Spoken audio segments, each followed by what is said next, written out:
excited today to finally be able to announce our full program for 2010. Danica Patrick getting ready to go.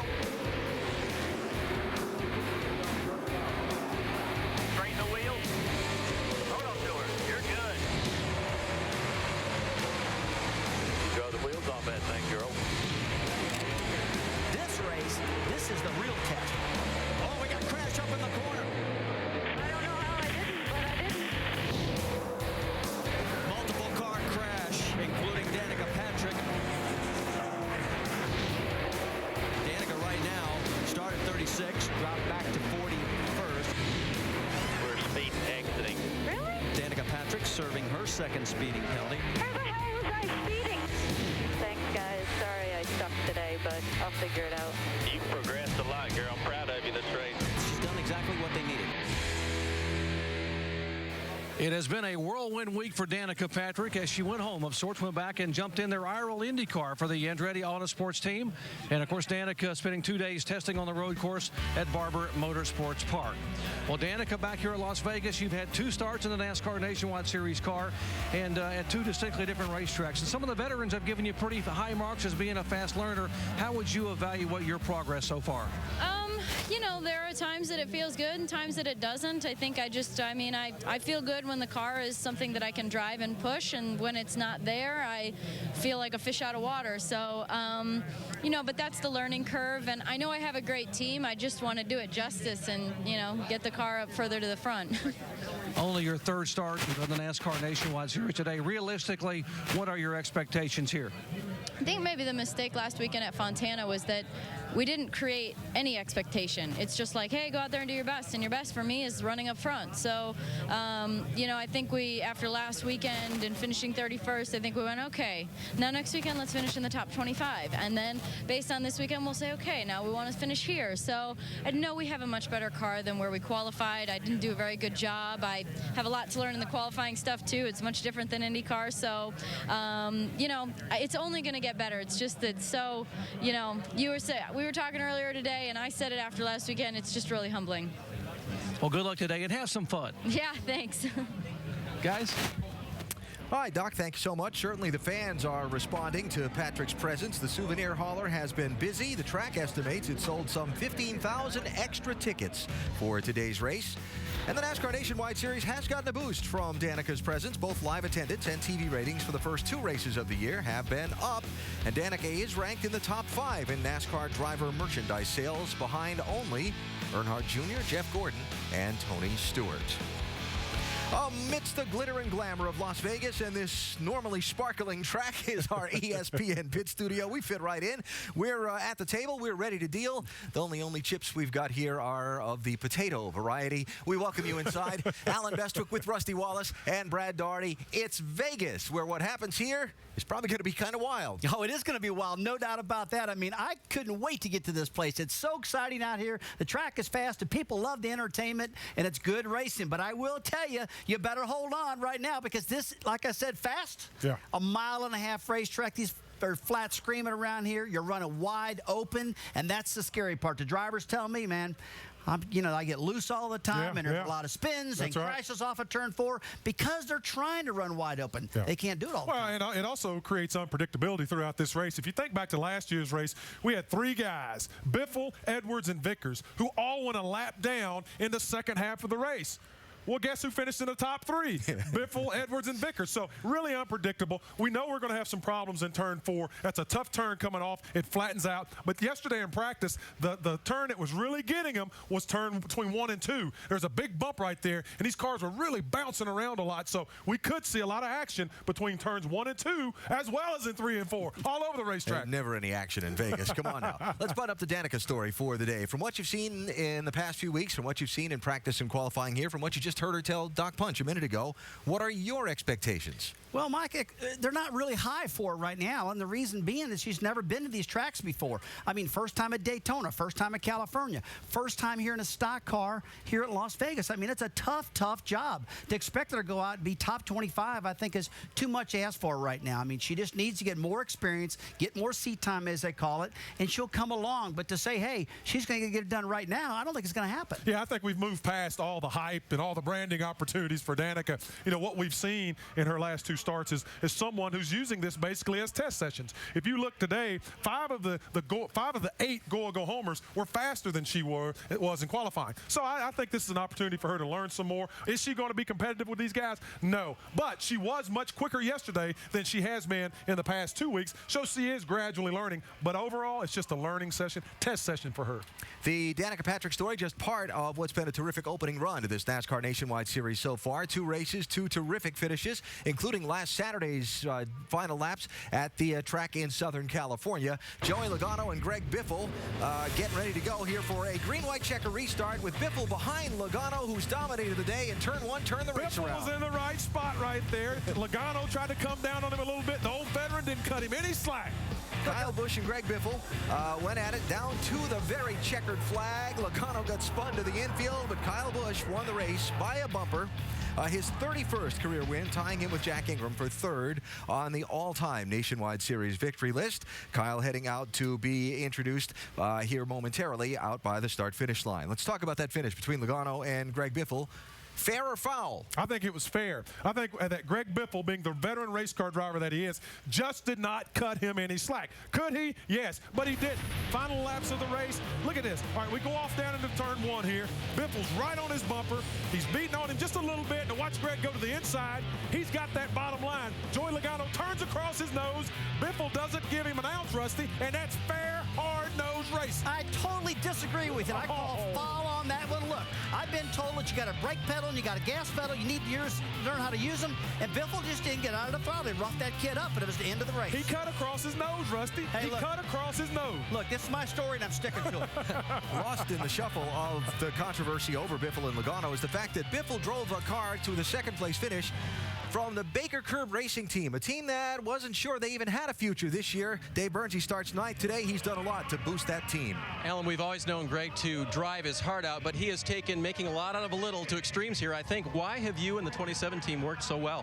You know, I tell you what, a lot of credit to Ricky Vires, the crew chief over there, and then a lot of credit to Matt Cruz and Gary Baker and all those guys. They've kept their stuff together, and, you know, they've had good drivers over there to keep the cars running fast. And I've kept an eye on them, and when they gave me this opportunity, said they had Redman moist snuff on the car and needed to run some races, I was thankful for that, because I didn't have an opportunity, and they believed in me as a driver and gave me this opportunity, and I'm driving my heart out.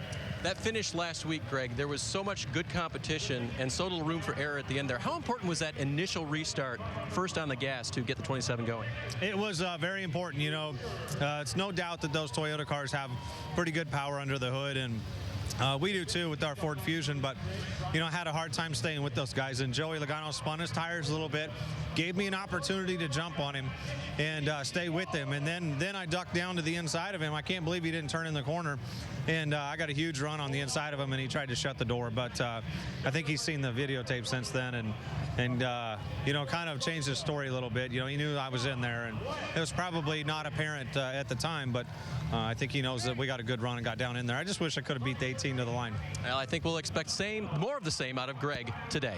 Alan? Starting in the 9th position in that 27 car. Coming up next from Las Vegas, why did so many big-name drivers get busted for speeding on pit road last week and here last year? How a fraction of a second can mean the difference between getting all you can and going to the back of the pack. Plus, a look back at what was truly a wild and crazy race here 1 year ago and what we should be looking out for in today's 300-miler.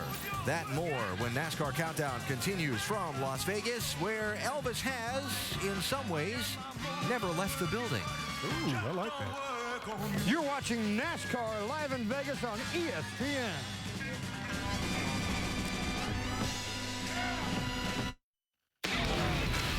NASCAR Countdown is presented by the mayonnaise that's real and delicious, Hellmann's.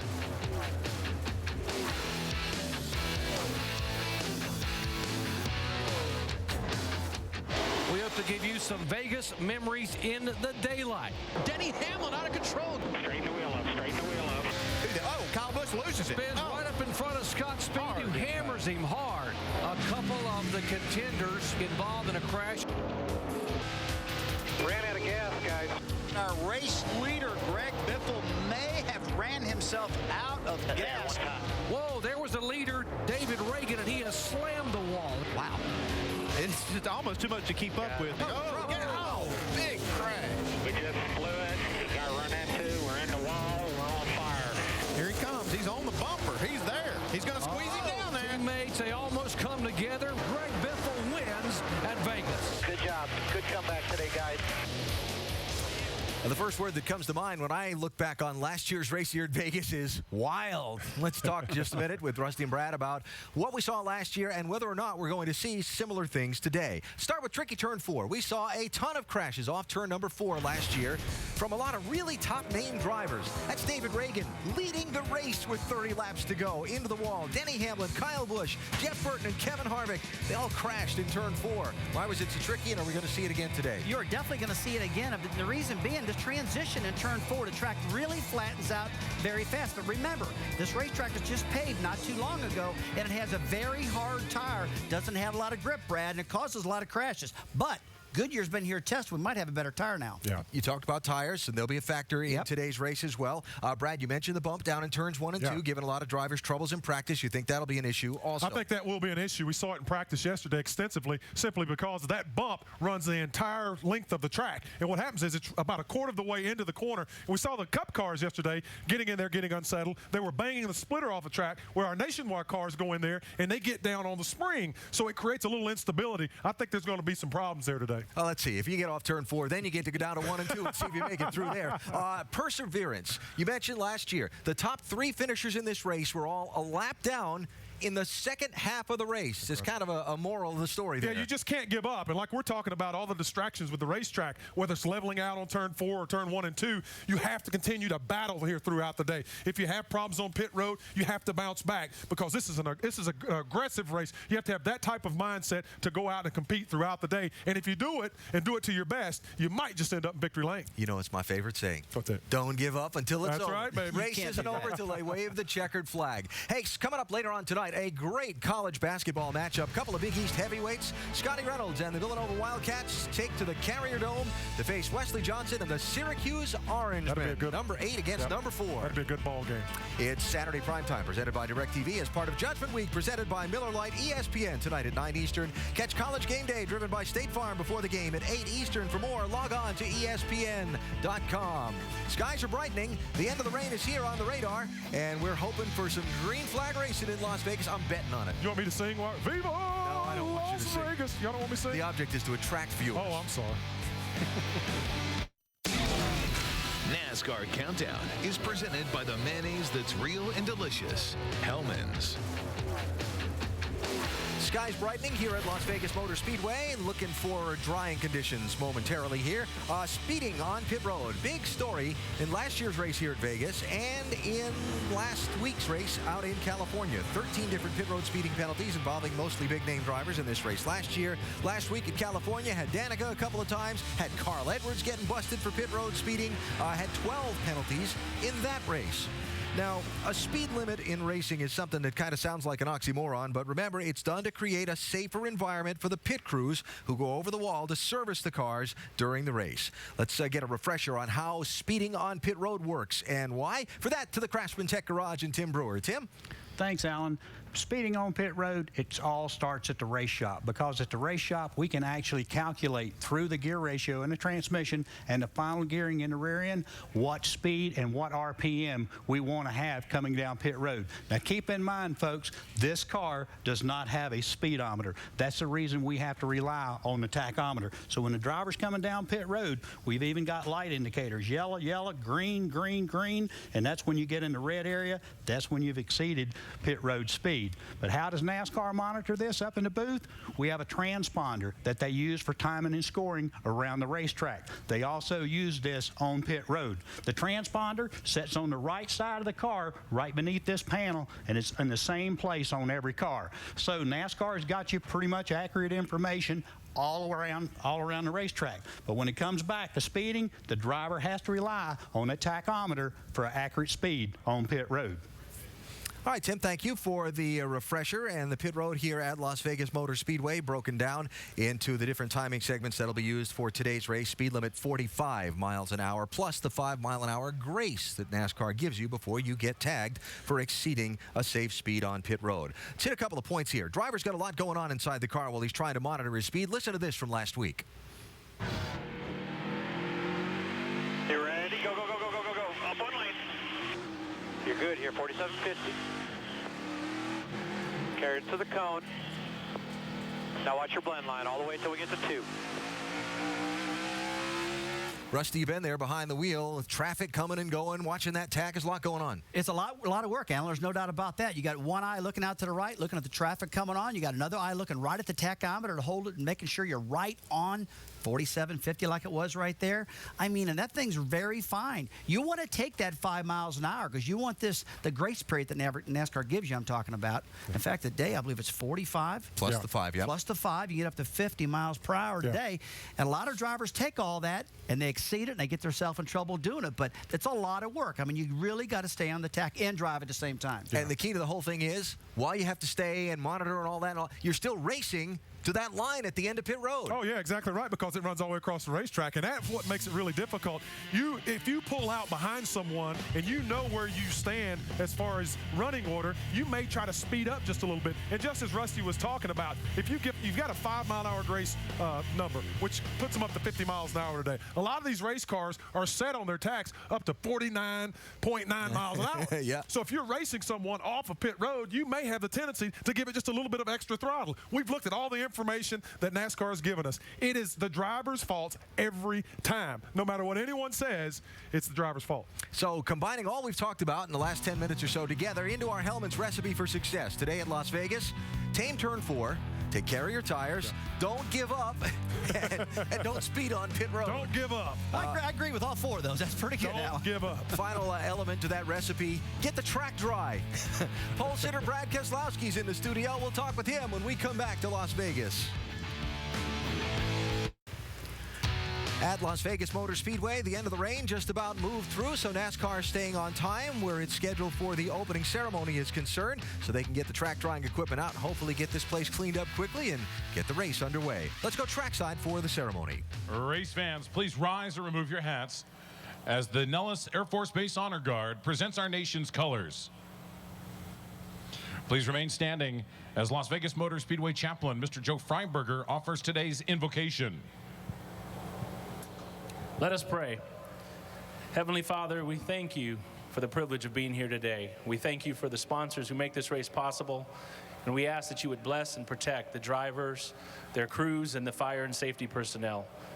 And Lord, we ask for a special blessing for the brave men and women who serve and protect this great nation of ours. It's in your name that we pray. Amen. Now join me in welcoming Speedway Idol winner Miss Ashley Jones as she performs our national anthem. Oh, say, can you see by the dawn's early light what so proudly we hailed at the twilight's last gleaming, whose broad stripes and bright stars through the perilous fight o'er the ramparts we watched were so gallantly streaming, and the rocket's red glare, the bombs bursting in air, gave proof through the night that our flag was still there. Oh, say, does that star-spangled banner yet wave o'er the land of the free and the home of the brave?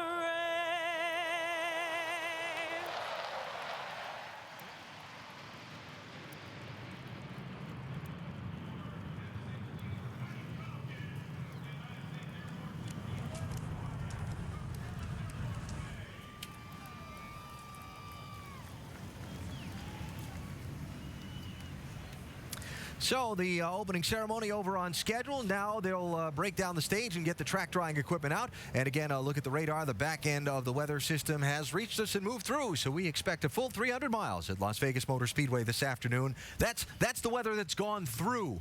Man, I hope so. We like to view the other way, where the blue sky is beginning to break through over the Strip and over downtown. And again, the jet dryers and the track drying equipment heading out onto the racetrack. Earlier today in qualifying, it was Brad Keselowski who put his Dodge on the pole, looking to get back to victory lane like he did on several occasions last year, this being just a couple of them. A win at Iowa, a win at Memphis. Today's pole sitter is in the ESPN pit studio. We talk with Brad Keselowski when we come back to Vegas in just a minute. Hang on. NASCAR Nationwide Series at Las Vegas is presented by GoDaddy.com, where you can make the web your domain with a .com name for less than $1 a month. And in part by Peak. Inside, outside, all around your car. When you peak, you win. Race number 3 of the 2010 NASCAR Nationwide Series, 300 miles at Las Vegas Motor Speedway. Our coverage today presented by GoDaddy.com. There's that western sky that we're liking. Look at the sun starting to peek through over the far hills, and track drying has begun here at Las Vegas Motor Speedway. We're hoping for a green flag soon. Earlier this morning, 10 a.m. local time, qualifying was held. Carl Edwards set the third fastest time, one of 10 drivers who broke the old Nationwide Series track qualifying record. Edwards started the inside of row 2 on the front row. Kevin Harvick on the outside in his Chevrolet, number 33. But the man he's going to be flanking is driving a Dodge. Penske power seems to be the theme for pole positions this weekend, as Brad Keselowski put the Penske Dodge on the pole for today's race. Kurt Busch in his Penske Dodge on the pole for tomorrow's Sprint Cup Series race. And the driver of that number 22 discount tire machine has joined us in the ESPN pit studio. Congratulations on the pole, and thanks for coming by. Thank you very much. What an awesome weekend for Roger Penske. Wish he was here. I know he's watching at home on TV. Good to see you, Roger. But 2 poles, man, that's pretty cool. That's the first time for him. So that's awesome. Talk to me about what qualifying was like out there this morning. The temperatures are kind of cool here. I mean, it's 50 degrees, and that's as high as it's been all day today. This is a fast track. What was it like? Well, it's very difficult to qualify these nationwide cars on a mile and a half, and I've never had a pole on a mile and a half. This is the first time I think I've even started in the top 5. So, you know, that certainly means a lot to me, and it shows just you know, how good this team's starting to come along. A brand new race team to go out and qualify on a pole, only 3 races in. So, you know, it's very difficult to do as a driver, very difficult to do as a team, and together, Paul Wolf and I seem to have got something figured out. Brad, this particular racetrack, is it harder to get qualified here than any place you've ever been? Because the drivers tell me you got almost run wide open here. Yeah, I would say Vegas and Charlotte are 2 of the toughest tracks we come to on the nationwide side for qualifying and for racing, because the groove is just so narrow and you have to be so precise. You need to hit your marks, you know, within an inch, and you're going 190, 195 mile an hour, and if you miss that mark, you're out of control and you're in the wall. Last week, last lap on the green-white checker. You had a chance in turn number 3 to make things maybe a little more interesting than some folks would have liked.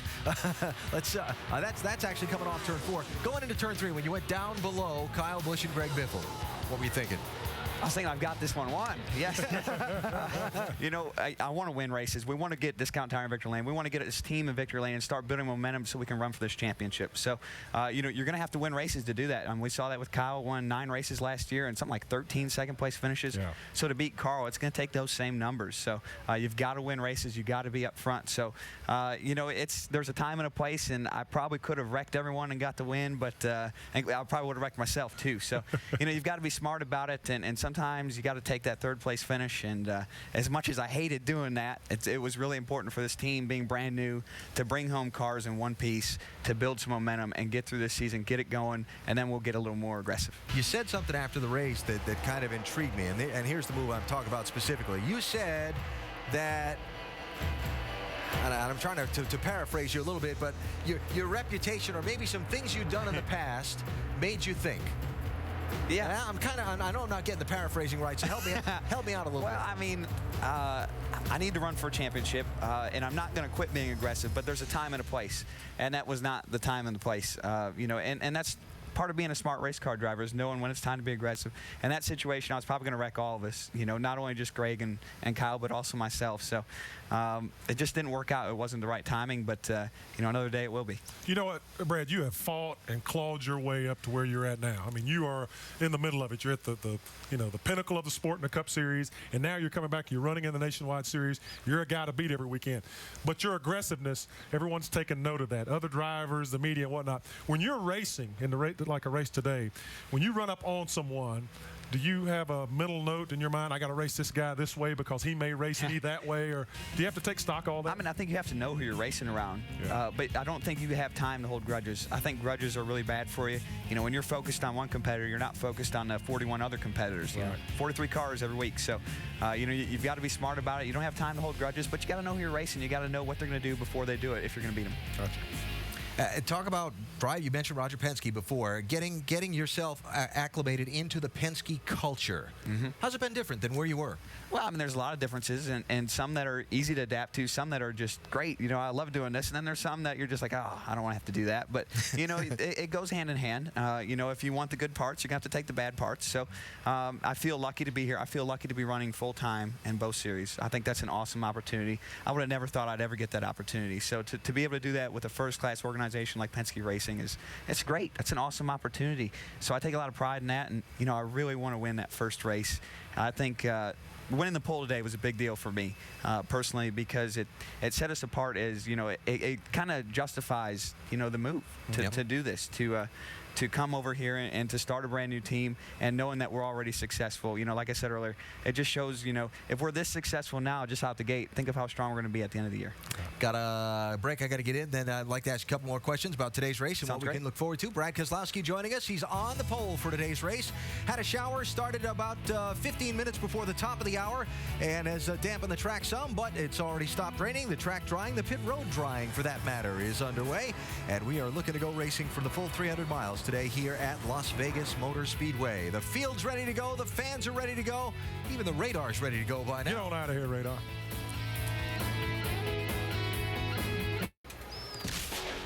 Back at Las Vegas, the hometown of defending series champ Kyle Busch, but he's not had a lot of luck in nationwide series races at this track. That was a couple of years ago. Last year, just 20 or so laps into the race. This is turn 4. We mentioned tricky turn 4 before. Oh, that was a hard hit. Kyle has won a Sprint Cup Series race here, but his nationwide series results just haven't been what he's hoping for. And as the defending series champ, the driver of that 18 car, hoping to take a trophy home today. He finished second in a very close fight a couple of years ago, and today he starts in 5th position. Let's hear from Kyle with Jamie Little. Well, it was 1 year ago you're talking about. It was a roller coaster weekend. He crashed out early in the nationwide race that ended up being the worst finish of the year, but then you turned around and won the Cup race, had a big celebration afterwards. Kyle, in 6 starts, you're only 1 top 10. What is it about this track in a nationwide car that is challenging? Not real sure, but I think most of it's just, you know, you try so hard in order to get the win, in order to get those. And, you know, the Cup race I just let come to me. It's a longer race. You can just kind of bide your time a little bit more. And nationwide, I feel like it's my destiny to win this thing, and you know, I just haven't let it come to me yet. So maybe today's the day. I feel like we have a really, really good Z-Line Camry, so I'm looking forward to getting out there and seeing what we can have out. Why do you say it's your destiny to maybe win here? It's a hometown. You got to win here. I watched this place be built, and from the ground up, from nothing. This was a dirt parking lot years ago, so it's pretty cool to be here back in the hometown, and of course to win the Cup race last year, and hopefully now we can win a nationwide race. Now, this car you're going to race today, the last time you raced it, you won at Texas. How do you feel it compares to that performance so far? Well, I mean, so far so good. We've had a really good car in practice. It didn't qualify as well as we wanted to. I kind of left a little bit out there, but you know, we got what we needed, a solid lap, get a good solid starting spot, and get a good pit selection, and so we're looking forward to tonight. Well, Brad Keselowski's in our studio. He's watching on. They asked him about racing against you. How would you describe him as a race car driver? Oh, he's aggressive, you know, and a lot of us have been, and I've been accused of it, of course, through the times of racing and growing up, but I didn't wreck everybody every single week. So, I mean, that's a problem that I've seen with him. And, you know, whether it's a veteran driver like Jeff Gordon or Mark Martin or Tony Stewart that can maybe sit down with him and have a discussion. I've had that discussion with Stewart. It wasn't very fun, but I learned a lot from it. All right, thanks, Kyle. Kyle starts 5th today. Should be exciting with Brad Keselowski starting 1st. Alan? Double-duty drivers running both today and tomorrow. Kyle's among them. Brad is among them. You see the couple handfuls there that are going to run in the 427-miler tomorrow on Sunday, as well as the 300 miles today. So we got about 100 different directions we can go with today's pole sitter, Brad Keselowski, who's sitting here. I feel a big target. Let me take right these way out, okay? No, but you shouldn't. But a couple things. Running both series full time, and others who've done it before you, like Kyle, who did it last year. As you watch them do that, what flashed across your mind that concerns you about doing it this year? Well, it concerns me. There's different concerns you have, and then there's different things that you see that you like about it. So the concern is specific to one weekend, and that is when we go to Sonoma and Road America. That one weekend right there is the biggest thorn that there is. Other than that, I think it's not a huge deal as long as weather doesn't become an issue. If we can go to Pocono and Iowa and not have issues, Pocono and Nashville and not have issues, I think it'll be smooth sailing. Let's talk about this particular track in today's race. I talked to you earlier about tricky turn 4. I mean, we saw some video earlier where everybody seems like they're having problems in turn 4. Cars look like they're just cruising through there. All of a sudden they spin out, they hit the wall. What's causing the problem down there? Well, Las Vegas, like we said earlier, is a very line-sensitive racetrack. And to go along with that, you have to be right on the bottom of turn 4, and there's a lot of bumps up there. And, you know, when you go across those bumps, if you get loose, you don't recover. You don't save your car. I watched Kyle's wreck there. There was a car outside of him that took a little bit of air off of him, and when he got just a least bit sideways, there was no saving that car. So it's a very tricky corner, like you said, and you just have to be smart about who you're racing around when you're in that area. When you go down to that particular corner, sorry, Brad, Yeah, are you really concerned about turn 4? When you think of other racetracks, do you think about that particular corner more than you do at other tracks because of so many people continuously have so many problems there? Well, you should. You know, I can't say that I have, but I am now. But, you know, this track in particular, there's a lot of things that make it very difficult. The fact that it's the it's the third race of the season, really your first true mile and a half. And in these nationwide cars, we're all just getting back up to speed, knocking the rust off from the winter. And, you know, Daytona and California are nothing like Vegas. So, you know, that presents its own challenges because we're just not quite mentally prepared. And, you know, that light bulb hasn't gone off where we say, oh, I need to be careful here. So this is a treacherous track, very close to Charlotte, like you said, but the drivers are just still knocking that rust off, and we all feel like we can win. So, you know, we're all trying to be Superman, and sometimes we have to tune it down a notch. You know, you got a tremendous opportunity, Brad, with Penske Racing to really, you know, help be a part of a renaissance once again with Kurt Busch over there. Do you think too big a deal is made out of young guys like yourself getting into the new race car and then coming over and racing the nationwide car? You know, they're not specific to one another. Do you think too big a deal is made of that, or do you think there's some truth to it? Well, I think on different weeks it's different. You know, I go back to Richmond. I ran 2 cars last year in the fall at Richmond. I thought, wow, that's going to be terrible. I'm going to really struggle because of that. And it was an advantage. I didn't see that coming. And then there's other races where you think it's going to be great, and it's quite a bit of a disadvantage. So, you know, week to week it's different. And some weeks it's an advantage, some weeks it's a disadvantage, and you just have to ride the wave. Gotcha. You lead the field of the green flag here, hopefully soon. Looks good. It's getting dry. On the pole today, starting 16th for Sunday's race. And thank you for your time. Thank you. Thanks for having me. Thank you. Brad Keselowski going to start on the pole in that Penske Discount Tire number 22 Dodge. Let's talk to a couple of the other young guys in today's race. Dave, who you got? Alan, Brian Scott is with me now, and he will start 8th today on the outside of row number 4. Another good qualifying run after qualifying 4th last week at California. Brian, this is a kind of a new program for Braun and you together this year. Why is it working so well early on for the 11 bunch? I don't know. It must just be a combination of chemistry and equipment. The Braun Racing guys have put together some really good cars for me, and that makes my job a little bit easier. Billy Wilburn, the crew chief, has made some great adjustments, made some great calls during the race. We had a really good run at Auto Club Speedway last week in AccuDock, and so far we have a good qualifying run here with our StopRepairBills.com Toyota. Drivers are always confident in their own ability, but I mean, are you surprised at all just knowing you hadn't done this together before, some of the success you've had? Well, I think that the Camping World Truck Series prepared me really well for the Nationwide Series. It doesn't seem to be a total foreign object to go to these tracks, so I've been here before, and then it makes the adaptation really easy. It's just adjusting to a little bit different car. And then I've got a great crew, and I got great teammates that help make that even easier. So it's really good, and I'm really pleased with our StopRepairBills.com Toyota. So by the time we see you in Bristol, you're going to be like the new Bionic Man, right? Because you're getting surgery on this wrist right here. You want to remind us again how that happened last year and why you're getting it cut on now? Well, just an accident in the Truck Series race at Michigan last year. It's been 9 months, I guess, now. It seems like forever ago, but we're going to get it healed. It doesn't affect my driving, and so far we've had some good runs with it, so it's not the worst of case. Vince, I'm wondering, maybe he shouldn't get it worked on because he's been doing so well.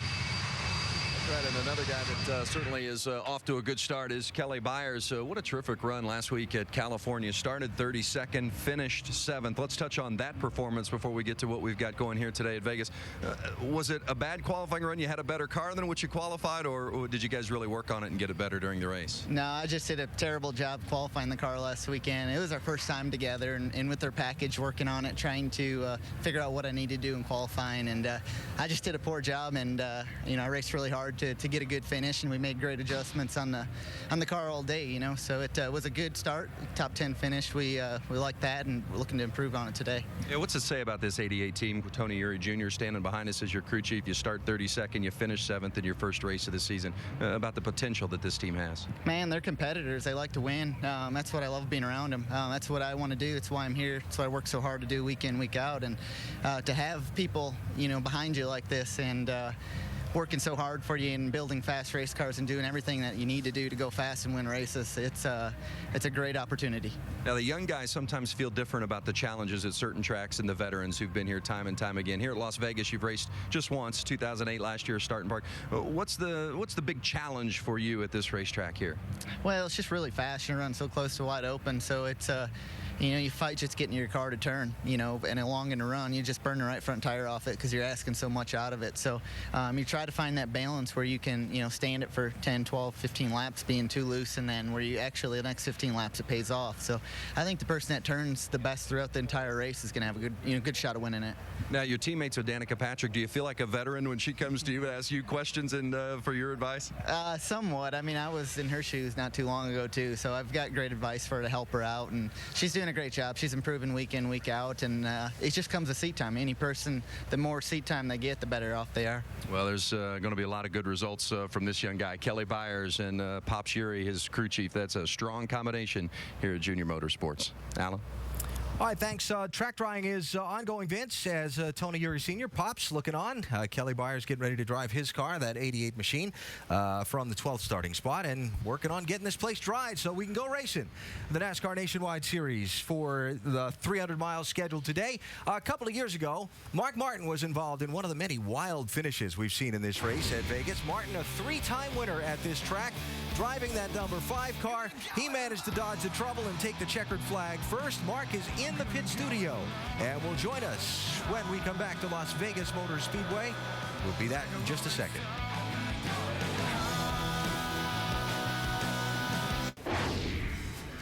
When you pull out the Las Vegas Motor Speedway record book, Mark Martin's name stands along with Jeff Burton as the guy who's won the most of these Nationwide Series races here. 3 different times, 99, driving the old Winn-Dixie car, then driving that number 9 car for what is now Roush Fenway Racing. That was 2005.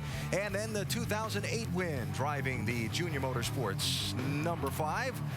Mark Martin, a 3-time Nationwide winner here at Las Vegas Motor Speedway. In fact, where Nationwide Series racing is concerned, no one has been better than Mark Martin. 48 wins, most of all time. And as his Cup sponsor is also the sponsor of today's race, he was hanging around and just was, we were more than happy to have him come on up and join us in the pit studio for a little while. Mark Martin, driver of the GoDaddy.com Chevrolet, is here. Starting where? 8th tomorrow in the Cup race. Oh, man, that GoDaddy.com Chevy is awesome. I am so happy with it. I had a great car last weekend in California, and, we were just one adjustment away from being in the mix to win that thing.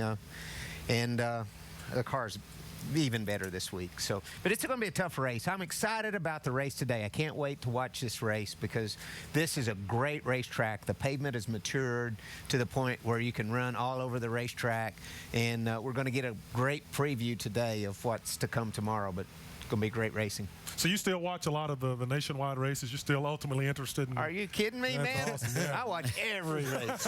Every truck race, I watch qualifying, practice, you name it, man. Yeah.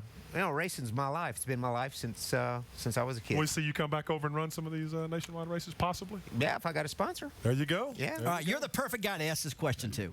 I mean, you've won so many nationwide races, Mark. It's unreal. Tell me the difference. How you drive a nationwide car different than you do a Cup car? You got to run the car really free, and you have to pay attention to momentum.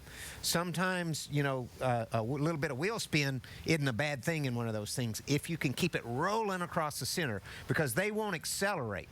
So you've got to, it's like being out on a string. You got to keep that thing wound up and going all the time. And that's what, you know, my success was built on, was momentum, I think, on the racetrack with those things. Alan, remember when Mark won so many IROC races? Yeah. Oh, I think about that, because those things didn't have any horsepower either. That's right. Okay, so you won all the IROC races. You've won the majority of all the nationwide races. So, Brad, that puts him an expert. It's all about, exactly right. It sounds like it's all about momentum to me. There you go. Well, Quick you know, study. in a Cup car, you know, with that 850 horsepower, you can break them down and then accelerate them. And sometimes I'm not the best at those things, because I'll let a car spin the wheels off the corner, and sometimes I watch those guys not spinning the wheels drive away. So my challenge in a Cup car is, you know, to do both, to get it to roll and keep the momentum, but not spin the tires. Drivers and advice. You've been around now a little while and had more than your share of success at doing this. When a young driver comes to you for advice, in general terms, what do you tell them? Well, first of all, that is the ultimate compliment when a young driver comes and asks questions. So I'm very humbled and really enjoy, you know, giving them my advice. And depends on what they're asking. But for me, one of the most important things about a new young driver is be humble. I think that you can certainly get a lot further a lot sooner with, you know, a little humble. And you're certainly probably going to eat some humble pie along the way, even if you do really good right at first. You know, this is a tough business, and it will put you in your place. You know, Juan Pablo Montoya has been very adamant about you spending time with him and, you know, basically putting your arm around him, giving him some advice coming into this series and whatnot. We've got Danica Patrick, and she's in trying to drive these nationwide cars. If you could give her a little bit of advice, what would be the one or two things you would tell her to kind of help her get settled and comfortable? Well, you know, I think that she needs to stay humble, and I think she's done a pretty good job of that. You know, this is a very, what she's trying to do is beyond hard.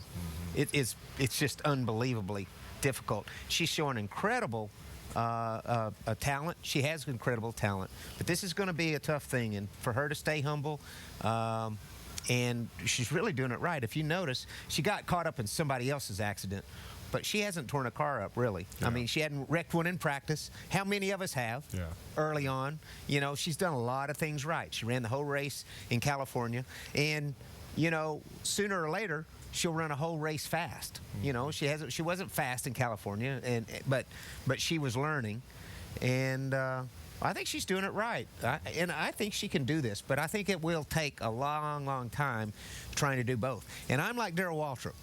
I think that driving these cars will make her a better IndyCar driver. It'll make her a better race car driver altogether, from the things and experience that she learns with these things. So I think it's really good. That's interesting. Yeah. Need to take a break. Mark Martin hanging around with us, driver of the GoDaddy.com Chevy, starting 8th in tomorrow's race and the all-time leading winner in the NASCAR Nationwide Series. Rain has stopped. Track drying is ongoing. Going to take them a little bit of time to get this big 1.5 mile track dry, but they are working on it as fast as they can, and we're looking forward to seeing a full 300 miles here in Vegas. You know, we saw Elvis earlier, Brad. Saw the King, baby. You can't talk about Vegas without talking about Elvis, right? Man, look at that. Isn't that pretty? I drove down the corner so deep sometimes I thought I saw Elvis. Money down there.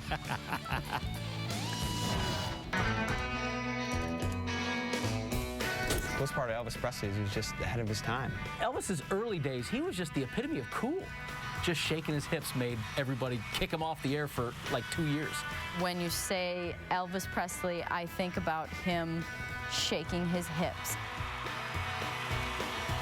And the hair? If somebody told him he couldn't do something, he made it his goal to try to do that and push the envelope, if you will. Oh, I think Elvis's coolest thing is definitely his car collection. You know, I saw that on one of the TV shows about his estate and saw all of his cars. It's pretty cool. The coolest part of Elvis Presley is nobody knows whether he's still alive. So I'm going with he's still alive because there's still plenty of people that want to mimic. ABC is your home for the NBA Sunday Showcase. First at 1 Eastern, Steve Nash leads the Suns against Tim Duncan and the Spurs.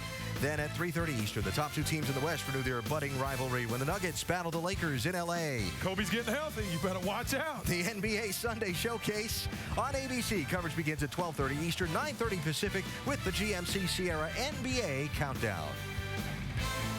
I don't have to worry about rain in the NBA, but we have had a little shower here at Las Vegas Motor Speedway today. But the weather has moved through. The radar's clear behind the front, and the track drying is underway, and we look forward to a full 300 miles of NASCAR Nationwide Series racing in just a little while. Mark Martin has joined us in studio, driver of the GoDaddy.com Chevy in tomorrow's NASCAR Sprint Cup Series race, again starting 8th in that one. Mark, I'm curious, in your mentality, looking back over the years at some of the success that you've had, do you remember more the races that got away or the victories? Gosh, I don't really remember either one. that forward-looking. Yeah, very forward-looking. I do remember winning this race in '98. Not anything except after it was over with, it was starting to get dark, and the helicopter started to take off. And when I looked down and saw the racetrack, I saw it from a different perspective than being right here inside. I didn't know what I'd done when we'd won, but when I saw it, it was like, wow, we just won this inaugural race here. So that was pretty cool, but nah, I lost a lot of races too. No, wait a minute, come on. Don't tell me you forgot losing the Daytona 500 by 6 inches. I did till then. I appreciate that. Attaboy, Rusty. Okay, I got a question I want to ask you, Mark. I mean, we've talked to you a lot about how you've helped a lot of people. I mean, you've helped me a lot. You've helped a lot of young guys, a lot of people. How is this relationship as far as helping Dale Earnhardt Jr. going? I mean, right now it looks like the car's still struggling. You got yourself, Jimmy Johnson, Jeff Gordon up top running real well, and Jr.'s still having problems. How's that going? Well, first of all, I want to get this straight. Dale Jr. has very strong shoulders, and he's got a great head on those shoulders. Okay. And so, and he's driving his tail off. And what we've got to do, what Alan and I are doing, is shepherding Lance in that 88 car. And we've seen tremendous results. He had a little bit of trouble last weekend, but the car was on. He ran second at Daytona. We sat on the front row at Daytona. He qualified right up front here, fourth here. Yep. The car's fast, and Dale Earnhardt Jr. is going to have a great season this year. And, so I'm not really mentoring Dale Jr. That guy is solid as a rock. What we're trying to do is make sure that he gets his equipment, get his cars like he wants them, so that he can go to the front. You know, Mark, we look at your record and your history. You've won tons of races. You're always in the thick of it. I mean, why are you still doing this? What drives you to still do this? You could come sit here and do TV with us. You could be mentoring. Everybody would want you to mentor them. What drives you to want to get in that race car and still go out and battle with these guys wheel to wheel? Now, you'd rather be in my seat than mine. There's no doubt about it. There's no doubt about it. Hey, man. Because I love it with all my heart. Wow. And because, I wouldn't be if I couldn't. If I was at the point in my career where I couldn't get out there and compete. But, driving the 01 car, sort of revitalized me. And then getting in the 8 car and having a shot to win a couple of races, man, I could taste it. I wanted that chance. So when I had a chance to drive the 5 car, I thought maybe I could taste victory one more time. Wow. And looks like, there might be many more out there in front of me. So there's no doubt about that. I love it with all my heart. Hey, everybody in the world's talking about these bumps in turn 1 and 2. What's going on down there? It's been rough, and it really gave us more trouble last year than this year, because we learned last year for the race and improved our car quite a bit for the race. And then after the race, I said, I think we were too good over the bumps. We almost rode too good, and so, we had to sacrifice some of the other corners for that. So it is a challenge, but it's awesome. You like them, though. I love it. There you go. I love it. Little character, right? Yeah, thank goodness they're there, because it gives you a chance to beat people, because you can ride them better than them or do something better, and so it's a great opportunity. Yeah, I've heard a lot of guys complaining about the bumps and not liking to go over them, but all that aside, I mean, you're a racer's racer. We talked to you love the truck racing. What do you do when you're in Vegas besides racing? What do you do? This place is great. So much to do. What does Mark Martin do? I just look around. Is that right? So, just look, because I don't gamble, and I don't drink or anything like that. So, man, but what I like about coming to Vegas, I hate a schedule because I live on a schedule every day. Yeah. So I come out here and I can be sitting in the hotel room and say, let's go do something.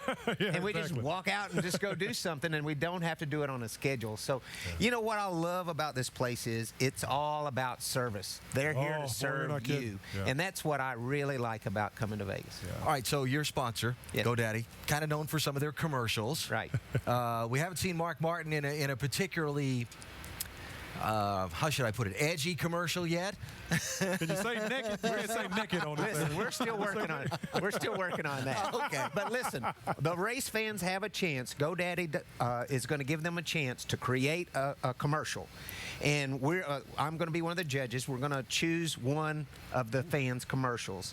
And those fans are going to get, that fan is going to get $100 grand. Oh, we can win that. $100 grand now. We'll win that. We can both do one of those. Yeah, we're in that. All right. Oh, man, I could use that. You start thinking that up. I can get out of debt from out here. These two have been acting up their whole lives. There's no reason they won't do it on a piece of videotape.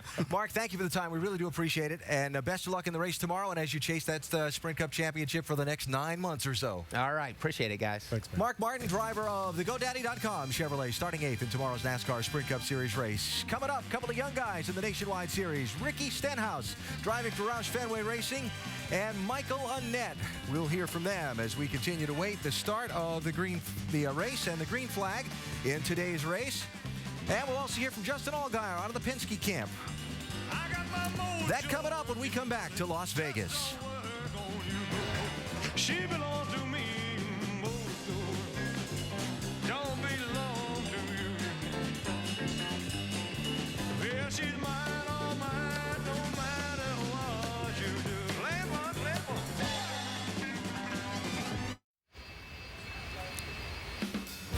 Las Vegas Motor Speedway, where track drying is ongoing. A shower about 45 minutes before the scheduled start of today's race has dampened the speedway, but the rain has moved through. The track drying is ongoing, and when we do get the green flag, those 11 drivers will make their first ever Nationwide Series start at this track. Fourth down left-hand column is who we're going to focus on for the moment. Ricky Stenhouse Jr., the youngster out of Mississippi, who's coming off of kind of a tough week at California. One of those rookie lessons you got to learn is what you got to do when somebody gets out of control in front of you. Well, he had a tough way. He had nowhere to go. 21 car gets in front of him. He comes out of the smoke. He thinks he needs to turn left again, and boy, he gets into the wall. Jamie, what do you have for us? Well, Ricky's sitting here. He's in a lot better spirits than last time we talked to him, which was at the medical center 1 week ago, Ricky. So first time again to this racetrack, as it's been every single week. It's your first time. What do you do to prepare for this track?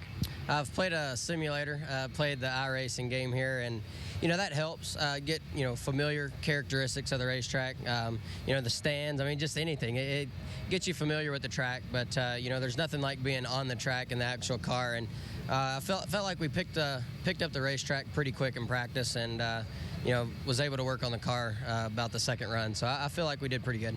And something else that's helping you in adapting to this series is Carl Edwards, one of your teammates. What is your relationship with him, and how influential has he been so far? He's been a big help, especially since he's on the same team. But I first met him when I was racing Silver Crown cars for him, and we actually got his first win in the USAC. So that was cool to get that. And, he came from dirt as well as I did, and, stuff like that transfers over pretty well. And, I just talked to him while he was in his cup car about our nationwide stuff. So, he helps out quite a bit, and glad to have him as a teammate. Well, Ricky Stenhouse Jr. been in quick studies so far. He's the best qualified rookie in 7th. Vince? Well, this guy was a rookie a year ago, and what a terrific season Michael Annett had. He and his team finished 10th in the points, and with crew chief Ryan Fugel, you guys have had a couple of good outings already this season. What's the step you're looking to take this year after such a solid rookie campaign? I think pretty much for us, we want to go into these races and know that we're bringing a car that can, run in the top 10 the whole time. It seemed like last year we would qualify towards the back, and you spent the whole day trying to get to the top 10, and it just makes for a long day for everybody, and you usually have to do a couple pit stops of, fixing fenders and things like that. So if we can just run in the top 10 and be there at the end for, seems like we always have a green-white checkered finish, and with the double file restarts, if you're in, those first 3 or 4 rows, you got a chance to win the race, especially with the new rule about giving us 3 shots at it. You're definitely going to have a shot at getting the win. Now, during our telecasts over the last year or so, it seems to be mentioned frequently that you're a former hockey player and rose up the ranks pretty successfully. Any of the guys in the Olympic hockey games that you guys have you had ever played against growing up? Yeah, it's been really cool. When I was a junior in high school, I played a team out of Chicago. It was Team Illinois, and we ended up playing against Shattuck St. Mary's, which is the school that Sidney Crosby attended, and we played them probably 3 times through the year, and then ended up playing in the championship over in Maryland, and I think we lost 2-1, and he scored both goals. And then I actually didn't know about it till yesterday. I was watching the highlights from the USA game, and when I played for Waterloo Blackhawks in the USHL, my captain there was Joe Pavelski, and I didn't realize until watching the highlights that he had a couple assists yesterday in that 6-1 victory over Finland. So it's pretty cool to see that, you know, even though I'm doing something else, you can go back and look back and see the guys you played with, and you see it's pretty amazing to see how far they've gotten. Yeah, and amazing how well you've done as well. So I'm sure they've enjoyed seeing your progress in the auto racing ranks. Thanks a lot. Michael Annette, let's check in now with Dave Burns. And Vince, speaking of progress in auto racing, Justin Allgaier, 2 top 10s this year to start out. How much more comfortable coming back to a place where you ran very well last year and have this much better of a start to the season?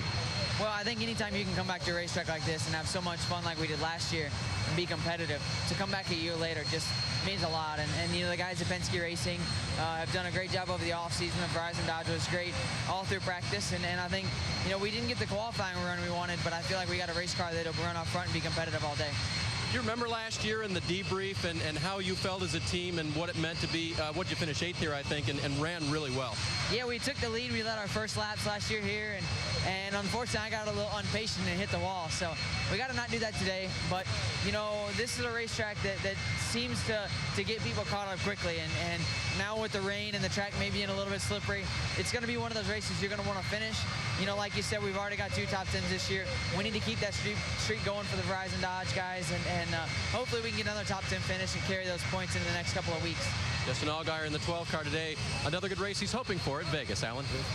Hi, Dave, thank you. Some of the young guys in the NASCAR Nationwide Series we always like to keep an eye on, and the beginnings of their season, we've had some guys put up some good numbers. Yeah, I tell you, Stephen Wallace has had some good runs, Justin Allgaier as well as Busch. All of these guys, and we've got a couple other young guys, Ricky Stenhouse Jr.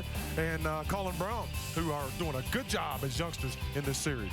So hard for a young guy to come in and jump in there and race against the Kyle Busches and the name for themselves. Alan, to tell a young guy to come to Las Vegas, this particular racetrack, and say, hey, look, I know you've never been here, but you got to run wide open around this racetrack, and you really got to buckle down or hold on. He's like, oh, my gosh, if I don't do that, I might miss the race or look stupid or something. I don't want to do that. That is really hard for a guy to do that, you know. Hey, we were talking to Keselowski earlier. You know, I run wide open, you know. Wow. But, you know, we really need this series, and the Cup Series needs this. I mean, we know it. Everybody talks about it being AA, AAA baseball. It's a standalone series talking about the Nationwide Series. But we need this proving ground so these young guys can develop their talent and get to rub shoulders with the big guys. And a pat on the back to Jack Roush for bringing Colin Brown and Ricky Stenhouse Jr. here, unsponsored, giving them an opportunity, as well as Rick Hendrick with Kelly Byers and James Finch. You know, he's got Buescher here racing this weekend, unsponsored. A pat on the back of those guys during these tough economic times to give these guys an opportunity like this. It is. It's the hardest thing for running a young driver is finding a company to write the check, because the checks aren't as cheap as they used to be. You remember the first time you walked out onto an NBA arena? First time you had that feeling like I'm out there against, oh my goodness. Oh yeah. First time I walked out, it was against Moses Malone, one of the great centers of all time in the NBA, and he was playing for the Washington Bullets. And I walked out into the court, and I realized, I looked at him, I said, you know what? That's a grown man. This is going to be interesting. But and the first few minutes was really tough. I was really excited and nervous all together. And as the game went on, I figured out that I have the talent and skill to be there, so I better start doing some work. I'll tell you one thing I figured out. The very first time I ran the Daytona 500 against those guys, I learned one thing. I knew I was in the way. That's what I figured out. I was in the way, and I was nervous, and oh, man, I was freaking out. I had a line that just flashed through my mind about your luck at Daytona and all that kind of thing. I'm going to let that go. Yeah, exactly right. track drying is ongoing here in Las Vegas. I'm letting it go. I'm not saying nothing. Yeah, you are. I was in the way. I knew I was in the way. As they continue to work on getting this big old racetrack dry, we're going to talk to a man who's from Vegas. He's a hometowner. Brendan Gaughan is coming in here in just a minute to our pit studio. And still to come, we will sit down and hear from Danica Patrick on the first few weeks of her NASCAR experience. The driver of Car 7 has had quite an impact on this nationwide series in its opening month. Danica Patrick, number 16, leads the 89th running of the Indianapolis 500. Boys, move over. Danica Patrick wins at Twin Ring Motegi. The most popular IndyCar driver and known the world over, Danica Patrick. I think we're already seeing the impact, you know, the publicity and everything that it's going to bring in the fan base. They'll hopefully bring a lot of different fans, you know, maybe a different demographic to watch NASCAR. I think she'll do really well in the sport. She will actually help it, you know, down the road, not just right now. She'll surprise a lot of people. These cars are a challenge to drive, but I think she's going to be with a good team and good equipment. The learning curve for her will be a little bit shorter than it would for a lot of the drivers coming in the sport. The drying Las Vegas Motor Speedway, where the NASCAR Nationwide Series is going to run 300 miles today. Our coverage presented by GoDaddy.com. You see the work on the track surface. A little shower about 45 minutes before the scheduled green flag time, but we're getting ready to go and look forward to turning these cars loose on this very quick track. Nothing beats home cooking or winning at your home racetrack. In this case, 2003. That is Brendan Gaughan, Las Vegas native, driving that machine first to the checkered flag in the NASCAR Camping World Truck Series. Big ovation from the hometown fans. Big celebration for Brendan, who has enjoyed a good measure of success at this speedway over the years in a variety of NASCAR series. The NASCAR West Series race took the checkered flag first 2001. That win in 2003 in the Truck Series from pole position, by the way. And last February finished 7th in the NASCAR Nationwide Series race. The driver of the South Point Hotel and Casino Toyota joins us now in our ESPN pit studio. Brendan, welcome. Appreciate it. Thank you guys for having me. I appreciate it. Nothing better than love home rain cooking, delays. huh? Love rain delays. Gets a lot of extra time with rain delays. Yeah, Matter of fact, not that I'm going to say that I wouldn't. The South Point Casino wouldn't mind everybody coming back and staying until Monday. You know, a few extra dinners, a few extra, you know, hotel rooms. Okay, sorry. Let it rain. Yes, yeah. Or let it get dry. Yes, sir. Yeah, it'd be okay. Rusty, it doesn't cost you any money though. Hey, I'm staying out of this. Thank you. Hometown, really. What did it mean to you win here in your hometown? What would it mean to you to win here in your hometown? The year that we won in 2003 was the first year they ever had a crowd. They canceled the Craftsman truck race here for a couple years because it was so bad. The year before, 12,000 people. Didn't expect a lot. 70,000 people showed up that night. My brother didn't even make it to the track. He was on the highway parked because he couldn't get in.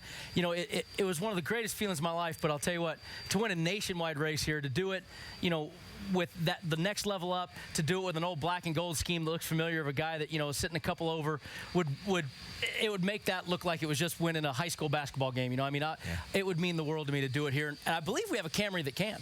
Hey, Brendan, what's your week like in here? I mean, you're from here. I mean, you got the casino. You got a lot of people wanting stuff from you, you know. I mean, tell us what happened this week. It's been a little difficult. You know, I left the shop early. We got done with Daytona, and I flew back with the team on Sunday and then said, guys, I got to get home before California because I had so many ticket requests for friends. And, you know, my father, the South Point Casino, we have a couple suites upstairs, so had to get the guys in the suites, the guys that wanted to be in the pits, then calling all the race teams. I borrowed tickets from about 10 different race teams to get in their pit passes, pit lists. You know, the Speedway, I do some appearances for them. They give me some tickets for doing appearances. You know, it's been a hectic week, but I always try to get done with most of that stuff by Thursday or Wednesday, so that way I can just focus on the racing. You know, Rusty was nice enough. We did a little autograph session at the South Point Casino last night. That was the last kind of, you know, fan-related sort of deal, and then it's been all business, but it's difficult this week. As much as I love it, it's difficult. Yeah, you know, Brendan, a couple of years ago, when you came over to drive for Rusty's race team, I remember saying, man, that guy's really good in the trucks. You know, you get up on the wheel. Fun. What's it going to take for you to get to victory lane? I'm still waiting for you. You've run up front some. You always seem to be amongst them, as Marcus Ambrose says. What's it going to take for you to get to victory lane? The consistency needs to be there, and that's what we lacked a lot of last year. Is we'd have a couple great races and then miss a bunch of races. And what we did was what we did in the offseason. We got Dale Ferguson in charge of our engineering program, took all of our chassis, made them all the same. Okay. Then took them all to the TRD facility, and they measured them and did all these different pieces and engineering stuff. And that's the biggest thing was getting that engineering. What you folks at home don't realize is how much money these Cup teams spend on engineering and engineers themselves. And if you're not that Cup team, it's tough to do it. Well, TRD, Toyota Racing, is giving us access to all that. And that's what I honestly believe is going to make us more consistent. You look at how well Steven's been. Yeah. You look at where the 62 team has run the first 2 races. Yeah. We didn't have finishes. Right. Had a guy land on top of me one race. Got a speeding penalty.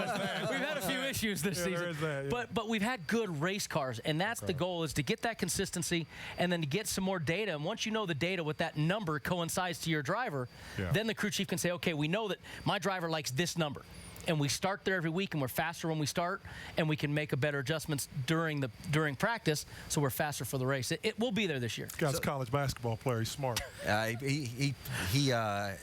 has he said before about his college basketball career? Yeah. Well, I was listening off air to these guys say, their first time, and I said, Brad, I said, my college basketball days, I felt uncomfortable till the last day. That's the first time I played against Moses. Yeah. He said he felt uncomfortable all the time. Coach Thompson had me to do my job, and I did it, but I felt a whole lot more comfortable, Rusty, being on the racetrack than I did on the basketball court. You're going to be on the racetrack starting 26 today in a car you think can come toward the front, and we wish you well. Thank you very much. Go get him. Brendan Gaughan, driver of the South Point Hotel and Casinos Toyota for Rusty Wallace Racing, getting ready to go in his hometown with everybody else as soon as this track dries. 1 hour, baby. They're working on it. We're hoping to see a green flag soon. We are expecting the full 300 miles this afternoon in the NASCAR Nationwide Series at Las Vegas Motor Speedway. Danica Patrick, next. I really have always had so much respect for the NASCAR fans. They are tried and true, dedicated fans. And you know what? One thing I've actually really been excited to see is a Danica flag hanging from someone's trailer somewhere. I just want to see one. I think if I see that and, there's a few people cheering for me, then I will be okay. We were talking college basketball a minute ago. Let's talk about tonight's college basketball Big East shootout between Scotty Reynolds and the Villanova Wildcats. Number 8 headed into the Carrier Dome to face the number 4 Syracuse Orange and Wesley Johnson. It's Saturday primetime presented by DirecTV as part of Judgment Week presented by Miller Lite on ESPN. Tonight at 9 Eastern, catch College Game Day before the game, driven by State Farm at 8 Eastern. For more, log on to ESPN.com. Go Danica, you're my hero! Woo! Well, there is no question that Danica Patrick's presence in these first few NASCAR Nationwide Series races has generated interest beyond what the series normally has. The TV ratings, the live attendance, all up. The souvenir sales, that trailer has been about the busiest one outside the racetrack for the past few weeks. Let us hear from the driver of the GoDaddy.com Chevy. Dr. Punch is with Danica. Thank you, AB. I don't think Danica's gone anywhere the last 3 weeks without having a camera in her face. And Danica, you guys were very upfront when you made the announcement you were going to come to NASCAR about how steep the learning curve would be. What, now looking back for the last 3 weeks, what's been the most difficult part about learning to drive a stock car? Yeah, it has been difficult, that's for sure. I think the hardest thing for me is that when the car isn't right, I don't necessarily know how to fix it. And, things are tricky. I mean, I was talking to Harvick on pit lane, and he was talking about, you got to drive it hard into the corner. So it's like, you got to get it to work by doing that, but you got to be trusting of the car to do that. So, it's just tricky. There's just a lot to learn. I'm learning, that's for sure, and every lap I finish, I'm doing better, and, I feel more comfortable, and I did a pretty good chunk of race distance in practice yesterday. So, I just gotta keep the expectation levels in check. And, I can't help but talk to you guys all the time and want to do well for my fans. And, sometimes it just can't happen. We had Mark Martin in our pit studio a little bit ago, and Mark said, and I'm going to quote, what she is trying to do is beyond hard. But he said, I've been so impressed with the fact that she's done it the right way. She hasn't torn up a car in practice or in the race, and that she's trying to learn step by step. That's pretty high praise from one of the most respected names here in the garage.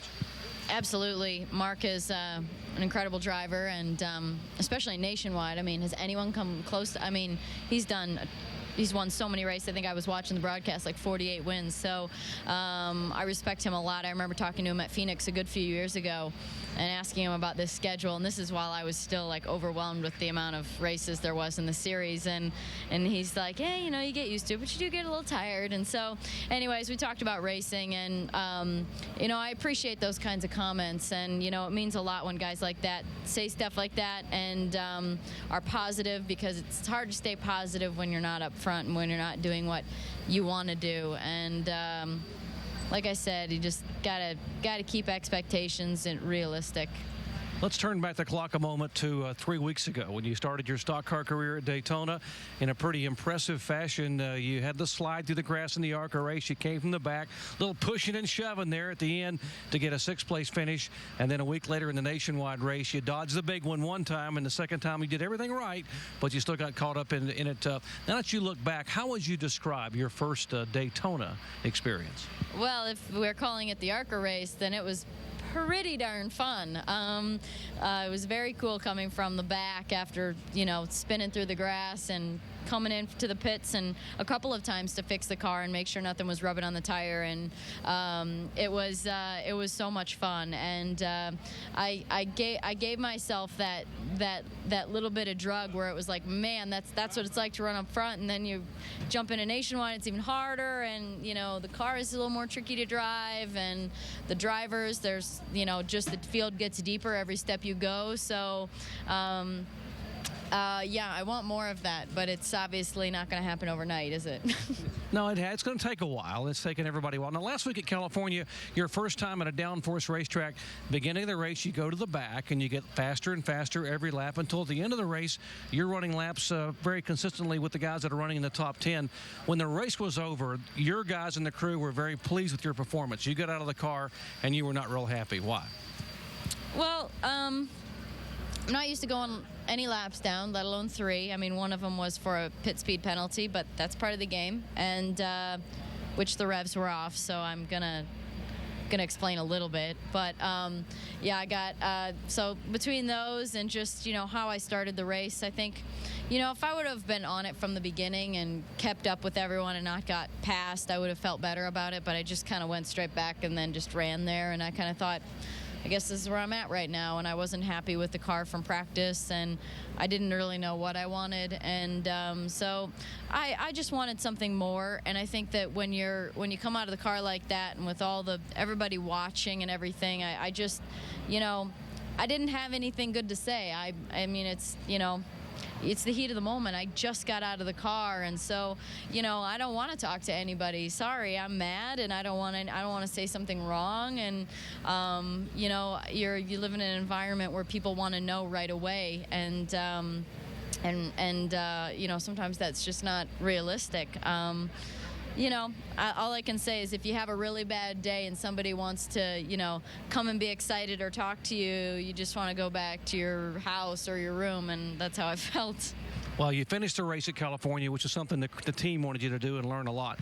You came here to Vegas this week, and I'm told that a simple adjustment in the steering wheel really helped your comfort level. Tell us about that. Well, I felt really bad for DW because he was on trackside last night. He had talked about, you know, I think you need to move the wheel lower and closer to you. And so I unfortunately had to tell him that I tried that, but I felt very, very uncomfortable. You know, I was used to being able to see the wheel and feel like I was kind of underneath the car and in it. And as soon as we lowered that thing, actually we had to move it a little before I got in, because once I buckled up, it was hitting the belt buckle, which is, oh my God, that's so close. And I couldn't see it, and I felt like I was on top of the car, and I'm just not really comfortable there yet. So maybe it's closer and higher for me. Maybe that's my comfort zone. I don't know. But, you know, I was not getting a good feel for it. If only it was that easy to find time, just be like, adjust the steering wheel. Yeah, we talked to just keep adjusting my steering wheel. Trying to make you comfortable in the car. Tony Eury Jr., your crew chief, told me that maybe unfairly they spent all the time yesterday on the track in race trim. Didn't give you a chance to go out in qualifying trim. So you went on the track cold this morning in qualifying trim, and that probably bit you a little bit in terms of trying to get the speed you wanted out of the car. Well, I think that the car, well, I know that the car was better than what I did with it. And that's part of the problem, is that, you know, that's what makes me so upset, is if I was sliding around and, you know, all over the place, and I was where I was. Well, you know what? I don't really know what I'm supposed to do to fix that, but the car did feel pretty good, and I, felt like I used a lot more throttle than I did yesterday. But, I think it would have really helped to have learned from the guys ahead of me if I was later in the qualifying order, so that I could have seen that people were flat, seen that my teammate Kelly Byers was flat out there.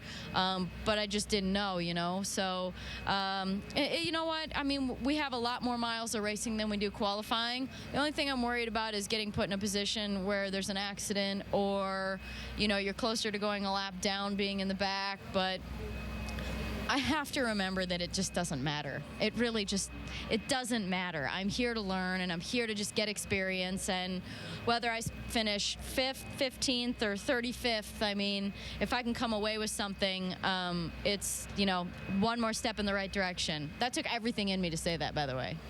Good for you. I'm very proud of you. Now, you leave after this race, and you go away for 4 months. Come back the end of June at New Hampshire, and you get in the IndyCar trying to win the Indy 500. There are people in this sport who believe that being a part of the stock car team for a few weeks will actually help you in the IndyCar. How do you feel? I hope that's right. I think, for me, I've driven the IndyCar twice this, I don't know if you could call it spring or it's still winter or whatever, but this year. And we had some braking issues at the first one. The second one was, I felt like a Fontana car. It was really loose into the corner, and I just didn't feel good. So, I know how to drive an Indy car, and I have to remember that it's not because of this that I'm not feeling comfortable. It's because it's not right. And I really have to trust those instincts and get what I need in the car. So I hope it does work. I think there'll be some, we were just actually talking about it up in the front of the truck about, learning drafting in these cars, and maybe being able to apply a little bit of that to an Indy car. I was laughing about the side drafting stuff and how unfortunate that was for Dario at Michigan a few years ago. That didn't end well when Dan Weldon came up on him to side draft him. But I'm sure that there are things to apply, and these cars really emphasize balance, and so I think that's something that I'd like to really work a little harder on in the Indy car.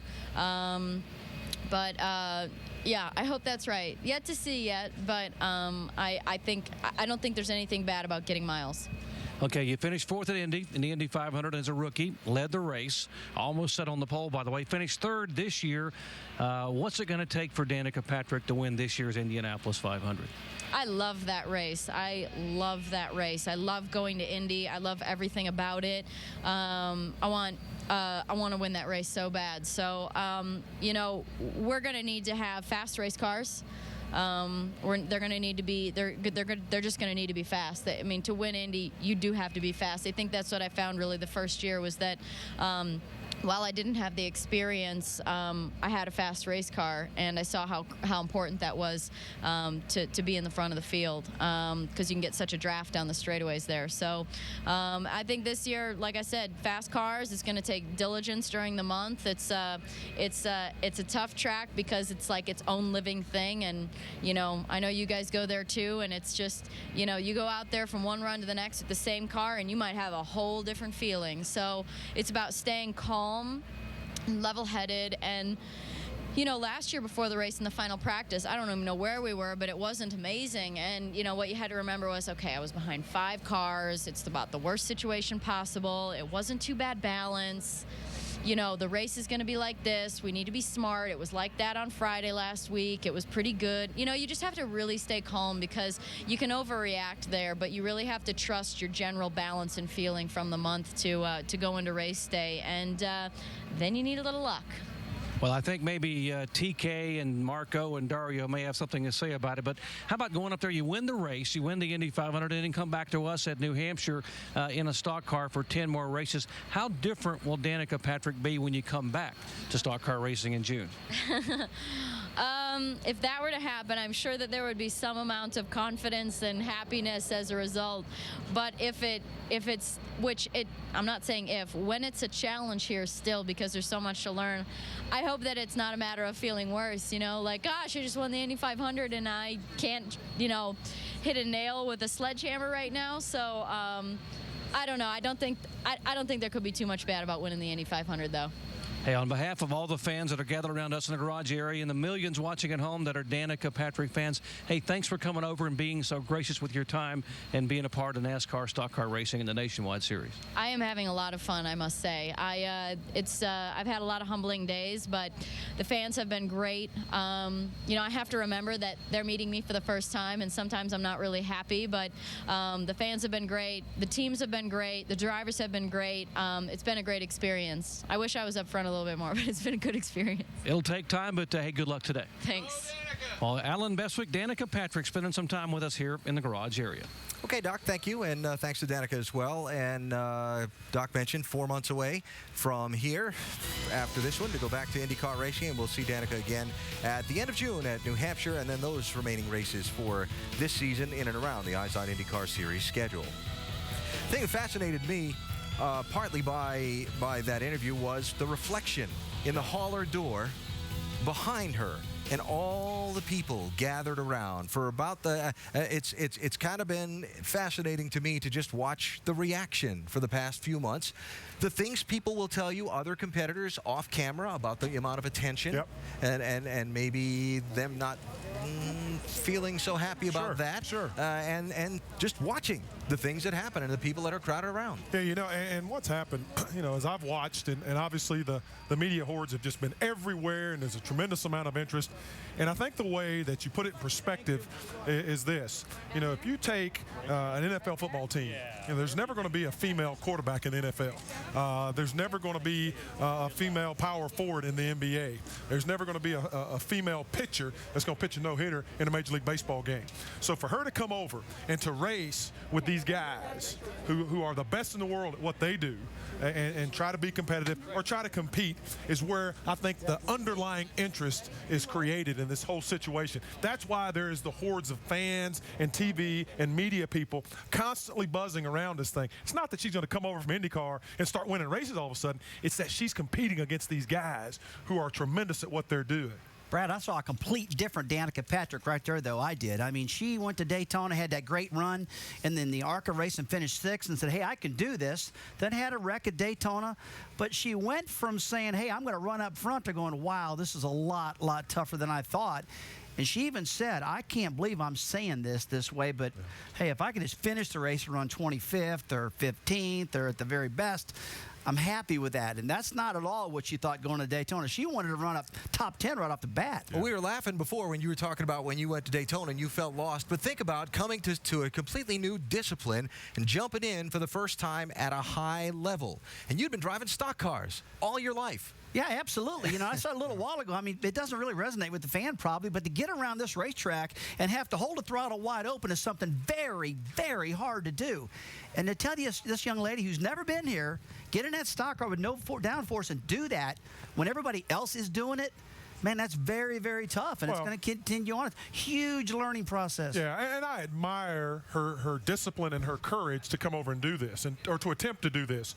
But when you're talking about the greatest race car drivers in the world, and a lot of people will look up and say Juan Pablo Montoya, well, look at what he's accomplished. But there's a big difference. When Montoya first got into stock cars, he was up to speed immediately. I'm talking maybe being a 10th off, to whereas Danica still has not been able to get up to speed with her competitors. And that is the difference. So she's got a long time to go before she is comfortable in these race cars, and who knows how long that could be. That's a really good point, Brad, because think about Montoya, one of the best open wheel drivers in the world.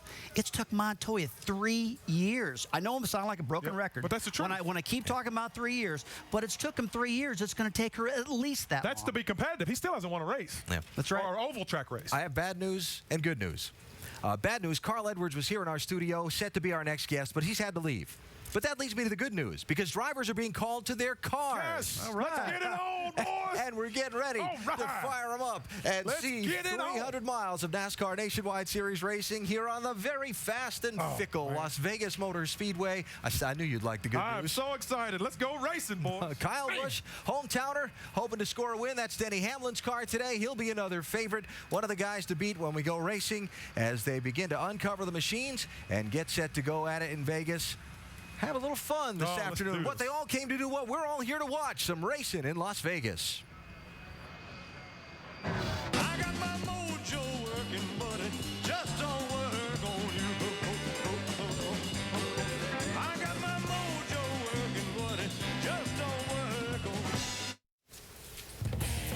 NASCAR Nationwide Series racing from Las Vegas Motor Speedway. Coverage presented by GoDaddy.com. We are getting closer to a green flag today. Rain showers 45 minutes before the scheduled green flag have kept us waiting for a bit, but the drivers have been called to their cars. They are uncovering the machines. Now, I will tell you, a ways back, like over by the Nevada-California line, there's another little wave of showers on the radar, but for now, we are clear, we are drying, and we're hoping to get this thing fired up and underway very shortly. And again, the NASCAR rule, if you're not familiar, throw another little racing twist into it. Halfway, if the race is stopped for any reason, including weather, past the half the advertised distance, which today is 300 miles, then it could be called official.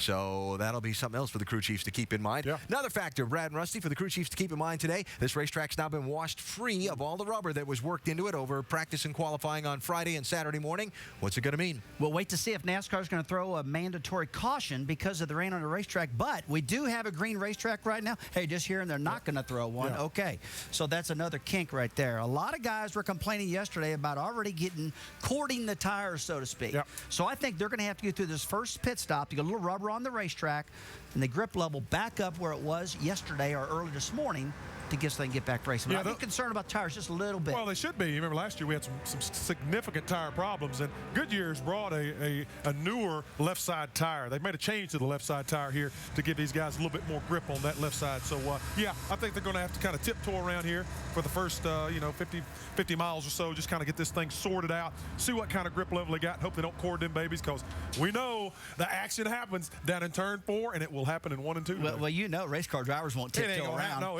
they throw that green, it's on. Yeah, let's talk about a little bit of what we're seeing here on pit road now. The NASCAR Nationwide Series has rules where the cars are basically impounded after qualifying. Teams not allowed to work on them, but there are a few things they're allowed to do. So since they've uncovered the cars, you see some of the teams doing some things, particularly down by the tires. Yep, they're going to adjust the air pressures. They'll lower the air pressures a whole lot. They'll change the wedge settings. You see the wrenches go into the jack bolt areas. They'll do that.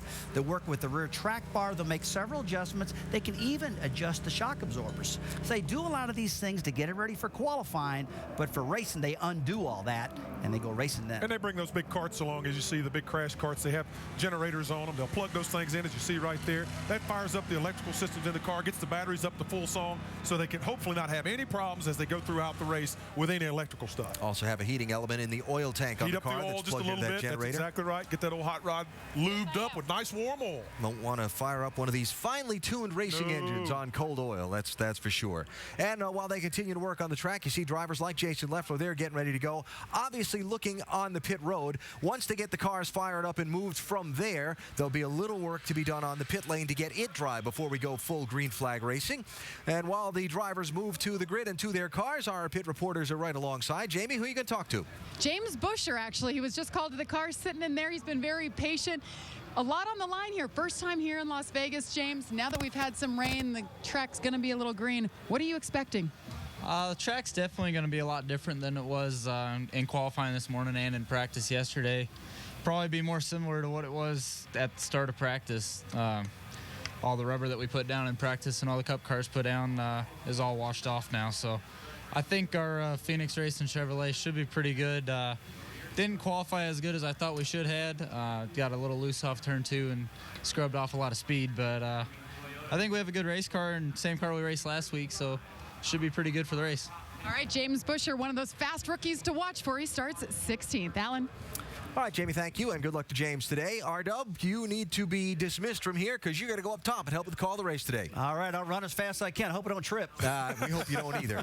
Careful of that last step. Thanks a lot. Rusty going to go upstairs and join Marty Reed and Andy Petrie in just a minute for the call of today's race. So, after rain showers and slightly cool temperatures today, the drivers are gathering. We're getting ready to go. They'll be loading them in, firing them up, sending them out onto the racetrack shortly. And we're waiting on a green flag today at Las Vegas. We can't let Rusty go. We're having too much fun down here, man. Come on. Greg Biffle getting ready to go. See if he can be a factor in this race. Drivers almost set to climb aboard and buckle in.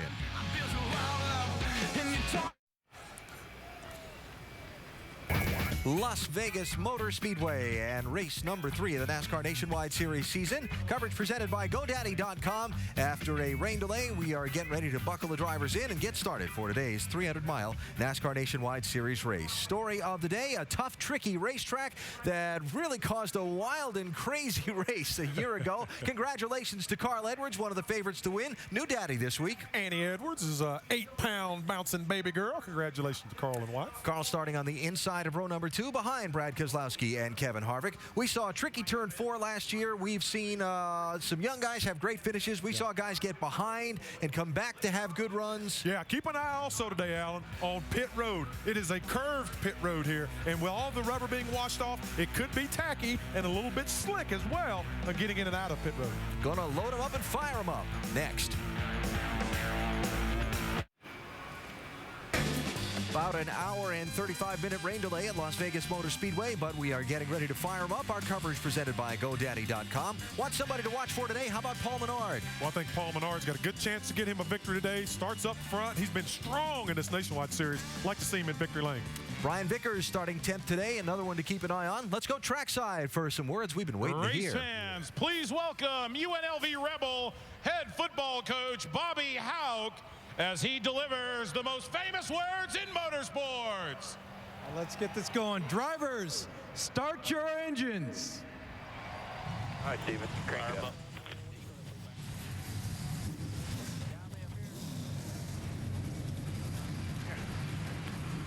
You my left ear? That's what I said. Get ready to go. Hey, blowers. Got me, Jay. Spread up top.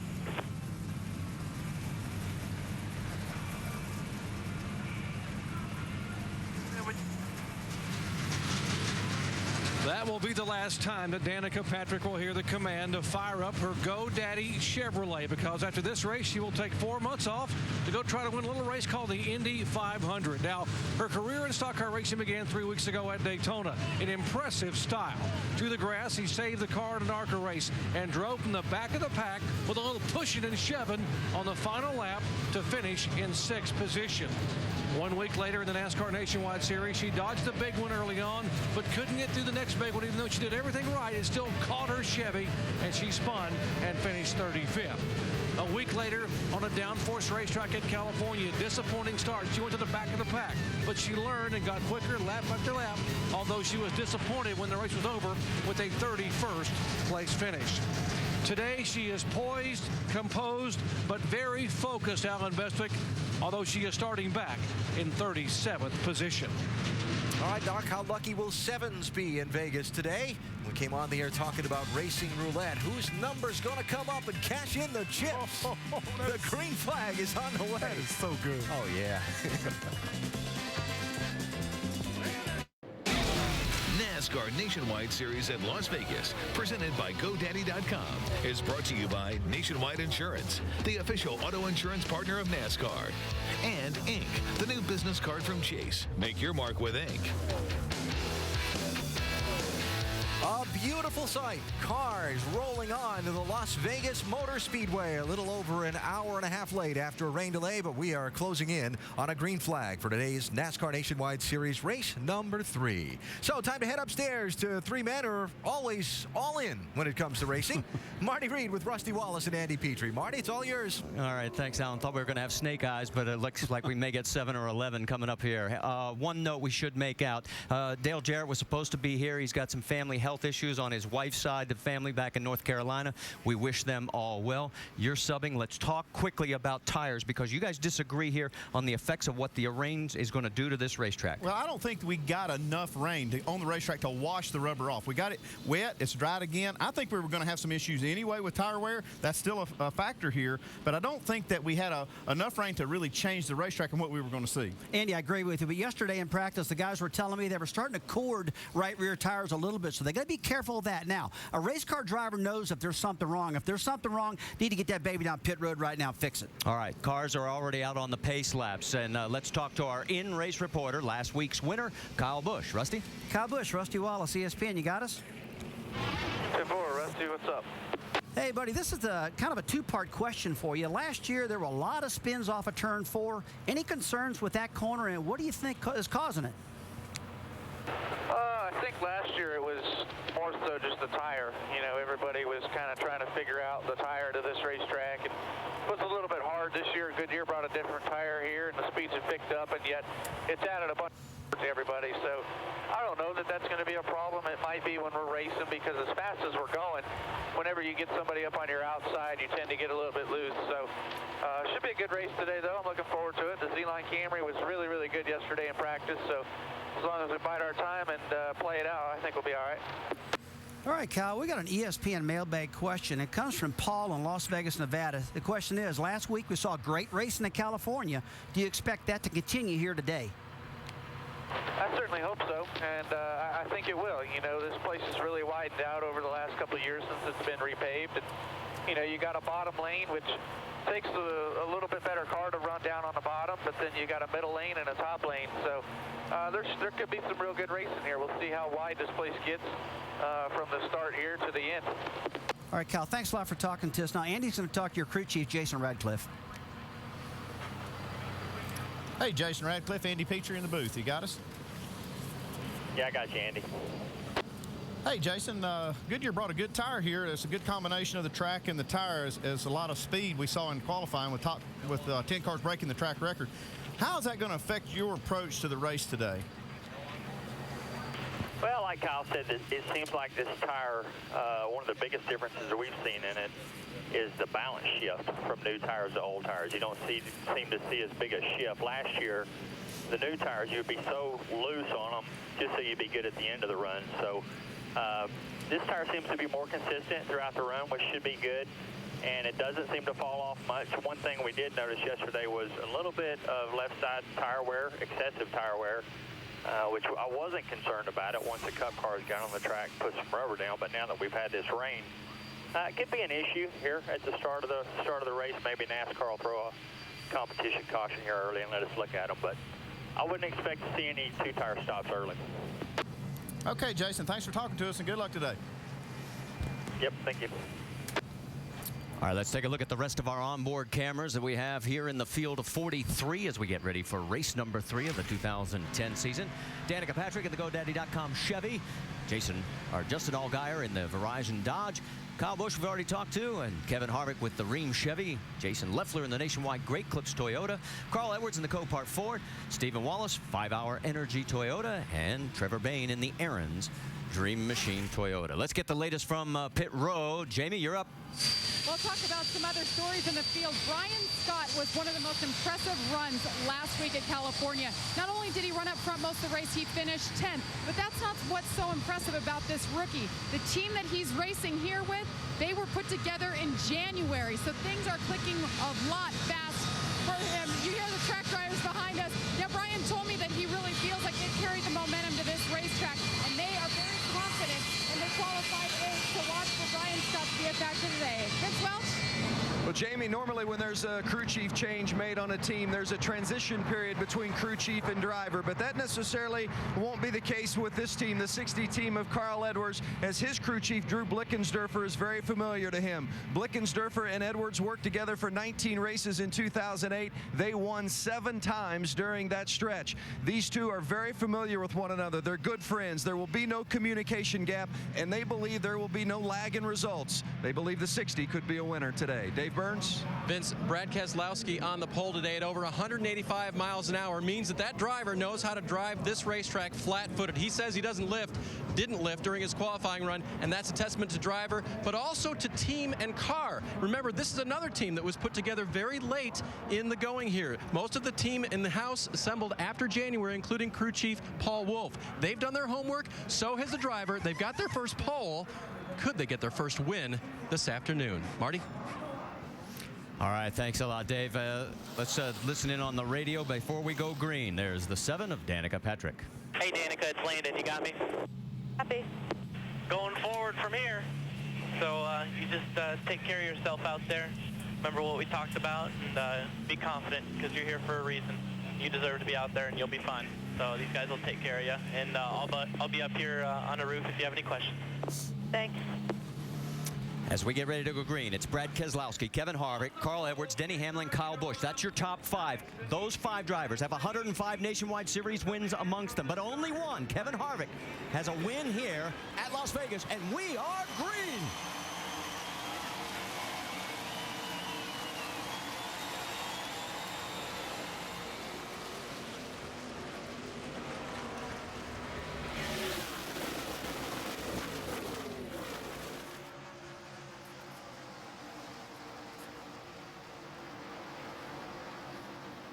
Double file all the way down through turn 3. And look at Harvick shoot to the high side. Can he hold on to it? He's got it. And it looks like Kevin Harvick is going to be the race leader after lap number 1. Marty, looks like Harvick had a lot of practice this morning in the Cup practice. Got a lot of confidence in the racetrack right now. Taking it to the high side, not even worrying about it. Denny Hamlin also having a lot of confidence in the racetrack because he's moving up on the outside. 3 wide there coming across the stripe. He moved into the 2nd position. Edwards 3rd, Kyle Busch 4th, Keselowski, our pole sitter, back to 5th. You know, we talked a lot about the exit of turn 4. A lot of the drivers I've talked to said they're going to be concerned about that just a little bit early in the race. These guys have got to get their air pressures up, get some heat in the tires to get that confidence level totally up where it needs to be. Harvick, his win here back in 2004 in the Nationwide Series. He's opened up about a half a second lead, and there is the battle for 2nd place. Right behind him as you've got the teammates from Joe Gibbs Racing side by side. Denny Hamlin on the low side. It looks like Denny's going to give the spot here to Kyle Busch. Man, that outside groove really does look good, even though it looks kind of gray. It's light, not a lot of rubber up there, but it looks like there's a lot of grip. Well, Andy, like you said a little while ago, we didn't get hard rains here. We just got some light rain. A light rain will not wash the rubber off the racetrack. So they did have practice this morning here at the Cup Series, and the groove is still up there. And you see Kyle Busch, you started 5th, up to 2nd right now, and he's got the confidence, like you said. Yeah, and here Kevin Harvick, last lap, the leader, ran under 30 seconds, at 29.98. So definitely a lot of grip. Yeah, we qualified on pole at 29.12. Back to 14th. There you see James Buescher and Justin Allgaier coming underneath the 1 and also the 21 of John West Townley. On board with Allgaier. You know, we talked a little while ago about the different lines. I mean, if you could run these cars on the top side, these Nationwide cars, like we said in Countdown, really like to be wound up. Mark Martin was telling us about it. Keep the momentum up. And I got to believe, Andy, if they can get that top side groove worked in pretty early, they can pick up a lot of speed up there. Yeah, the only thing I worry about, you see how dark that groove is. And when you get up high, you get out of that rubber, and that will wear the tires out even quicker. And I would worry about that, especially early with the tire wear we've seen so far this weekend. Yeah, well said out of a crew chief. That's something I never thought about. Yeah, well, crash in turn 1 and 2. Into the wall. Kelly Byers in the 88 from Junior Motorsports. You okay? You see the brake rotor coming apart there. Had a great run last week when he was at California. We broke something, the right front or flew up or something. Went straight in the wall. So broke something, went straight to the wall. He was 11th at the time of the crash. Well, you see some of these parts that are smoking. That's part of the brake rotor. That could have happened after the crash, and likely did happen after the crash. Looks like that right front tire is down, though. It could have run over something. It started smoking before it got to the corner.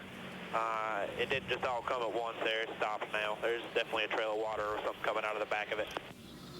Now, one thing these guys got to be concerned about, lap 7, Andy, there's a broken rotor all over the track. They got fresh tires. I'd be worried about a puncture right now. Yeah, at this point, when I see something like that, I'll tell my driver, leave a gap. Don't run right up on the bumper of the car in front of you so you can see if there's debris out there, because we're not planning on pitting, so we want to take care of these tires. Okay, couple of things we have to get off to you. Mark Green in the 49 will be the Aaron's lucky dog. He gets back on the lead lap. Dennis Setzer, not a happy 50th birthday for Dennis. He is our first start and park. He's behind the wall. And that's what's left of Kelly Byers' machine. Remember, he started, I think was 32nd last week at California. Came up for a 7th place finish. And then here's what happens, and bam. Man. Yeah, that's definitely something happened to the car there. Said he felt like maybe something broke. Kind of looked like a tire going down, but it's hard to say right there. Yeah, that didn't look like it was loose or nothing like that. Just went straight up. Well, traditionally, we've had a caution before lap 15 in 9 of 13 prior races. Guess what? Make it 10 out of 14 as we are under our first caution. And it looks like no takers right now for pit road, but we'll keep an eye on that while we'll step aside just for a break with Kevin Harvick out in front, Kyle Busch second, Denny Hamlin third, Carl Edwards and Brad Keselowski rounding out your top 5.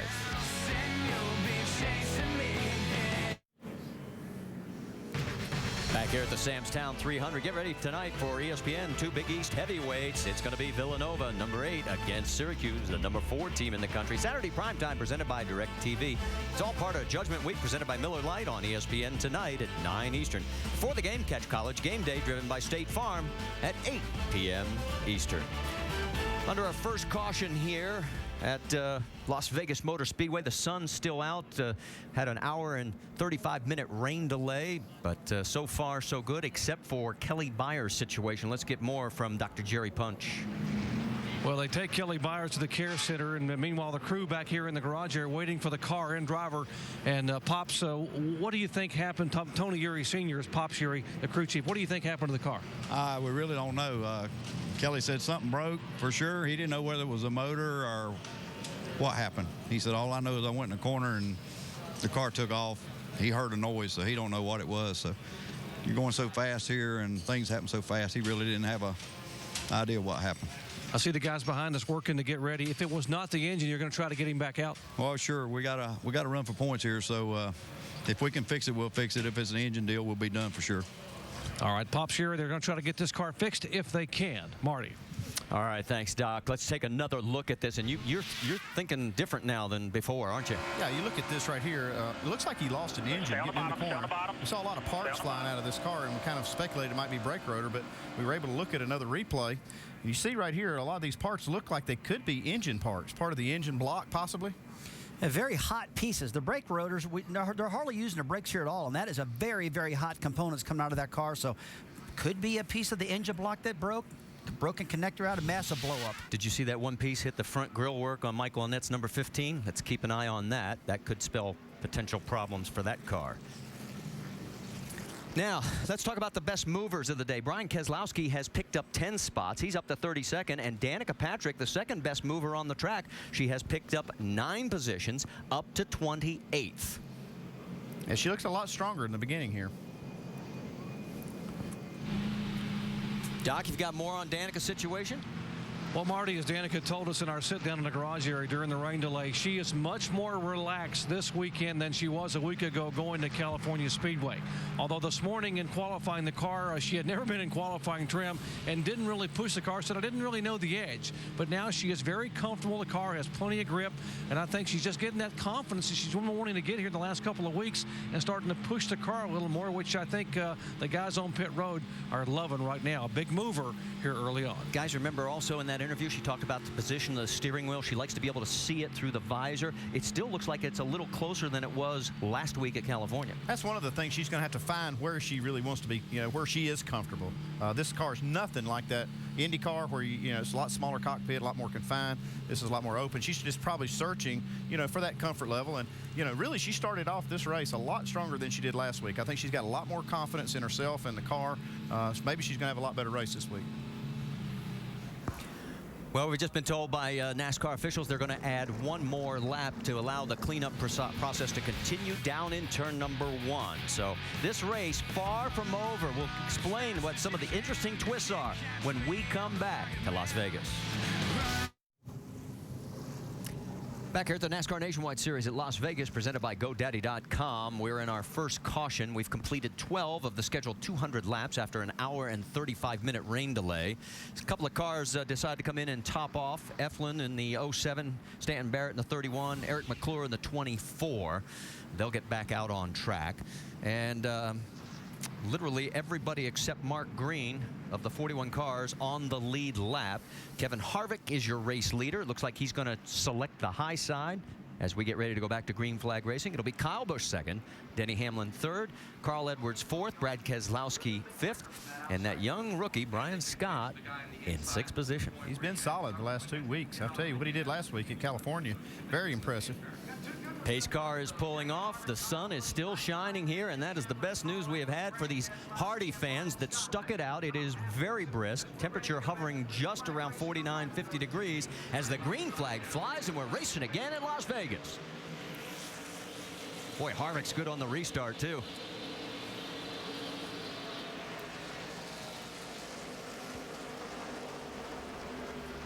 Tell you what, I just started to say this is a good test to see if the bottom of the track or the top of the racetrack is better for restarts, because you got two of the best guys right there restarts right now. Yeah, but look at all the speedy drive you see they put down on the racetrack. I think that's really affecting where Harvick's running. They put that down up on the outside, but it looks like Harvick gets a good grip through 3 and 4 where the track is clean. Kevin Harvick opens up about 2-3 car length lead now, and as they come across the stripe, it's Kyle Busch second, Edwards third, and Denny Hamlin fourth. We talked to Kyle Busch earlier. Right after he qualified, he said he thought he had a lot more in his car, and it's showing right now. Take a look, Carl Edwards, and outside of Denny Hamlin right there. Good run on the top side. Yeah, look at all this speedy drive. Boy, be thankful they're not having the old open face mask helmets. They'd be breathing all that stuff in and probably choking. Well, Andy, they're going through that speedy drive, but it's an uncomfortable feel as a driver. I mean, when you hit that stuff and the smoke's coming up, you're like, man, this baby's sticking, but it's not supposed to be. It doesn't look like it's going to stick, but they are. They're handling it pretty well now, and the track's starting to clean up. Best battle right there with Denny Hamlin struggling to hold on to fourth. He's got Vickers on the high side, and Vickers pulls about a car length ahead.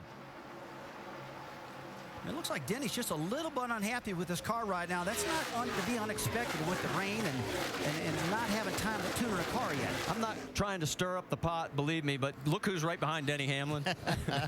Yeah, these two definitely have a history. Brad Keselowski is 22, and Denny Hamlin have definitely had a little feud going between them. You would hope that's over with by right now. You know it's on both their minds. Caution, we got another crash. The 81 of Michael McDowell is into the wall. I thought that was Mike. That's an 81. That is McDowell. Well, that sucks. Yeah, he had a big promotion where people who texted that code on the back I don't know what bumper. fell out of it. Like, still running, but something happened right there. Something broke. He was 27th at the time of the crash. What we were mentioning was the fact that Monte Carlo was going to give special sweet rates for anybody. Yeah, look at this car. This car turns really kind of on the straightaway, just past that tri-oval area. Man, see Danica come right through there. Yep.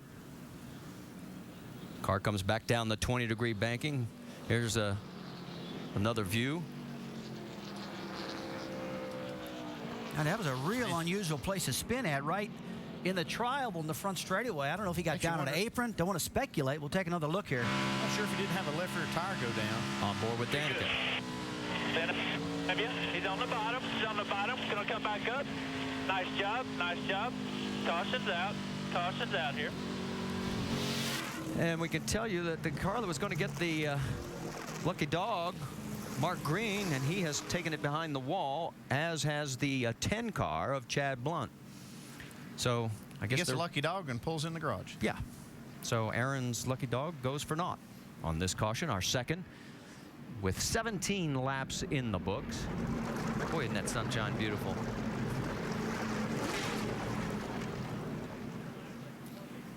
Well, here they come, and it looks like the first two are going to stay out, Harvick and Busch, but Carl Edwards comes in, but nobody else. Yeah, looks like the next car is coming in. There's a 21 car, John West Townley. A lot of times, if the car's not right, get it fixed right now. I mean, get it fixed early so you got enough time to get to the front. Let's check in with Vince Welch because he's heading your way. Yeah, Carl Edwards says that the balance of the car is actually good, but they're going to pull a tear off. They're going to fill it up with some fuel, and they just want to make sure that Carl has good vision out there. They're not going to put new tires on. Nothing wrong with the race car at this point, Doc. Danica Patrick coming down pit road just in the 7 car, making a lot of progress. And the big thing here is just being very conservative early in the race. Crew wanted to make sure to keep fresh tires on the car and keep her comfortable. As she said before, very steep learning curve, but gaining confidence every single lap. If you listen to her on the radio, she sounds like a different driver than a week ago at California.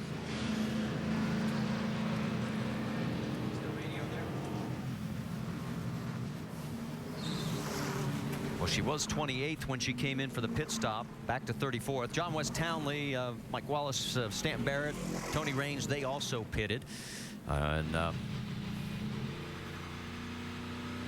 Let's go back and listen in on Danica's radio from just a little while ago. Oh my gosh, when a car spins, I feel like it's like a football. You just don't know where it's going to go.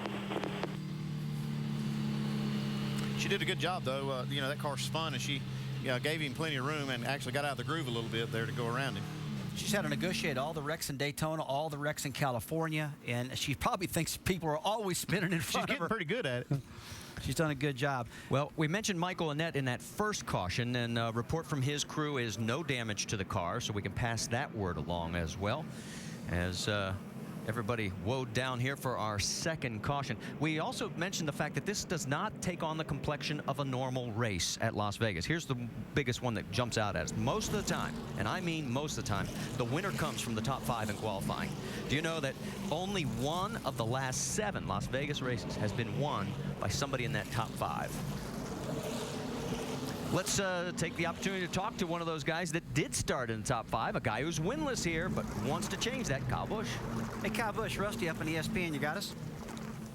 10-4. Kyle, what's the car feeling like right now? We had a little bit of rain. Has it affected the track much at all, if any? I don't know that it's really affected the track. Our car seems to be a little bit tight, tighter than it was yesterday. We were pretty good, so we got something a little different. The pace might have gotten a little faster today, but you know, we'll make some changes to it on the first stop, get it better. Kyle, is the top groove at a racetrack already kind of wore in from practice this morning in the Cup Series? Is it ready to go up top? Yeah, that's pretty much where I've been so far this whole time, is kind of second lane up, 2.5 lanes up, something like that. So it's good. All right, Cal, thanks for talking to us. Joe Gibbs Racing has never won here at the nationwide race at Las Vegas Motor Speedway, and here's the reason why for Kyle, as he has the second place run back in 07, but the rest of them not typical Kyle Busch races. Now, he has won here in Sprint Cup just last year, but not in the Nationwide Series, and he has said he wants to change it in front of his hometown fans. Yeah, isn't that the way it goes? There's some place that you really want to win bad, that you sometimes you maybe try too hard or make mistakes trying to win that race because you want it so bad. I just wonder if he's thinking about that right now. He's probably thinking, hey, that was old times. This is a new year, and I just won California. I got a good car. I'm running second. I just wonder if that's in his head. Well, let's check in on the radio from the 60 of Carl Edwards talking about green flag runs. There's your track position there, Carl, but that's 15 laps on fuel, 18 altogether, and that's a quarter of the way through a fuel run, so I don't want to leave you out there too long, you know? Right, 10-4. That gives us a long time if it goes green. That's fine. Carl? Just be conscious if we do get a green flag run, you know, if those leaders are only a quarter of a lap behind us or something like that, you know, when they start peeling off, we don't want to be a lap down when we stop or anything like that, you know. And Carl right now back to 25th position, but with full tanks. Yeah, but that worries me to go back that far. I'm sure he thought more people would come with him. Back there in 25th, we've seen these problems early. The next problem will likely be in front of him. So kind of in a vulnerable spot until he can get that track position back. Well, and a big opportunity for Danica Patrick. She is going to line up right behind Carl in 27th. She might be able to go to school and learn some things and help work her way towards the front. Let's get ready to go back to green flag racing. It's Harvick, Kyle Busch, Brian Vickers, Denny Hamlin, and Brad Keselowski. And again, Harvick takes the high side, and he was like a rocket ship the last time on the restart. This time, though, Kyle's right there. Looks like Kyle anticipated that start just a little more than he did last time. 2 by 2 through 1 and 2. Over the bump of the tunnel. And Harvick's car really looks good. Boy, and it does like that high line. It just, you just feel like you got so much more power when you get a car hooked up on the top of the racetrack. But I will tell you guys, I was impressed about how equal they were still coming off of turn 2, though. That was well, they're not equal coming off 4 here, though. Yeah, he's got that momentum now. Well, we've yet to have a long run with these 2 early cautions. And there you see Brad Keselowski, as he has dropped back, he is now running in 8th position, and we even saw a little wiggle coming out of 4. It's tight racing here with Rusty's 2 cars now running side by side. Yeah, I'm not liking watching that either. Close your eyes then. We'll let you know. That is Brendan Gaughan in the 62 right in front of Steve Wallace. You know, had some shots of Brendan's air dam there, and he's got big chunks knocked out of it. And I think he drove over that debris from Kelly Byers, debris coming out of the front of his car. He definitely got a few gaps in that front valence. We can give you an update. Michael McDowell has been released from the infield care center. He is A-OK. Unfortunately, the car is not. Justin Allgaier there in the 12 car. He is running in 10th right now. Remember, this was the race last year where he really broke out, led for the first time in his young nationwide career. Here's another one. James Buescher trying to make his way, as he's had 2 good runs so far this season in that #1 James Finch car. That's for 14th. See, Ricky Stenhouse having a great run right there in Roush's car, the #6 car. Qualified real well. Running about the middle of the racetrack right here, keeping that Ford wound up. There's an update for all fans of Danica Patrick. She's currently running in 26th position. But the battle right now up front, not really much of a battle, because Kevin Harvick's now opened up a half a second lead over second place Kyle Busch. Denny Hamlin has his mirrors full of Brian Vickers. A little bit further back, you saw Brad Keselowski and his teammate Justin Allgaier coming through. And sneaking into this picture and not making a lot of waves, keep an eye on Greg Biffle in the 27. He is just ahead of these 2 cars, and now 3 as Paul Menard comes into the mix. Here goes Team Penske side by side. This is for position. The battle for 7th. Marty, I really didn't expect this. I mean, Allgaier's good, no doubt about that, but Keselowski was so bad fast in qualifying, Andy. You would think that he's to be the one setting the pace, but evidently the handling's off on Keselowski's car right now. Well, it was obviously right for qualifying, and it's not right for the race, so they're going to have to make some adjustments on their first pit stop.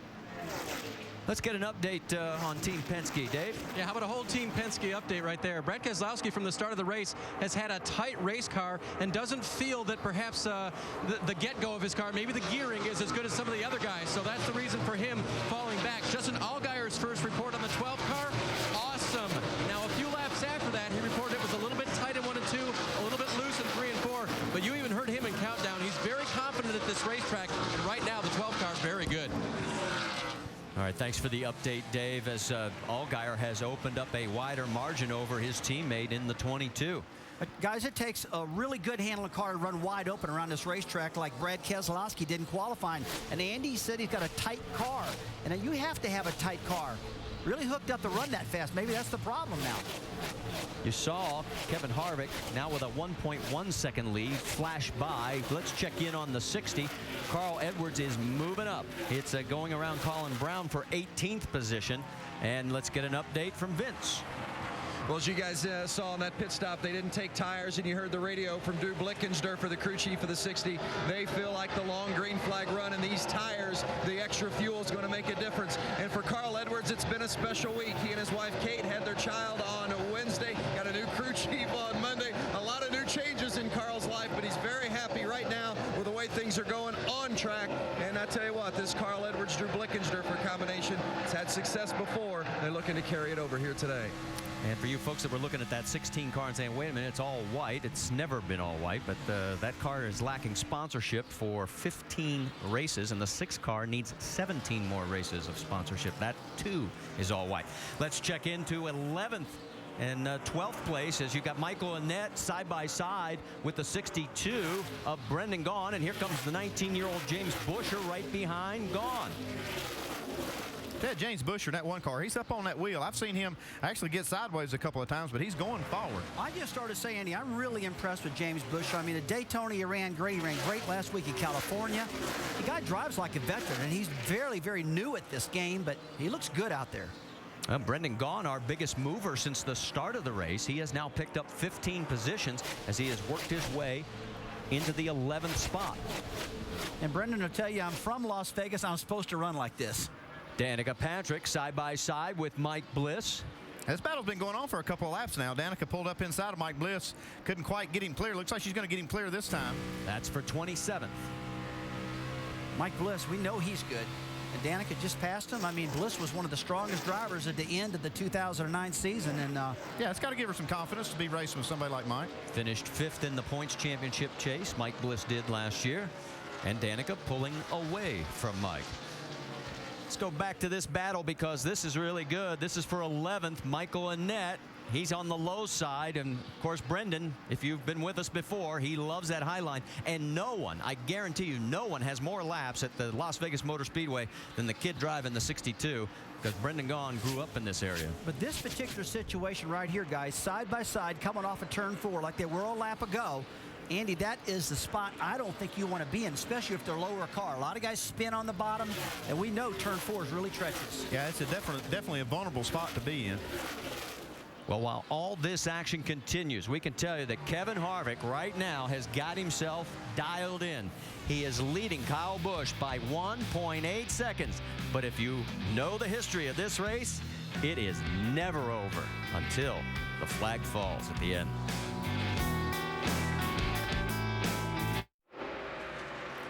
The Sam's Town 300 for the NASCAR Nationwide Series underway at Las Vegas Motor Speedway. Kevin Harvick out in front, the only leader the race has had. Danica Patrick running 27th now. There have been a couple of cautions after an hour-and-a-half rain delay, but Kyle Busch not able to challenge Kevin Harvick, and Kevin continues to pace this event. He's out in front by 1.7 seconds over the second-place runner. Let's get you up to speed and some updates on some of the front runners in their early runs. Vince has the leader, Kevin Harvick. Well, and it should be no surprise that Kevin Harvick is the leader. He's had some really strong runs here in the past, including last year when he led 41 laps before getting collected in an accident. And they started here this weekend with that same setup from a year ago, picked up right where they left off. He says it's a little snug over the bumps in 1 and 2, but otherwise the balance on this race car is very good.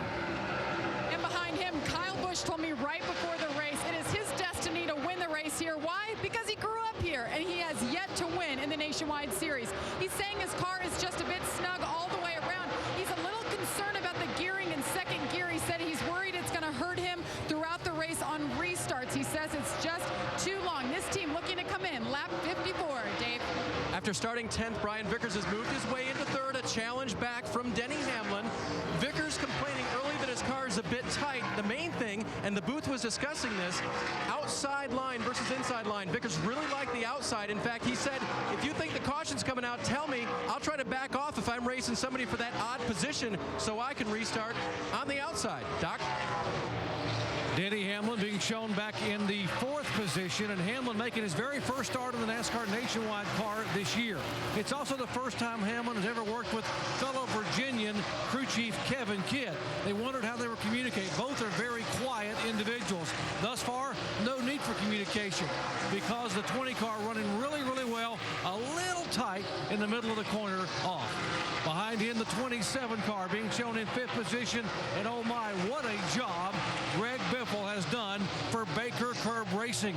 A little team that began the year with 5 cars and just 6 employees, had a runner-up finish last week in California, and today Biffle on a mission again to win just like he did here 1 year ago. Dave. Justin Allgaier started in the 12th position. He's halved that now in the 6th spot. Allgaier complaining about his awesome race car, that it's gone a little bit to the tight side, refusing to turn for him just a little bit right now. They'll try to fix that on his first round of pit stops. Jamie? And Brian Scott behind him started 8th. Again, momentum on this team's side. He had a great run last week, finished 10th. The rookie getting it done here, his first race here in Las Vegas. He says he's a bit snug. He's really been relying, too, on his teammate Brian Vickers, who's running a few cars ahead of him, watching his line, learning from him all week, and it's paying off, Dave. Pole center Brad Keselowski's fallen back to the 8th position. He's been trying to diagnose a strange sound and a strange feeling in his race car. At first he thought it might be the motor missing, so he switched ignition boxes, but that was not the issue. Then he said it felt like there's a parachute on this car. Something's holding it back. Maybe the gearing, but right now it's just not right. The 66 car of Stephen Wallace has had a solid run so far. His complaint about the race car has been that turning in the middle of the corner, just a little bit tight, but Stephen and teammate Brendan Gaughan having a good run today here at Las Vegas. Vince? Well, in the 15 of Michael Annett started 23rd. He's up to 10th. That gives you an indication that he's got a good race car, and he has confirmed it. Annett says this car is great as he continues to move up and likes to run that low side. So far, so good for Michael Annett, the second-year driver. Doc?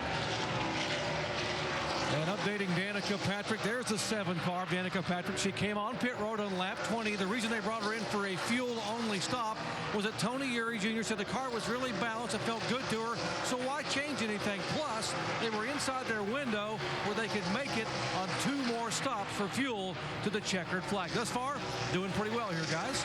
Alan?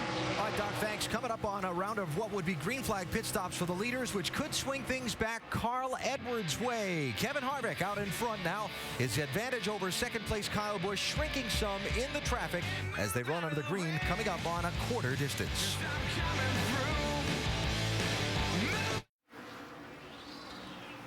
Well, Kevin Harvick, our race leader, putting Danica Patrick a lap down. She is in 25th, so that means 24 cars still on the lead lap. Don't forget, you can log on to NASCAR.com for all your latest NASCAR information. So Danica not going to be happy because that was one of her goals, to stay on the lead lap, but she has run some competitive laps. Her last lap was at 31.6 seconds. Give you an idea, the race leaders right just tick under 31 seconds. Well, Danica's doing a lot better this race than she did in California. There's no doubt about that. And Kevin Harvick is having an exceptional day. He's got a bad, fast race car. Danica's not as bad as it looks. She is a lap down, but she looks a lot better this race. Well, I'll give you an idea. Harvick has a 1.5-second lead over Kyle Busch, and there you see Jason Leffler as he is in. Jamie, it's yours. And Jason Leffler brings it in. Loves this racetrack, always has good races here, but hasn't had the best of finishes. DNF the last 2 years. 4 Goodyear tires there. Fill it up with Sunoco fuel. He's down and away. Solid stop for Jason Leffler. Brian Scott, the guy we've been talking about, the rookie who's been so impressive. One of these Braun cars. He's a Braun car all year long. He's a full-time driver. They're going to make an adjustment. He's been saying he was snug all the way around the racetrack. So 4 tires fill it up, and they're going to free him up a bit. And Kyle Busch expected to come here in the next couple of laps, Marty. All right, thanks, Jamie. As Kevin Harvick on the left side of your screen, while Brian Scott comes back out onto the racetrack. His lead 1.4 seconds, as now that is Mike Wallace getting lapped. Wallace shown in 22nd position, and so that leaves 21 cars now on the lead lap. I'll tell you, this is falling right into Carl Edwards' hands. He's got about 20 more laps of fuel in his car to the rest of the field. And the field's going to have to start hitting pit road anytime now, the leaders. And Edwards has still got enough fuel to stay out there. Edwards running in 10th. And here comes Brian Vickers in for his stop. Dave? Sliding to a stop is Vickers' car. Been a little bit tight. Wrench in to fix that. That'll be a track bar adjustment. Air pressure as well for Vickers. Braun Racing Crew trying to get him back off pit road in a timely fashion. 4 tires going on, and off he goes. Jamie. And Ricky Stenhouse Jr., of course, being a rookie, they like to keep him conservative, so he too is tight. Unsponsored race car for Ricky Stenhouse Jr. 4 tires, they tell him to go hard. 15.1 seconds, and it's a good stop. All right, thanks, Jamie. One of the things we're looking at, we're working lap number 58. Obviously, those cars pitting right now, and here comes your race leader. This will get them past halfway, and there is more rain potentially coming. Here comes Denny Hamlin. Doc, I think you're going to be up first. Absolutely. First stop of the day for Hamlin. They hit the car a little bit tight from the center to the corner out, so they're going to put 4 tires, fill it up with fuel, go up on the track bar was the plan, and take some air pressure out of the left side. Vince. The 33 of Kevin Harvick. He's been the leader the whole way today. He's been happy with the car, but they're going to make a 0.2 of a pound pressure, air pressure adjustment out of that right front. Otherwise, a strong day and a good pit stop for the Harvick crew. 15.4 is a good stop. Back out on the track, and Hamlin right behind him. The 40 car, Mike Bliss, has been caught speeding on pit road. Here comes Kyle Busch. Jamie? And Kyle stayed out and led a lap. Of course, we've been saying he's snug all the way around. Air pressure adjustment and a half round up on the track bar to get his car handling better. He's liking that top line. It's going to be 4 tires and fill it up once again. Sunoco fuel, Dave. Justin Allgaier doesn't want to do too much to his race car. There's going to be a wedge adjustment, a little bit of air pressure for Justin pitting this time. Remember, the car was awesome at the start of the race, and now it's just tight in 1 and 2, a little free in 3 and 4. That's what they're trying to fix for Justin Allgaier. Doc? Race leader Greg Biffle on for his stop. He said the car is just a touch tight in the middle of the corner. Air pressure adjustment, left front and right rear, 4 tires and fuel. When you saw the time on the Justin Allgaier stop, just bad. Definitely a disaster on the right side. They had to put some lug nuts on over there and cost them a ton of time. Well, it's gone from bad to worse for Mike Bliss. He's now going to get a stop and go because he was too fast on his pass-through penalty. Jamie, the 99's in. And Trevor Bayne making his first stop of the day. He too is tight. That seems to be the call today because it is very cold here today. Uncharacteristic of Las Vegas this time of year. It's a good stop for young Trevor Bayne. Excellent stop at 14 seconds. That's Paul Menard at the bottom of the screen coming out as well. There's the 22 of Brad Keselowski as he did lead a lap. Jamie? And they've been trying to diagnose what they can do for Brad. It looks like it's going to be a track bar adjustment for him. Paul Wolf asking question after question, having to adjust for things like wind off turn 2 and harshness in the car, in addition to tracking that funny sound and feeling he's been having. They'll get that track bar adjustment. Little trouble getting off of pit road for Keselowski. And trouble for Paul Menard. We've just been told by NASCAR officials he's going to get a penalty. Too fast entering pit road. He was 13th before the pit cycle for Paul Menard, but this is going to hurt him. And there is Carl Edwards. Guess what? He is your race leader. And just what you were talking about, he has 18 laps to the good, as there is Kevin Harvick right behind him. And Kevin Harvick saying, I got to get around him to get back on the lead lap. And everybody else is not wanting a caution to come out because Carl Edwards could put everybody a lap down. And that would not be good for the field. Well, Harvick would get the beneficiary of the lucky dog, but I think he'd rather get in front of him right now. Here comes Denny Hamlin also. But let's go back to what we were talking about. The guys that have pitted now, they can go past halfway. If we get more weather, they're in good position. Carl is going to have to stop. Yeah, Carl's got to stop before the halfway mark, but it looks like we're going to be able to get enough laps where it's going to cycle through for him. And right now, he's got a little bit of an advantage. But they're talking now that maybe he's going to come on down pit road early. And you see that drop down for Danica Patrick. She is running in 7th. Remember, she came in at the same time Carl came in. So that's why she has cycled through up to the 7th position and back on the lead lap. Carl looks like he is woeing it down. Speed, 39.50. He doesn't want to lose too much time to the other cars on fresh tires. And he took that gamble of maybe catching the caution when they pitted, but didn't come out. So now he's going to get his tires on so he can kind of keep up with them. Vince? Yeah, you guys briefly heard a bit of a radio from Drew Blickinger for warning Carl, do not speed. Several have already been caught speeding violations on pit road. Watch your speed. They're going to make 4 tire change and air pressure adjustment as well. It's a little arrow tight in the center and loose off, but otherwise Carl Edwards has been pretty happy with his race car. So far the crew has been solid on this stop. A little hang up on the left rear, but otherwise out cleanly for Carl Edwards. The 09 reason you're seeing that car of Scott Riggs, he is your current race leader. He's still out there. Lagasse right behind him in 2nd spot. There goes Carl back out onto the racetrack. And Riggs now pulls into pit roads, and so does Scott Lagasse Jr. So John West Townley will take over the race lead in the 21. Yeah, and these are some cars that are going to take advantage of that extra 18 laps that they have on that fuel, and they're going to stay out there and see if they can't catch a caution. Carl elected just to come in and get tires and stay on par with the other cars that are running up front. Joe Nemechek in the 87. Right behind him there is in 2nd. Mike Wallace is 3rd. Danica Patrick 4th. And then now Danica moves up to 3rd as she has gotten around Mike Wallace right there at the top of the screen. And this is a good move for these cars, especially Danica. She's on the lead lap now, and this is a good gamble. Stay out here and try to catch a caution and take advantage of making that pit stop early, and maybe it'll come around for her. Well, this is a big confidence builder for her also. I mean, hey, Danica, you're running 3rd right now. You're looking good. I mean, she's got to be coming out of her skin right now with excitement about how well she's running at this point. That is Kenny Wallace in the 28. As he's got that federated sponsorship for 8 races this year, and he gets passed on both sides as he gets loose. Mike Wallace right on the back bumper of Danica Patrick. James Buescher in the 1 car, and here comes Trevor Bayne in a freight train as they try and tighten up. That is all for position on the racetrack between Patrick and Mike Wallace. And the top 4 cars have not pitted yet. So they're still on the racetrack. Probably have to come down pit road another 8-10 laps or so, get their fuel and tires. Yeah, it's been about 50 laps since they got fuel, so they got to be running low on fuel.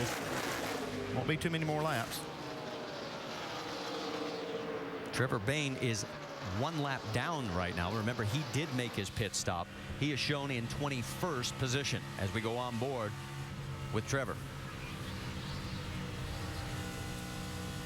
Trevor Bain, a young guy that's doing a great job in this car. Qualifies real well and really got his head on his shoulders right about what he expects out of this car and what he wants to do in racing. Every time we've talked to him, very impressive. Boy, James Buescher gets underneath Danica Patrick, clears and makes the pass. That is for position. Or, pardon me, it's not. Buescher one lap down because he also came in on that last round of pit stops. We're still waiting for the race leaders currently out there to make their second stops. Danica gets a little loose. You can see Bain takes advantage of it. Still hangs on the third spot. These cars are a lap down. They're on fresher tires, full tank of fuel. But she's getting some great experience right now. Now this is for position. Mike Wallace just passed her for third. So move Mike to third. Danica is now fourth. Kyle Busch, about another 2 seconds back, is in fourth position. Oh, now look, that 99 gets way out of shape underneath James Buescher. And Buescher doing a great job of holding on to it so far. I think he's got a tire. He may. He is slowing down the backstretch. Well, he looks way out of the groove. Looks like a left rear tire on Buescher's car. Well, I think he may have just got all the trash. Yeah, there he may have it. Yeah, he's got definitely got a flat. Now the question is, does the caution come out? It would be a huge break. You got a left rear flat. James, get it to the bottom. You got a left rear flat. He was the first car one lap down in 20th position as he is trying to make his way. Oh, here you go. Hang on. This is where he's got to hold on, because when that left rear tire flies out, generally you spin. He's still got a long ways to go. That's coming off turn 2. He's got to go all the way around the track to get to the pits. See, tire now may not stay together. Well, the top could be a big break for these cars right here now if that caution comes out. That's right. Mike Wallace currently running in second. Danica Patrick third. Copy. The 38 of Leffler is a lap down, as is Brendan Gaughan. Brendan Gaughan gets in the wall. Yep, he tagged it there. Just pushed a little too far right there. Brendan did try to squeeze it up in there. There wasn't enough room. Got a left front fender damage on that car. That's Kyle Busch in the 18. Now, he is the first of the cars that had made that last round of pit stops, and he will inherit the race lead. Here comes Danica making her second Back stop. it on down. Keep it up top there. And the one car did make it to pit road. Come on down, straight to the cone. Straight to the cone. There you go. So we stay green. This is where she's got to watch her pit road speed. She had a problem with this in California. Let's see if she gets this right. Doc? Perfect entry for Danica Patrick. Remember, this is the first time she will get fresh Goodyear tires, but she ran 73 laps on the tires she started the race with and did a great job. And Rusty, you were exactly right. A huge confidence booster for her to be able to run among the top 5. 4 tires, no adjustment. They get a problem with the left front lug, they get it on, and she is away. And that cost about 3 more seconds. Yeah, that was a costly little mistake right there, but she's back out on the track. John West Townley, still your race leader, 3.9 seconds ahead of Kyle Busch, but remember, he is due for a pit stop at any time. It's only the second race Townley's ever led. He led 1 lap at Daytona back in February. Marty, he's running about 0.4 of a second off of what Kevin Harvick's running right now. Yeah, here he comes. Looks like he actually damaged that left front fender and skirt area coming off the racetrack. It knocked it up when he hit the bottom of the track, looks like, Andy. 45 miles an hour pit road speed. We've had several people busted already. And John West Townley makes it in, gives the race lead to Kyle Busch. Yeah, through that whole cycle, Kevin Harvick lost positions to Kyle Busch and Denny Hamlin. Yeah, Harvick right now will set it for you. Now that the pit stop cycle has taken place, it is Kyle Busch, then Mike Wallace, who still has to make a stop, Denny Hamlin, Kevin Harvick, Brian Vickers, and Greg Biffle. That's your top 6.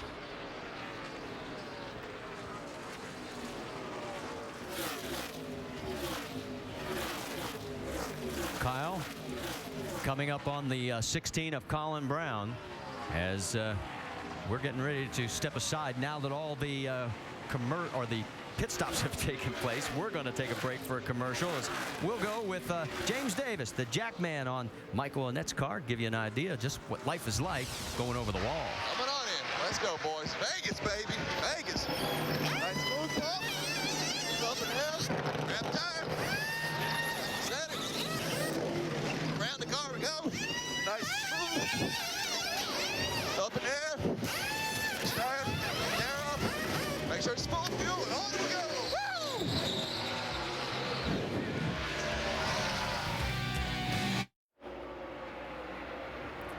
Las Vegas native Kyle Busch leading at Las Vegas Motor Speedway. Our coverage today presented by GoDaddy.com. 16 laps from the halfway point of this race. And that could be important because... Oh, trouble. Uh-oh. Ooh. That's Danica Patrick and Michael McDowell. Oh, man, she's torn up pretty bad. We're driving on the ramp. You can here. And that's a second wreck today for Michael. We saw him spin on the straightaway there and get into the wall, and now it looks like he's had another issue and collected Danica Patrick. So caution out for the third time in this race. And some pretty heavy damage to the 7 car as swept up in a crash involving Michael McDowell and Danica Patrick with a machine that is really beaten up. It has been up pretty bad. I know Michael McDowell really wanting to run well for his sponsor Monte Carlo here in town, and they had a big to-do over there, and I know he was really wanting to do a good job for him, but that's a bent-up race car. I don't think he's going to get that one back out today. And again, McDowell involved in a crash back at lap number 16 in turn 1 when his car went around pretty much by himself, returned to the race, but now after being down some 65 laps to the leaders has been involved in another crash again, and this one involving Danica Patrick as well. Have a look. What happens here? Go off down the corner. It looks like Michael's losing a little bit of speed. She runs in there pretty snug on him. She said he turned down, but it looked to me like she ran in there and there just wasn't enough room. I think she slid up just a little bit and got into the left rear of Michael. And they went for a ride. No turn signals on these cars. No, Judging baby. intentions can be a little tough without a hand signal out the window. May have just misjudged a little bit of distance there, closing distance. On board. Trying to go by him, and yeah, he does turn down just a little bit, but they're going into the corner, so he has to make the arc. And you see the rubbered up part right there on the bottom of the racetrack. That's where he was going, and it looks like she was trying to beat him to the punch. And they just collided, AB. Too bad. So Patrick headed to the pit lane and to the garage with a heavily damaged car. And this sets up an interesting situation. We're 15 laps from halfway, which is where I was going. And by the way, there are rain showers on the radar. So champion crew chief Andy Petrie, what do? You call your guy in here? Yeah, I'm looking at this radar, Alan, and this is where it gets dicey. Yeah. What are you going to do? You know, you want to try to, if you think it's really imminent, you might want to stay out here, but you almost got to plan on another fuel run here. You see Jason Radcliffe trying to make that decision. Well, they last pitted on lap 59. We're working lap 56. So, yes, they are coming. And we'll get the cycle through here. And, Doc, we're going to send it your way first.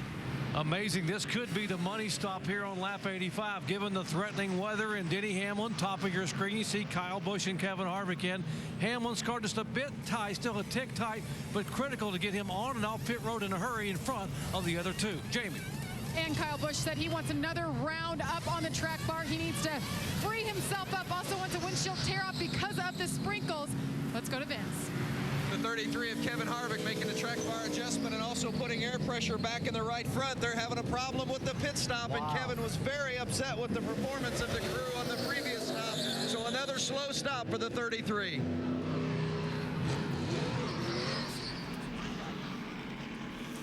There's the Nationwide Insurance race off pit road, and you can see, look at Harvick, drops 5 more spots because of a second bad pit stop.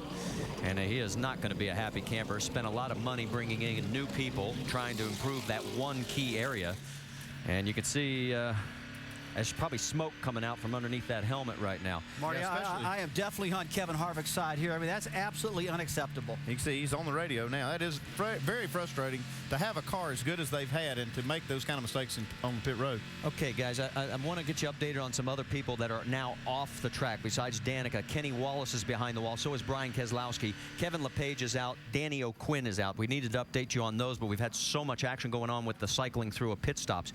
Earlier, Michael McDowell, he was 67 laps down, and he crashed again. Then Blunt, Green, Byers, Setzer, the first 4 out of the race. So that gives you an idea now you're caught up. And look at the fans. No matter what happens, they want to see what's happening to Danica Patrick and the 7 car. It looks like we won't see her again now behind the wheel for another 4 months until we go IndyCar racing.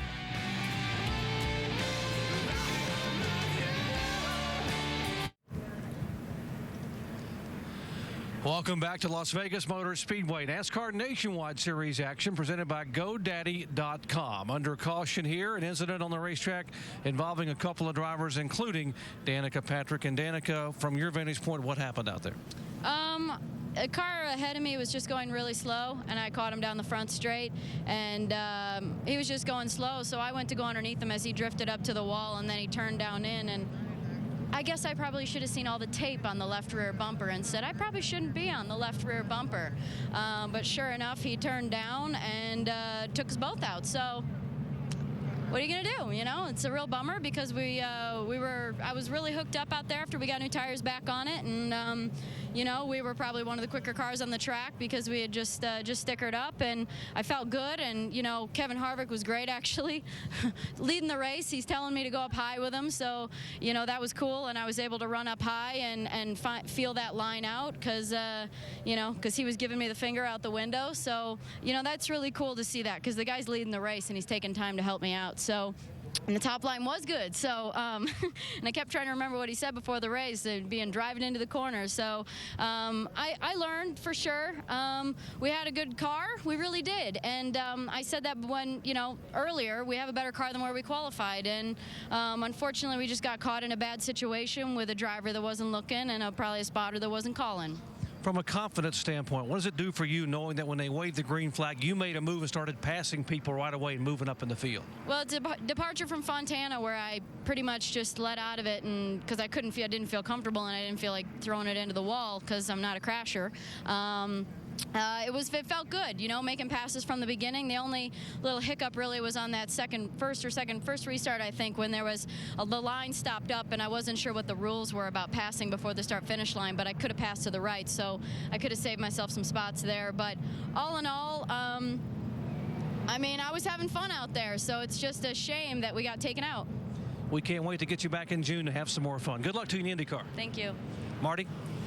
All right, Doc, and we want to make sure you understand the finger that she was referring to being pointed was, come on up here on the high side, and the way that came out, and the gesture wasn't quite seen by, there it is, right there. Thanks, guys, in the tape room. He's trying to motion her, say, hey, look, let's move up to the outside here. Follow me. Go up here on this outer lane. You can pick up some speed. I think he's really trying to help her here. I was hoping that's what he was doing. Yeah, it really looks like it is, because he did it for so long. You're right, Andy. He kept pointing to the right-hand side. Get up here. Let's go.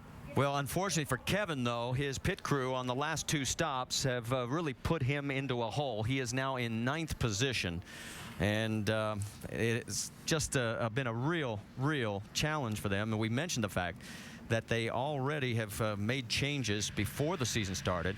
Let's go back and show you what happened on this last pit stop, and watch this left front. You see the crew come around here. Now, this is kind of getting old for Kevin. He's really kind of wearing thin on him, these pit stops. And you see that the left front, they dropped lug nuts, and now the responsibility falls right here. That tire carrier should be helping this tire changer pick up these lug nuts. He's kind of left his wingman hanging, and this costs him a ton of time. So if that tire carrier reaches down and puts those lug nuts on, they save a lot of time. Every week we have a bad pit stop. Tired of it. Like a bunch of idiots on pit road is what you look like. Well, one problem you got right now is it's not only the pit stops costing him time, this is really bad for morale. Have bad pit stops, it's hurting Kevin's confidence and the confidence of the crew. So this kind of can compound itself. Doesn't it feed on itself also, because now they feel the pressure. They know they've let him down twice, so now they're trying even harder. And the harder sometimes you try, the worse it gets. Yeah, you see right here, they were equal with Carl Edwards, who had a 13-second stop. They were equal till they got around to the left side. That's where disaster struck. So a lot of hard work out on the racetrack by Kevin Harvick has put him back in 9th place because of what's happening on pit road. And it's not going to be a fun team meeting. Marty, you can't blame Kevin at this. So, I mean, if you've ever been to Kevin's operation, I've been there a couple of times. It's a fantastic place. He puts his heart and soul into it. It's his own team. And he's got a rocket ship of a race car and a pit stop, something that he can't put his hands on to fix it. Well, we will now have a total of 33 cars still out on the racetrack. Danica Patrick, of course, now out of this race with the damage. We gave you the list of the others. Let's reset it for you. It'll be Kyle Busch, Carl Edwards, Denny Hamlin, Brian Vickers, Greg Biffle, Brad Keselowski. That is your top 6. as they are coming through turns 3 and 4, getting ready for this restart, just 9 laps from halfway. We had a total of 9 cars on the wave around. Try and get you Brendan Gaughan, Stenhouse, Howard, Nemechek, Townley, Buscher, Robert Richardson, Eflin, and Josh Wise. So got all that updated for you as we go back to green flag racing here at Las Vegas. And we see them 4 wide back here. I'm not sure who jumped out of line. Looked like a couple of them before the start-finish line. Looks like they're going to black flag the 43 of Scott Lagacy for passing to the right before the start-finish line. And look at the battle for the race lead up front. Kyle Busch on the high side. Carl Edwards down low. Got that big momentum on the top side of the racetrack we talk about all the time. And remember, these nationwide cars don't have near the power that the Cup guys do, and they like that top side, man. Keep them wound up. Talk about liking the top side. Brian Vickers really works the top of the racetrack as good as anybody. Here he is now in second spot. He's looking right at the back bumper of Kyle Busch. And remember, this race last year, Vickers and Edwards both got a lap down late in the race. Let's move a little further back because here comes Kevin Harvick trying to get underneath the 11 of Scott. That is for position for 10th. Paul Menard right behind him. Trevor Bayne in the 99 right in front. That is 9th position. Justin Allgaier, that is also a spot for 8th. Stephen Wallace in front of that group in the 66 alongside of the 22 of Brad Keselowski. And again, Stephen looking for his 5th straight top 10 dating back to last year, Dave. And Marty, it's amazing when race cars do what they were supposed to do. When he radioed in to Crew Chief Scott McDougall, he said, you know what, it was a little bit loose at the start, but it really came to me. That's exactly the way these cars work these days. A little free to begin with, hard to handle, but then they come to you as Brian Vickers goes for that spot on Carl Edwards. Steve Wallace's car did exactly what he wanted to. No changes on that stop for the 66. And you saw Edwards go down below the white line. That is not out of bounds here at Las Vegas Motor Speedway. I want to make that clear. Yeah, but it looked like it hurt his momentum. It looked like he had a little run on Brian Vickers, and when he got down there on that apron, it looked like it actually slowed him up a little bit. Right now he's got side-by-side with Denny Hamlin, and there comes Biffle, last year's winner. Remember, he was sick as a dog, thought about climbing out of the car. He, too, got a lap down late in the race, came back from 30th to end up winning it. That's what we always said about this track. It seems like it is a bizarre race almost every time we've come here. You know, Marty, setting up for the end of the race, it was good watching these restarts. So you're watching Steve Wallace and Justin Allgaier there. Tight race there. That is side-by-side for 7th position. I was about to say, it really taught these guys where they need to restart when it comes down to the money lap, the last stop. Well, we are just about 3.5 laps away from, in fact, now 3 laps away from the halfway point, and this race being official. I can tell you that off to the west, it is looking pretty gloomy. But this race will be official before that rain ever gets here. And this is where it'll get tricky. If that rain does get here before the scheduled end of the race, that's when it's going to get tricky on when is it actually going to get stopped. But well, Carl Edwards right now trying to close down on Denny Hamlin. Let's get an update. Vince? Well, they're definitely keeping an eye on the weather. In fact, Crew Chief Drew Blickensderfer has a friend stationed well outside the racetrack. And, you know, a lot of teams have sophisticated weather radar systems. They're doing it the old-fashioned way with a phone. The friend will text Blickensderfer when it starts raining where he's located, and then Drew will know how close the rain actually is. And I can tell you guys, I'm feeling a couple of sprinkles right now as Edwards tries to make his way toward the front. Dave. Vince, similar discussion in pole sitter Brad Keselowski's camp. Here's a radio from Crew Chief Paul Wolf. All right, there's only going to be 8 laps till halfway here, so still need to be smart here, but if you think you can take something, I'd get what you can. Get what you can. And about that being smart, Brad Keselowski then said one of the oldest cliches in the racing book. It is, to finish first, you have to first finish. So Brad keeping his steps light there, but trying to do what he can before this rain possibly hits. Well, he and Biffle got a good battle going on right here. Biffle on the high side in the 27. Baker Curb Ford and the 2 Dodges underneath him. And here comes Kevin Harvick trying to get into this mix as well. Remember the beginning of the race, Brad Keselowski sat on the pole but faded quite a bit. And it looks like they've got this thing turned around now and going the right direction. Well, you said it when we were down in qualifying. We were getting ready to talk to him. He said, I don't care where this guy qualifies, he will be there at the end of the race. I'm telling you, when that pay window starts to open up, Brad Keselowski starts moving to the front. Andy, I think I heard Brad Keselowski earlier say, hey, we had an engine missing. Maybe it's down in 7 cylinders. They switched to the B box on the ignition system. And I was watching his lap times. It looks like that car really picked back up. So I think he's probably all healed up and looking good now. You know, talk about the rain. It's pretty wild out here in Vegas. I'm looking off at turn 1. It's raining over in Las Vegas and at the end of the Dulles Airport, but not here at the track. Boy, look at Kyle Busch. As we check the time, it is now a 3.2-second lead as we are now past halfway. This race is official. And it doesn't matter what happens with the rain. It's just a matter now of will we get the rest of the laps in. And boy, Kyle Busch out of this race early last year. In fact, it was his only true DNF. There's technically a second one, but that was the race that Denny Hamlin took over for him and then later crashed. So it was credited to him since he started the car back at California last October. But this one was on him, and he freely admitted it. But right now, he's sailing away at 3.5 seconds as we go on board with Jason Leffler. Leffler in 13th, looking ahead at Brian Scott for the position. Let me tell you one thing that's amazing. You listen to that throttle out of Leffler's car.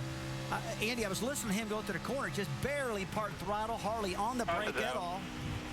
Caution is out for rain. You can see the drops on our lens.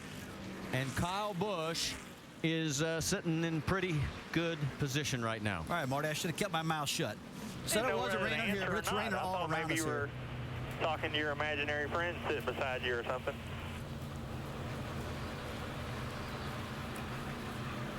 I don't think that's going to get any response from him on that one. And the lucky dog's going to go to Paul Menard. That will put 19 cars back on the lead lap. As Paul, remember, he had a penalty on pit road earlier. That's what set him back. But for Kyle Busch, now it's going to be a matter of, does the rain stop and do we go back to green flag racing? Well, that's a big question. I mean, it's really, the weather's one of the hardest things to predict, and whether this thing is going to get the complete track wet and stop the race here, or are we going to get it back going again? I mean, you take a look at it to the south of us, there's nothing there, and it's kind of light, and we've been seeing this a lot throughout the day. I don't think this is going to be a hard rain, but you know what? I'm not. I can't control. So, are you going to make the call here? What would you do? I'd stay out. I mean, they are staying out here, and you can see the guys up front can't afford to come in until they know that the track's going to be raceable. I know NASCAR, though, Andy. They want to give these guys, race fans, a race. Oh, they're going to do everything they can. I guess that's one good thing. We can disagree with each other, and if I was those guys, I'd come down pit road. I would get it done, get it out. Don't get myself stuck. We're in Vegas. So that's a gamble. Gamble for it, man. Let's go for it. Of course, I don't know if I'm right or not. That's a disclaimer right there. Okay? Some of these cars took the wave around now, so they needed to come to pit road. Ricky Stenhouse for them. And there's Brendan Gaughan as he is in. He peeled off in 15th position. Car's loose, putting that track bar down. See that? Yeah, they're not giving up a lot here. They were already back there in those spots, so they can come in and get tires, and they'll be sitting in the catbird seat if it does go back green here after a delay. Well, it's going to give us an opportunity to step aside for just a break. And there you'll see the top 5. And we'll reset things for you when we come back here to Las Vegas. I got my mojo working, but it just don't work on you. Here's what's happened so far in our 5-hour energy rapid recap. Trouble early for Kelly Byers. Yeah, it looked like Kelly had something happen in the right front suspension parts of the car. Not quite sure. Hit the wall hard, lap 6, brought out the first caution. Kevin Harvick dominated this race early, then has had 2 bad pit stops that has left him a little bit back in the pack. Well, they've struggled on pit road all year long for Kevin Harvick. He was gone, hear me? Gone before those pit stops. Now he's mired back in about 7th, 8th place. Still has time, though, if we go green, to get back amongst them. Danica Patrick started the race in 37th spot, moved up nicely early. A little racy today. I was impressed with Danica Patrick. Did a good job of mixing it up. Outrun Mike Bliss there a couple of times. You see her go in the corner here with Michael McDowell. Michael turns left. She turns up. Both of them at fault. Both of them tore up. Both of them on the truck. Kyle Busch has been out in front of this race for the most part since lap number 58. He picked up the lead during an exchange of green flag pit stops, an exchange of green flag pit stops, and held off Carl Edwards on a restart. Yeah. He's been gone. Never won this race. I think he thought he was going to get lucky a little while ago with the rain, but it looks like the rain might subside. They get to go green again, so he's going to have to earn it, which we know he can do. Now, none of the front runners pitted under this caution, seeing the radar and seeing that there's still rain in the area. You got a couple guys a little bit farther back, some of the guys that took the wave around on the last yellow that now have fresher tires back in the pack. So we'll see what kind of mixing it up we get here. What do they call that over in the casino? Just let it ride? Let it ride, baby. Let it ride. All right. Marty, Rusty, and Andy, we're going to let it ride. Well, we got to get Brad amped up a little bit. I don't think he's excited enough about this race. We're racing, baby. Come on. Great stuff, guys. Get ready to go back to green flag racing with Kyle Busch, your leader. Then it's Brian Vickers, Denny Hamlin, Carl Edwards, Brad Keselowski, and Justin Allgaier. That is your top 6. And boy, Justin Allgaier, after his run here last year, could he put himself into a position to give Dodge its first win? Right now, somebody's got to figure out Kyle Busch, because here he goes again. Vickers on the inside.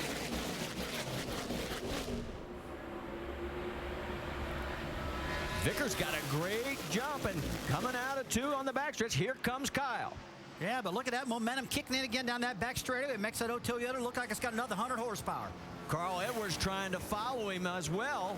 And right behind Carl is the 12 of Allgaier. All these guys have to be getting antsy. They know that weather's coming. They need to get every spot they can get right now. Everybody in the top 11 all last pitted at lap 86. So that means they've got about 23 laps on these tires. So it's pretty much an equal battle as we go on board with Carl.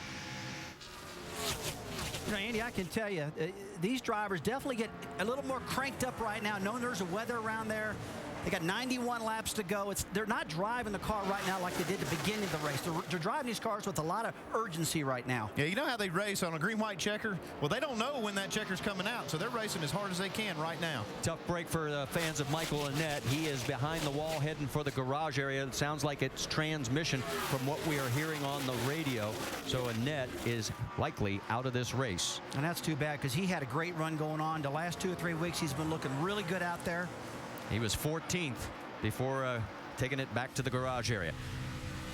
See Harvick now trying to make up some of those spots they lost in the pits. Harvick in 8th position right now. And you see right in front of him, got Brad Keselowski, Biffle, Hamlin, a slew of cars that he's trying to work his way up to. Going to go on the low side to see if he can get under the 22 of Keselowski. This car is working so good today. It's just so frustrating for him having all these problems on pit road. You're talking about pit road, the 27 car, Greg Biffle. They're using Jack Roush's pit crew on this particular team. I was talking to the guys earlier, and Andy, a couple guys from the team, the catch can man and a gas man they're using, but the rest of them are Roush guys. Now, how about Allgaier right here now? He's having a great run on the right side of your screen, passing Carl Edwards. And on the left side, you've got Kevin Harvick duking it out with Biffle as he gets around him. That is for 6th position. And here comes Brad Keselowski also to take over a spot.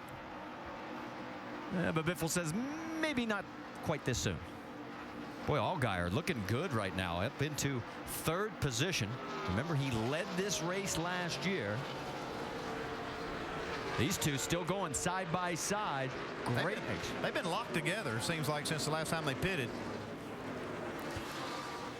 And it looks like he's going to finally clear him. So move Keselowski into 7th, move Biffle back to 8th. And while this action continues, let's check in with Dr. Jerry Punch. He's caught up with Michael McDowell. Yeah, back in the garage, Marty, and Michael's been over to apologize to Danica Patrick's team. Michael, what happened? Well, we had a flat early on in the race, and the car got tore up pretty good, and we were just trying to get some points and get back out there. And I guess she was coming out on new tires, and the closing rate was so much. I tried to give her the outside. I sort of committed to it, and she dove to the bottom, and I closed the door. It's completely 100% my fault, and I hate it for everyone at Junior Motorsports and everyone on the GoDaddy car. And you know, it's like I said, I take 100% responsibility. It's just the closing rate was so much that there wasn't a whole lot of time to make a decision. As they say, guys, that's racing. Well, and a nice job of Michael just saying, hey, it's my fault, and let's move on. Hey, Marty, he said one thing about points. You know, going out there for points, you got to be in the top 30 after race 5 is over to be locked in. And I'll tell you, we're at race 3 right now. They can't afford to make a mistake. Check out Allgaier now. He's going for second with Brian Vickers. He's got his car hooked up. They are toe-to-toe, as you also saw Harvick get around Denny Hamlin, moving him up to 5th. Let's get an update on the 12. Dave Burns. Justin Allgaier told me this weekend, Marty, that the hardest part for him has been entering turn 1 because he likes to drive it in very, very far into the corner, and that's one of the bumpiest portions of the track. They make significant suspension adjustments to the car that allowed him to drive through there, and as he takes second place, they've overcome the issues, and Justin's on his way. Well, he finished 8th here last year. It was his first of 14 top 10 finishes in the 2009 season, on his way to Rookie of the Year honors. And as we look in right now, you still see a great battle between two guys that have a lot of history. Denny Hamlin in the 20 and the 22 of Brad Keselowski. See Keselowski now trying to make a move. Denny Hamlin's car has not been as good this run. Well, they're going too fast right here, Andy, to rough each other up. Got more contact into the wall. It is the 6 of Ricky Stenhouse Jr. And this is the last thing he's needed because Stenhouse had some problems right side tires on it and get him earlier this season in our other 2 races. Okay, crew chief, you going to pit now? Yeah, it's still a weather prediction. It's going to be a tough call for some of these crew chiefs. See if we can see what happened. He was running 15th at the time, just slides it up. Got too high. Oh. We're about halfway through a run, so these leaders have to think about making a pit stop. He was 36th at Daytona, 39th last week at California. They're looking for sponsorship, and like I said, this was the last thing that team needed. Yeah, I think I'd have to pit this car right now, these leaders. I mean, I'd hate to get stuck out there with, you know, this thing running green flag and these guys have to pit under green. And I'm sure they're thinking that. This rain to me looks like it's staying away. They're all looking up the sky. They're trying to make a decision. There's Harvick's crew chief. You think he's telling the pit crew to get it right or what?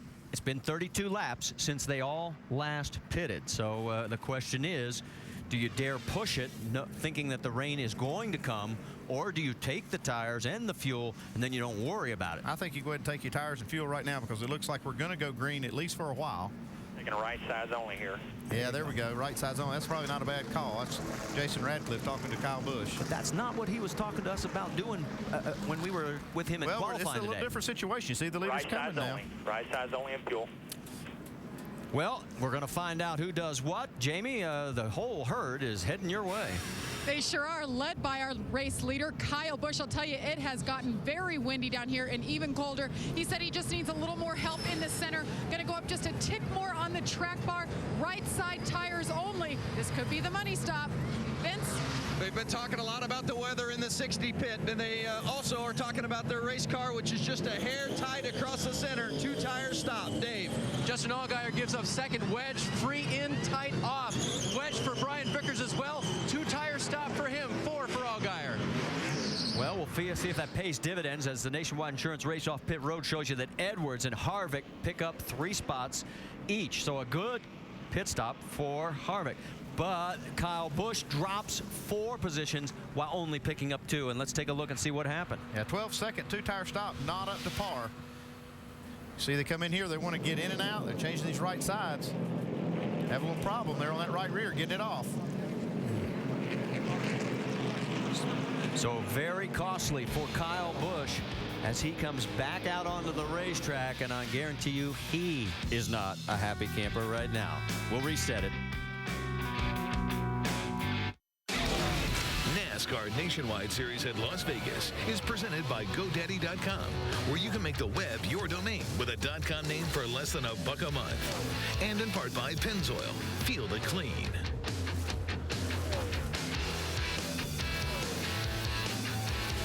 While we've got a moment, let's remind you that ABC's your home for NBA Sunday Showcase. First at 1 Eastern, it's Steve Nash leading the Suns against Tim Duncan and the Spurs. Then at 3:30 Eastern, top 2 teams in the West renew their rivalry. Nuggets battle the Lakers. NBA Sunday Showcase, Suns, Spurs, Nuggets, Lakers, and ABC. And coverage begins at 12:30 Eastern, 9:30 a.m. Pacific with the GMC Sierra NBA Countdown. Well, I have to admit, folks, Rusty Wallace is hoping for a torrential downpour. And the reason is you see that 62 car sitting up front. And I know you're not saying a word.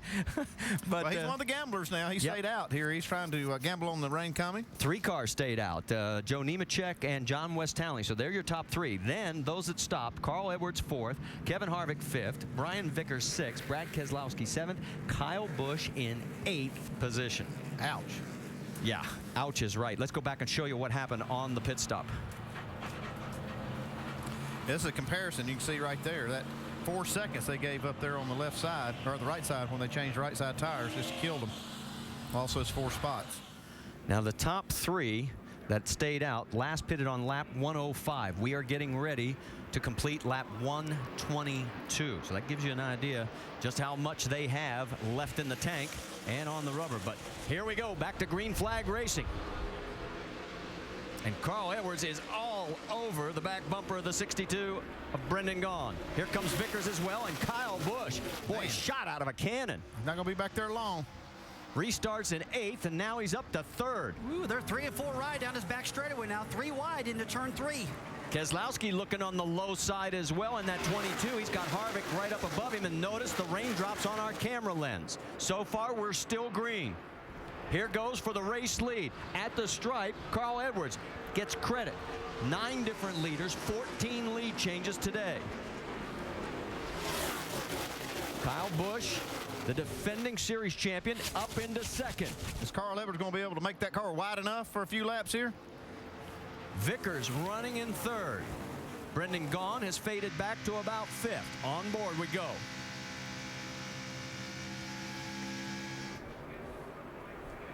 Harvick coming up on Brendan back there.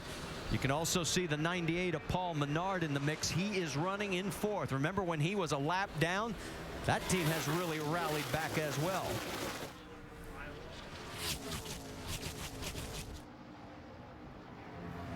A lot of gambles on that last pit stop. 2 tires, 4 tires. Denny Hamlin going underneath Stephen Wallace. That is for position. That's the battle for 9th. Now keep in mind, guys, if this thing goes the full distance, they still can't make it all the way. That's right. Harvick looking to go underneath the Vickers for 3rd. We've got passing about 3 different spots all over the racetrack in the top 15. And again, you can see the water droplets on the lens of our camera. Yeah, Marty, this is the only thing that makes this part of the race crucial right now is the rain, because like Andy said, you got to stop one more time. It's not money time yet. But the laps at 30.1 seconds last time by for the race leader. So they're not saving anything because they know they can't afford to. You see Kyle Busch now. He's trying to work over Carl Edwards. Carl's car looks really good right here, and he's got that clean air on the front of the car. A little bit further back, that's Justin Allgaier. And we're getting word now that the 6 is also headed for the garage area. Ricky Stenhouse Jr. has taken it behind the wall. Parker Kligerman is also back behind the wall, so that updates you on those 2 cars while all this action continues out on the track. That's Allgaier in 8th with Stephen Wallace all over him. View back from Stephen to Denny Hamlin. Just really amazed about how much these guys are in the throttle all the time and not rolling out. We don't see this on a lot of racetracks. Yeah, this track has so much grip, and the tire they brought here just matches up so well that they really do have a lot of grip. They can hold that throttle almost on the mat all the way around. You know, I shouldn't say what I'm about to say, but we saw a lot of wrecks off of turn 4 last year here. And Goodyear seems like they bought this new tire back. It's got a lot more grip. And we're just not seeing the problems we saw last year off of turn 4, guys. Well, one of the things that's happened, the track has aged some, and it has lost grip and allowed Goodyear to come back with a little softer compound, and that combination has been a lot better for the teams. You see the 23 of Robert Richardson down low. He had a pass-through penalty for speeding on pit road. He just finally served it. That's why he is coming back up to speed. And we should tell you that Kenny Wallace brought it back out for a few laps, but he now, too, has taken his 28 car behind the wall and headed for the garage one more time. Battle right now between Brendan Gaughan and Justin Allgaier. These guys were duking it out for Rookie of the Year honors. Boy, I'll tell you what, look at the Allgaier, man. That he loves this racetrack. It's a good day for Justin Allgaier. I mean, every now and then people have cars that are great. And the next week, they're not so great. Today, he's got a great car. The battle for 14th on the right side of the screen as you see what's going on also on the left side. This has been the trend that we've seen so far, guys. We've been at Daytona. We've been also, you know, to the 2-mile track out at California. This is our first 1.5 miles, and we're seeing a lot of good passing throughout the top 20. Yeah, I'm looking at this last round of pit stops. Justin Allgaier is the top running car that took 4 tires that last time. You saw a lot of these front runners take 2 tires. That could come into play if we have a long run. I started saying, I was watching some of these cars that took 2 tires, and they're definitely don't look near as good as they did before. So the Ford are definitely faster. Denny Hamlin, this 20 car, also took 4 tires. Well, let's get an update on the 12 car, Dave Burns. And think about this as Hamlin closes in on Allgaier now. Earlier, a slow pit stop, and Allgaier had to pass his way back to the front of the field. And now the decision to take 4. Again, passing maybe more cars today than anybody else. But that last decision, the 4 tires, may be the one that really pays off. Well, he is closing down quickly on Paul Menard, and that is for 6th on the track. The battle for 3rd is heating up. Vickers and Harvick. We go on board with Kevin. Here goes Denny underneath the 12. Again, we've got passing on 2 different spots of the track, all within the top 10. Great action here at Las Vegas. Vickers holds off Harvick for 3rd, but the other 2 are side by side for 7th. Like I said, every one of these guys want to try to get every spot they can. You can see Denny Hamlin slips just a little bit, and Allgaier gets a spot. Well, it also Harvick allowed Menard to sort of pull away from both of them.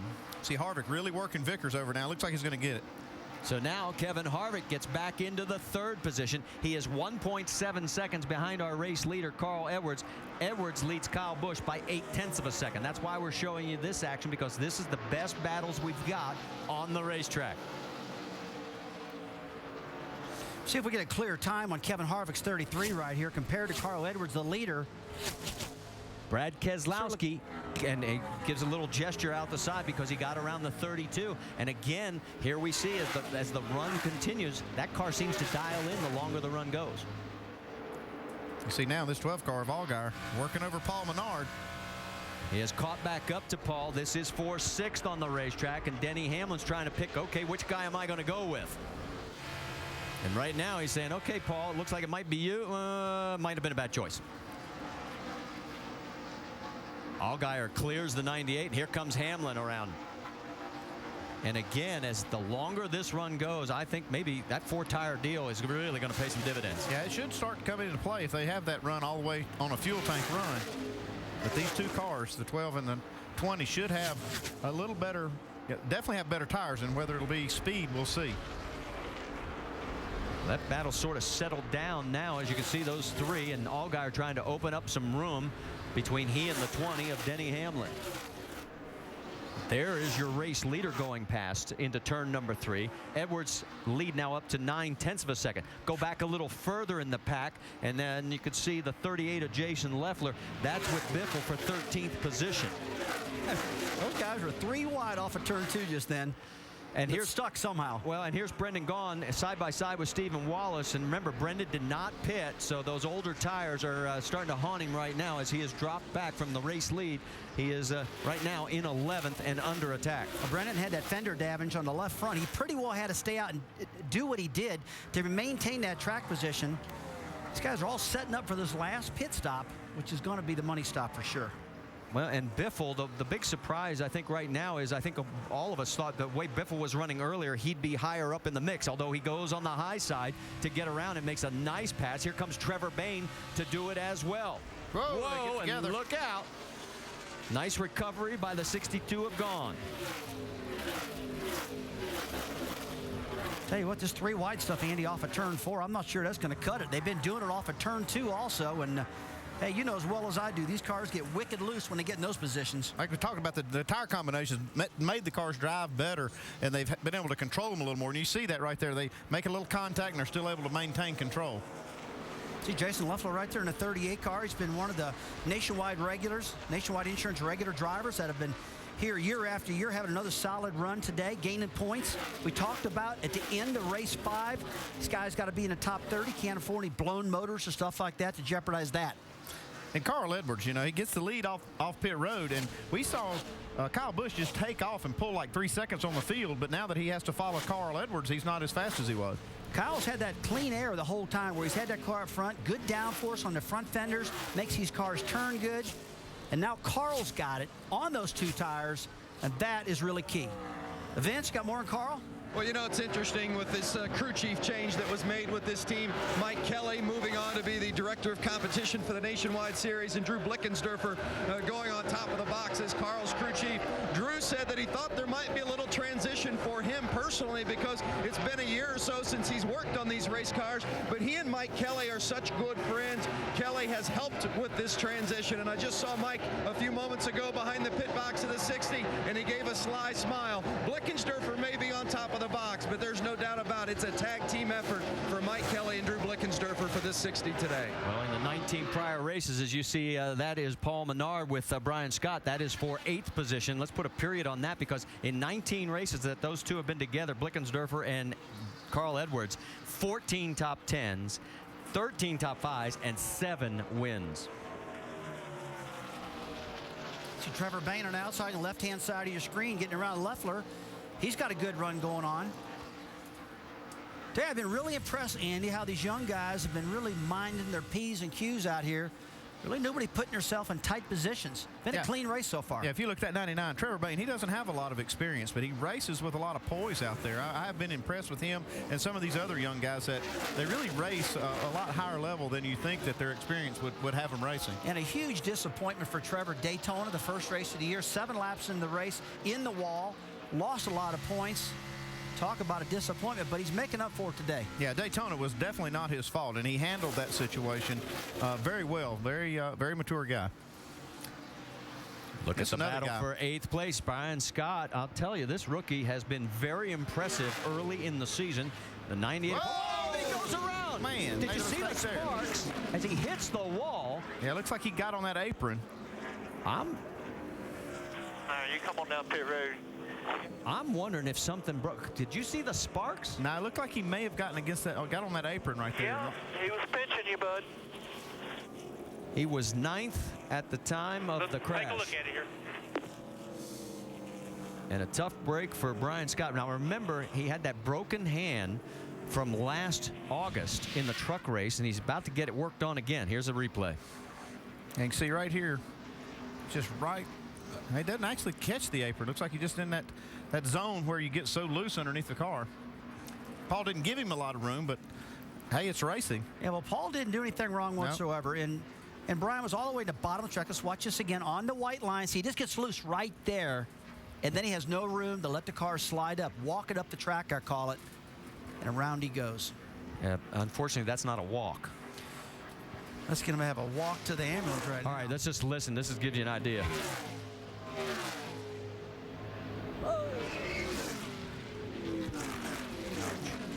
Sorry, I had to say out. Yeah, you and me both. It is.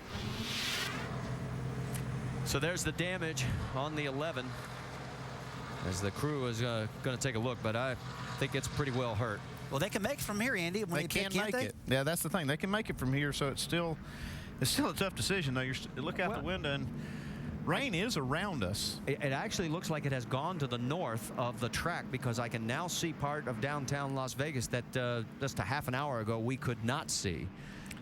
Well, you see the team's getting ready to pit. They have to make this pit stop right now because they can make it all the way. They need to get the car full of fuel.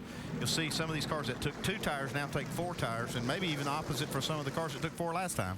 If you're just joining us past the top of the hour, we had an hour and 35-minute rain delay. When right now we are, well, working lap 146, and everybody is coming down pit road. And Jamie, you're up first. And Jason Ratcliffe calling the shots for Kyle Busch. Says yes, the weather does look good right now, so come on in. Let's make some adjustments. The 2-tire stop definitely hurt him. They're going to put 4 on this time around, go up a little bit more in the track bar. Car continues to get tight, Vince. No adjustments on the 60. They're very happy with the race car. In fact, Drew Blickensderfer said, don't wipe off the grill. They don't want to change anything. And he said, don't rush it, crew. No mistakes here, just like all day. Dave? Brad Keselowski gives up 4th, just a little bit tighter, but they won't make any changes. 4 tires for Keselowski as he'll be about the 4th or 5th car off. Here comes a cluster leaving the track. Wow, and Some big gambles taken. Denny Hamlin with 2 tires picks up 6. Remember, Allgaier took 4 the last time, so he just took fuel. He picks up 4. Carl loses 2, and look at Trevor Bayne with 2 tires picks up 8 spots. This is going to get good. Steve Bunin in studio. For those of you who have tuned into ESPN2 to see the collision in the Missouri Valley Conference between 3rd place Illinois State and 1st place Northern Iowa, that game has tipped off in Cedar Falls, but because of the delay in Las Vegas at the race, it's begun our coverage on ESPN Classic. As soon as the race is over, the game will be back on ESPN2. For now, we send you back to Vegas. All right, thanks, Steve, for the update up there. And, of course, we have a few more laps that we've got to turn because of the rain delay that we had. Denny Hamlin will be shown as our race leader. Justin Allgaier in 2nd. Carl Edwards 3rd. Trevor Bayne 4th. Kyle Busch rounds out your top 5 with Kevin Harvick shown in the 6th position right now.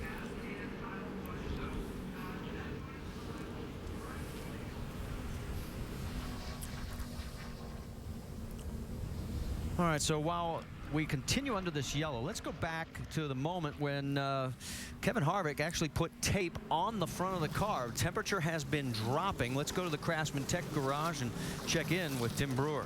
Thanks, Marty. What the deal is right here, folks, as the air temperature comes down, you want more airflow in there. Well, the engine wants to run a certain temperature, so you can actually put more tape on the grill. What that's going to do is lower the drag coefficiency of the car, as well as additional downforce to the front to run these corners even faster. Marty? And it has gotten very chilly. A number of the fans are bundled up as tight as they can. And they have, there you can see just how much tape they have put on that car. And let's watch what happens. Yeah, you want just as little airflow through that grill as possible because, like Tim said, there's a lot of performance there. So you see the tire carrier has a piece of tape in his hand, and he slaps a little piece on there for just that little advantage. See right here, Kyle Busch also. This is how they do it. You see the tire carrier just reaches up there, slaps a little tape. Be surprised how much that'll help. We can tell you Mike Wallace is the recipient of the lucky dog, and so that will put a total of 18 cars on the lead lap. And we have a total of 13 cars either off or out of this race, including Danica Patrick. She will finish the day in 35th position after having a crash with Michael McDowell. While we've got a chance, let's talk about ABC because it's the home for the NBA Sunday Showcase. First, 1 Eastern, it is the Suns against the Spurs. 3:30 then, you've got the battle in the West, the Nuggets and the Lakers. NBA Sunday Showcase. Those two teams. Coverage begins on ABC 12:30 Eastern, 9:30 a.m. Pacific with the GMC Sierra NBA Countdown. And a total of 7 waiver rounds. It's the 61 of Josh Wise, James Busher, Scott Lagasse, Stanton Barrett, Eric McClure, Brian Keselowski, and Tony Raines. So all those cars come back around. And as we said, that gives us a total, well, that'll actually bump up a few more to back on the lead lap. Total of 24 cars now on the lead lap. You know, Marty, one thing fans always ask me all the time is why is it when you come down at pit stop and you put tape on the grill end, you always put it on the left-hand side of the grill? Why is that? Well, I mean, the thinking is that you want to put more downforce on the left side than you do the right side to try to stick that left front tire. I'm not sure, you know, just exactly how much of that effect you get, but that's the thinking anyway. Drivers like to feel the left front tire a lot. I know I did when I was driving. I'm like, I don't care about that right front. Get that left front to pull that car around, man. I don't want that right front to push it around. And boy, tape is everything. It's amazing how that little bit of tape will do that. One of the things we're going to find out, Justin Allgaier, remember, he took 4 tires on the second to last pit stop on lap 119 and only did fuel here on lap 146. That gives you an idea just how many laps he's got on those tires. He's going to be on the inside of the front row because the man with the choice, Denny Hamlin, has chosen the outside, and we're back to green flag racing. And Hamlin gets a great start.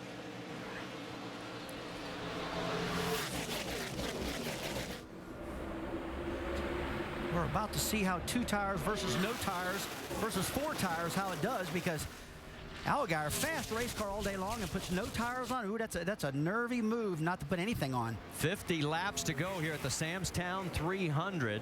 And you can see Carl Edwards has fallen back. Kevin Harvick, there you can see he is right in front of him.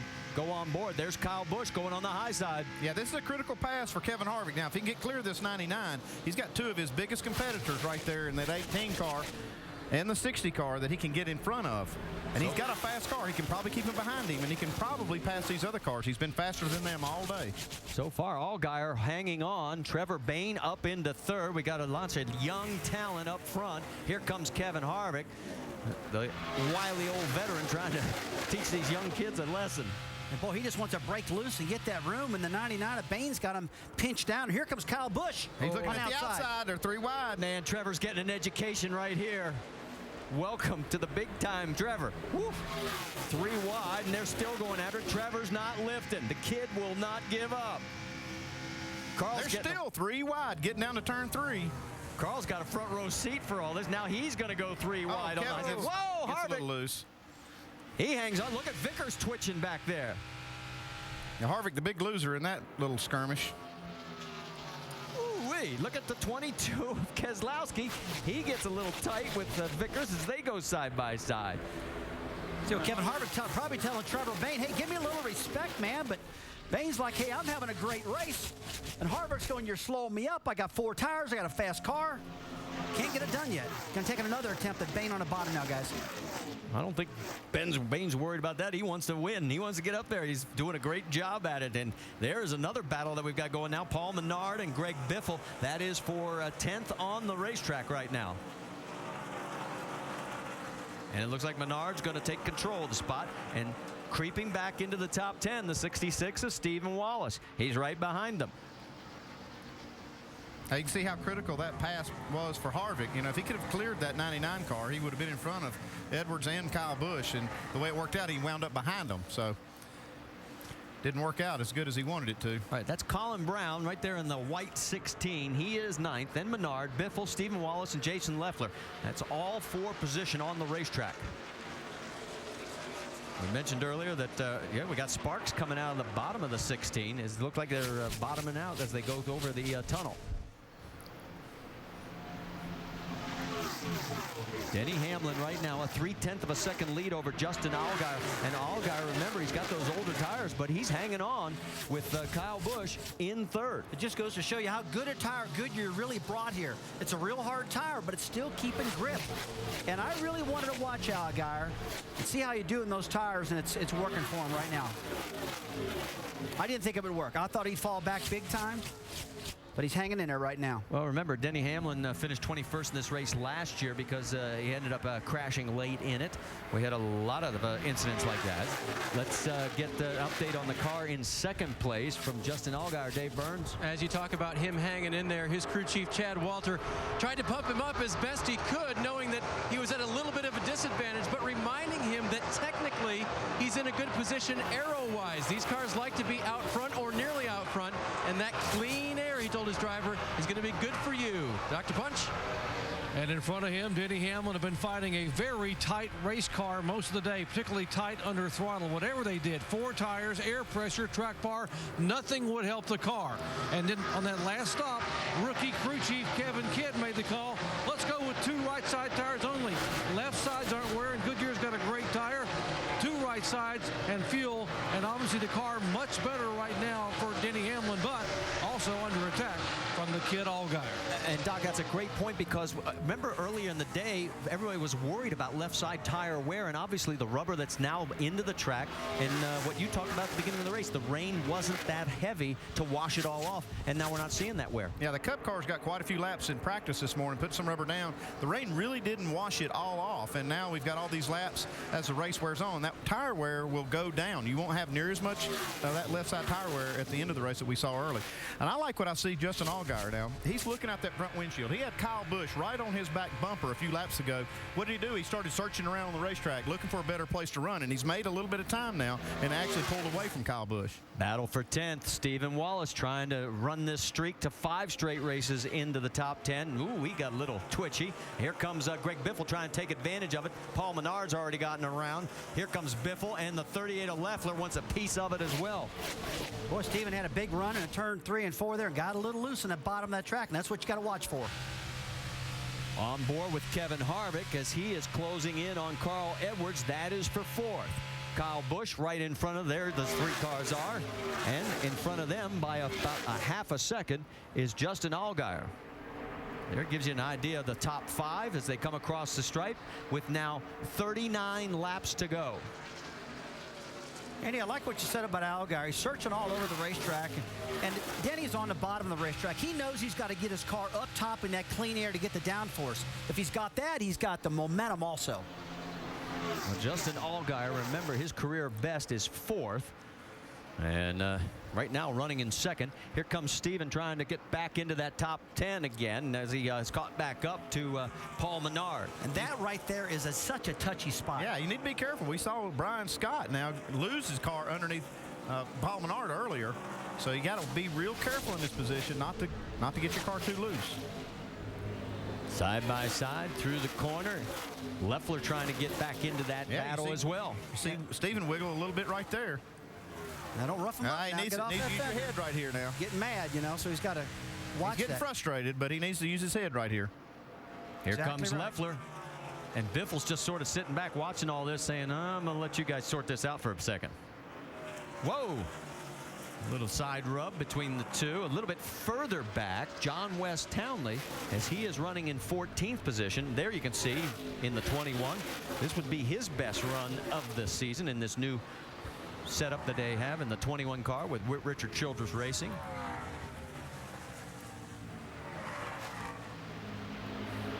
It's been a tough day to be a crew chief. They had 54 laps to go after they made that last stop now, and they can make it. Most cars should be able to make it to the end, but with this new rule of having up to 3 green, white, checker finishes, it could run some of these cars out of fuel. Well, you saw Biffle on the high side get around Leffler, but now Leffler looked like he was going to try and make a run back. Here comes Harvick on the 60 of Carl Edwards. That is for 4th. So Harvick. Whoa now. Ooh, that makes you loose too. Yeah, Carl gives him a little break right there. These guys are 1.7 seconds behind the race leader. I'll tell you who's not 1.7 seconds back. It's Justin Allgaier. He is really working that 20 car now. He's been inching up on his rear bumper. Oh, and when the caution flag has just come out. Got a car in the wall, turn 4. Turn number 4. We've got one vehicle up into the wall, pulling down onto pit road, and it is the one of James Buscher. And James Buscher. You got brakes, James? Come to the first opening. Just come to the first opening. Pull it in. Pull it back here. Come on. Keep digging. Guys, come on back here. Come back here with the jacks and tires and everything. First opening, take a left, James, and drive it to us. And Marty, I just watched him hit the wall on exiting turn 4 about 5 laps ago. That could have done some damage right there. Yeah, he could have caused some damage to the sidewall, and that tire gave out. See, it's happening right here. He's already in the wall. He was running 15th at the time of the crash, and he had 2 excellent runs earlier this year at Daytona and at California, but this one not going to end up the way he wanted. Our 7th caution here. He was 8th at Daytona, 13th back at California. Or check it, it's our 7th caution for 32 laps so far. The most we've ever had was 13 cautions, the fewest 3. Justin Allgaier didn't want to see this caution. He was running. He was actually starting to run down Denny Hamlin. My question is, with the tire limitations that everybody has, does anybody have any left? It doesn't matter. I wouldn't come down pit road if I had a stack of them right now. And what about you, driver? I know you always like tires, but what would you do? Yeah, I've always liked tires, but these tires are holding up so good. You see Allgaier's car hasn't slowed up. Guys, my mind has changed about 4 times during this race about what I would do with tires. These doggone Goodyear tires are so good today. It's amazing how good they are today. See, Biffle does come down pit road. Yep. This is not a bad move for him because he was not going the right direction. Well, Biffle was 12th at the time, so he comes in. So does Brendan Gaughan. He peeled off. Joe Nemechek.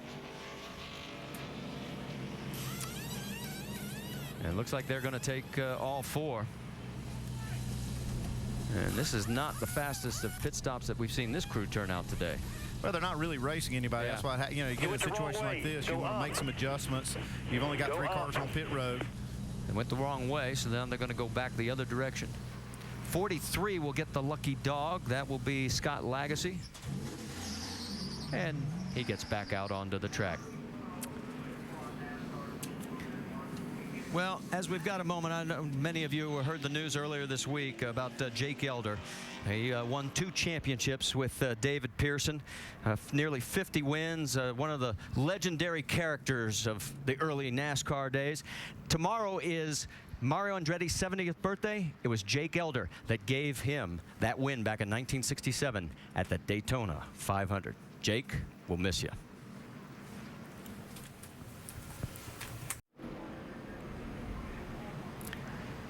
The NASCAR Nationwide Series at Las Vegas. Make sure you go to NASCAR.com for all your latest NASCAR information. 31 laps to go. Get ready for a restart that could be very, very interesting with Kyle Busch in the outside lane behind Denny Hamlin. Let's talk to a couple crew chiefs before the restart. Doc? Well, Kevin Kidd made the call for Denny Hamlin to finally put your car out front. Nice call for 2 tires on the right side. Yeah, you know, it's playing out in our advantage. You know, track position's everything at this place. Any place that's fast, we'll take the track position anytime we can. And the way the tire is, it just seemed to be the right move. You know, we'll see what happens. There's still a lot of race left. You know, can't count your chickens before the hatch, and as we learned last week. So long race still to go. Hopefully we can hang in there and get a win. All right, Dave. And Chad Walter has chickens too. Can Justin hold the inside line on the restart? Well, I mean, that's a great question, Dave. Verizon Dodge has been awfully strong. We got a little bit out of sequence and took a chance on tires.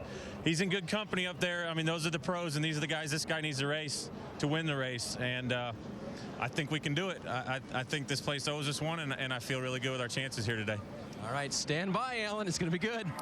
Who gets through first from that second row? Kyle Busch with that inside lane or Kevin Harvick with the outside? Boy, I'd hate to be either Justin Allgaier or Denny Hamlin with those 2 guys breathing down my neck. I think Harvick's going to be really strong. He's got himself back into position after some bad pit stops. Let's see what happens. And that outside lane's been the launching ramp for a lot of these guys all race long. Fast way around. So let's see if he can launch that thing. 30 laps to go. Let's see how it plays out.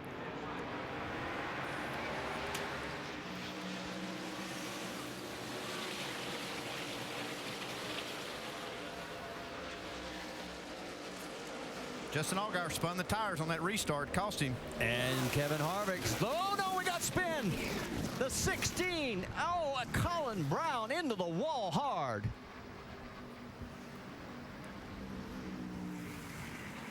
Our 8th caution of the day, and I don't know if he got help. 66, get me or what? He was 10th For sure, on big the time. restart. Tony Raines also looks like he may have some damage in this.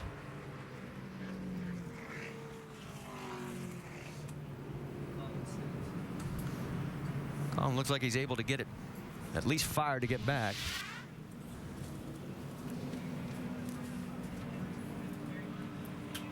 Here we go. Whoops. Yeah, it looks like Stephen may have gotten into him a little.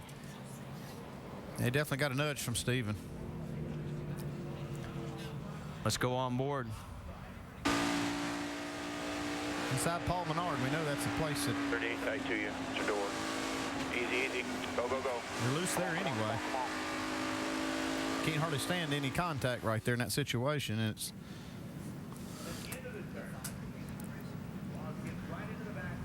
amazing it didn't take out more cars. See, Tony Raines does get spun around. And he gets a little damage on that right side. What this means with Colin now crashing out, all 5 of our rookies have crashed in this race today. Not the kind of statistic we enjoy passing on, but Colin is okay as he climbs out of the car. 61 of Josh Wise will get the lucky dog, and that'll give us 20 cars on the lead lap. Both those guys were having a good run, Kyle and Steven. Steven just got a little too aggressive right there.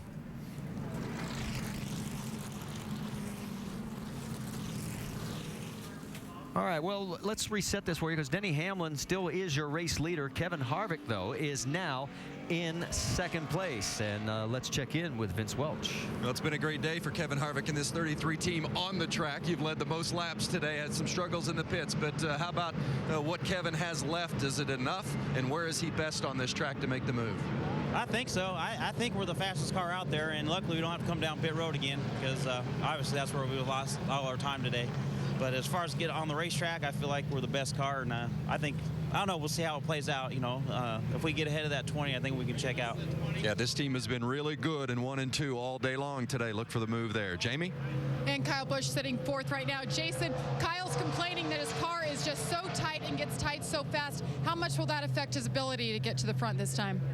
Well, it's been tough. It seemed like when we were out front, we were fine. You know, we didn't want many adjustments, but once we got in dirty air there, we haven't been able to get the handle back on it. So the guys have been working hard on pit road. We made a lot of adjustments on that last one. Right now, it's not what we need, but if he can ever get that nose in clean air, I think we can do something with him. All right, definitely struggling with a tight car, not wanting to turn through the center, guys. And while you finished up, Jamie, we can tell you Jason Leffler did come in for a pit stop. He's on the lead lap. Like we said, we will have a total of 19 cars, it looks like, on the lead lap after we get back to green flag racing.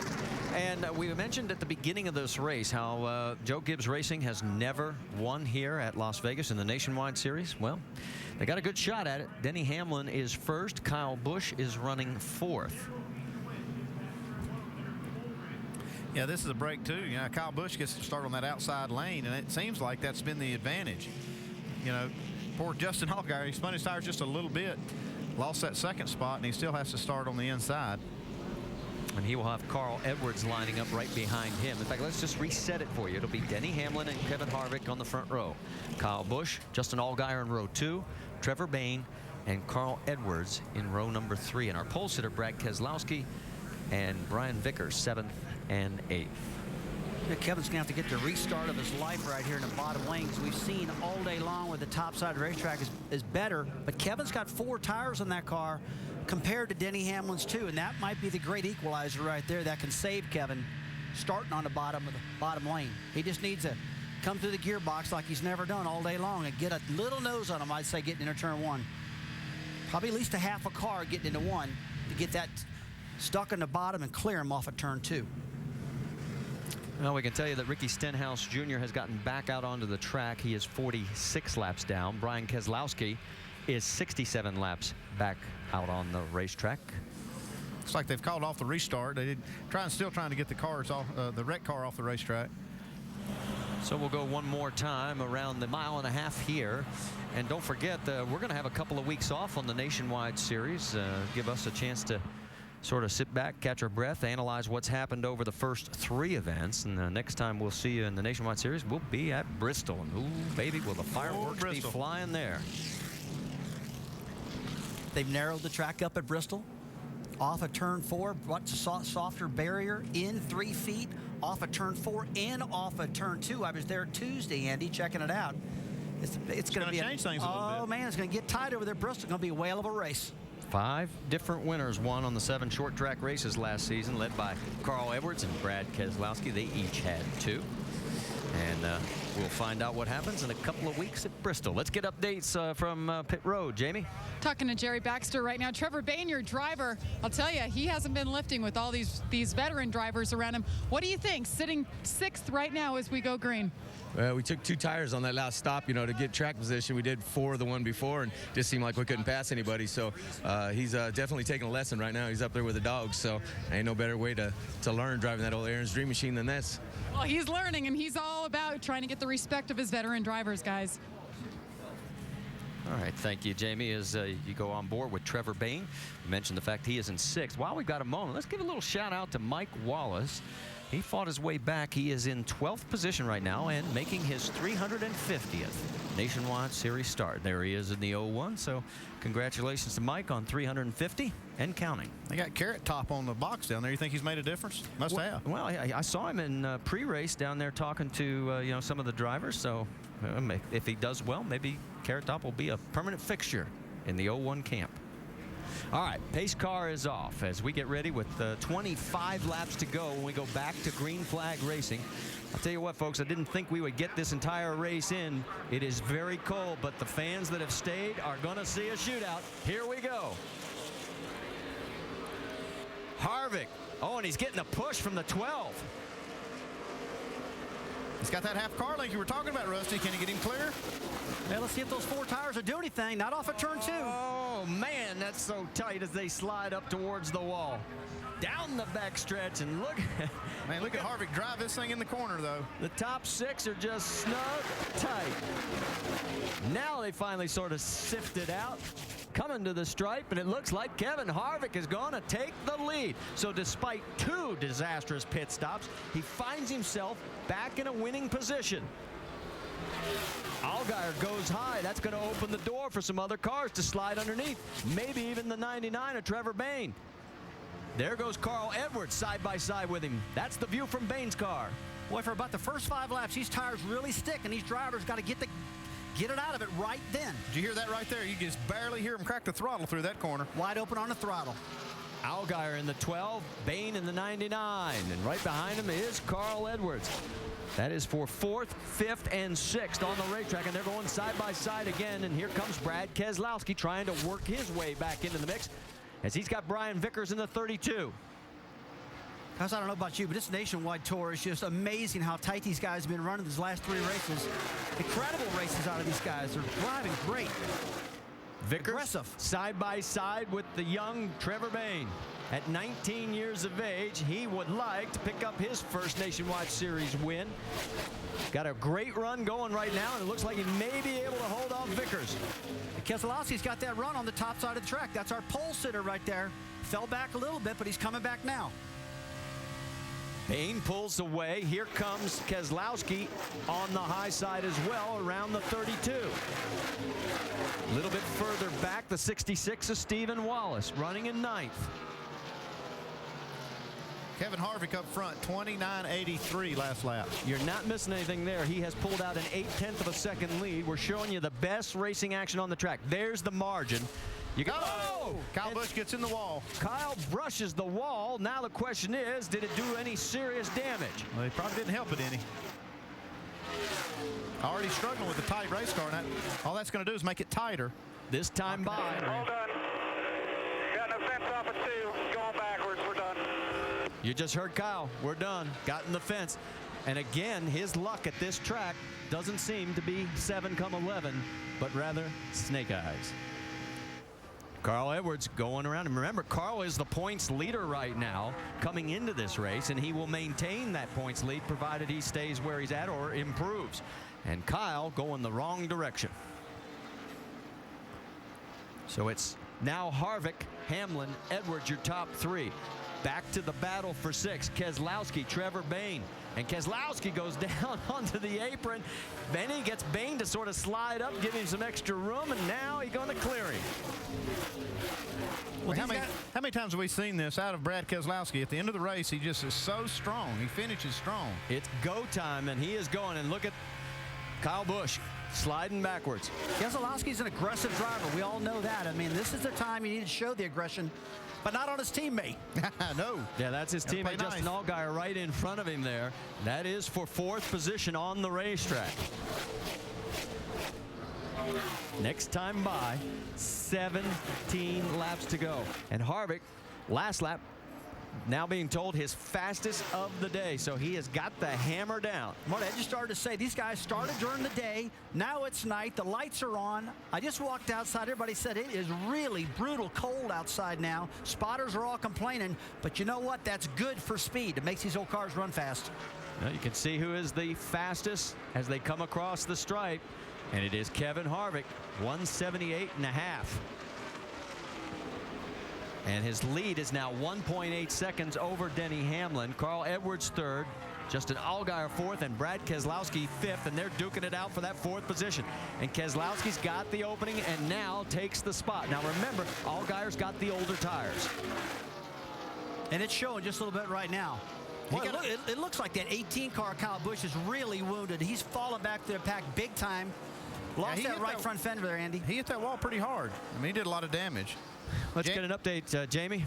Well, guys, before we heard that radio on Kyle Busch, he came on the radio and told his guys he thought he had some damage to his nose. He wasn't sure if he actually got into the back of somebody, and then right away his car just wouldn't turn. He got in the fence, and he said, guys, this is just another Vegas typical race for me. And he is going backwards right now. Mike Wallace has got around him. Wallace into the top 10. Look out as Brendan Gaughan and Greg Biffle sort of nudge each other a little bit.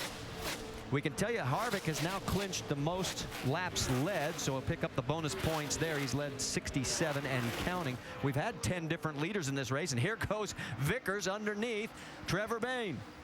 That is for 6th on the racetrack. On the right side, a little further back, you can see Kyle continues to fall back, and here comes Biffle and Brendan Gaughan underneath him. That is for 11th.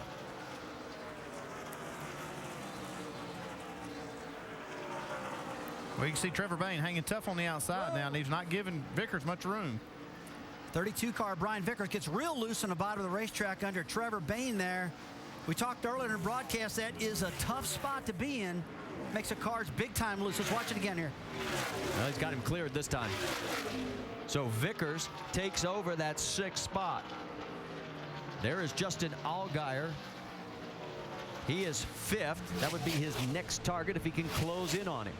And Brad Keselowski has opened up about a 2nd lead over his teammate. Meanwhile, Kevin Harvick is checking out, fellas, 2 seconds, and the last thing he wants to see is a caution flag coming out right now. That's right, Marty, because he's got a 2-second lead right now, but now Denny Hamlin just run a little bit faster the lap before. Now he's equaled Kevin Harvick's time this last time by.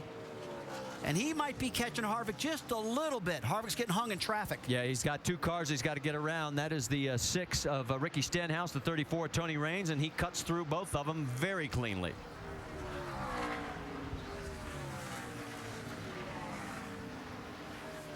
For Harvick, he has picked up where his crew let him down on 2 stops, and there you can see them on the wall watching what's going on. Yeah, they're kind of relieved. They don't have to make another stop now, and they're back out front. So, you know, nothing will heal all this up better than winning the race. The big question mark will be, will he make more changes to this team? He already made a bundle before the season started. Well, Marty's got to make a change. There's no doubt about that. He's got a fast car every week, and he can't put up with this. But one thing, if he does get this win, Brian Vickers under Allgaier right now. And that is for 5th, so if Vickers can clear, he'll take over the position on board with Justin. Started to say if Kevin wins this race, at least he won't probably go beat his pit crew up right now. Have a sense of accomplishment. That is lap traffic of the 05 of Willie Allen. They both clear him. More lap traffic coming up. Sparks flying. That is from the 6 car of Ricky Stenhouse. And here goes Vickers taking 5th. And it was Tony Raines. And Allgaier had no choice. He had to check up that time. That was a smart move right there. This guy's had a great race. You don't need to wreck that car right now. Well, Raines was unable to get low. And you can see the difference. You breathe the throttle just a little bit. Now he's going to have to try and reel him back in. So, and this is really the first time the entire day where literally everybody in the top 10, you got to go all the way back to 8th to have anybody within bumper shot of each other. And there you give you an idea that how it has spread out for race leader Kevin Harvick. Boy, if Kevin Harvick wins this race, no doubt about one thing, he earned it. 8 laps remaining here at the 1.5 mile Las Vegas Motor Speedway. His lead is 2 seconds over Denny Hamlin. It has stabilized. They're both running laps at 30.7. There is Hamlin in 2nd. Again, remember, Joe Gibbs Racing has never won here in the Nationwide Series.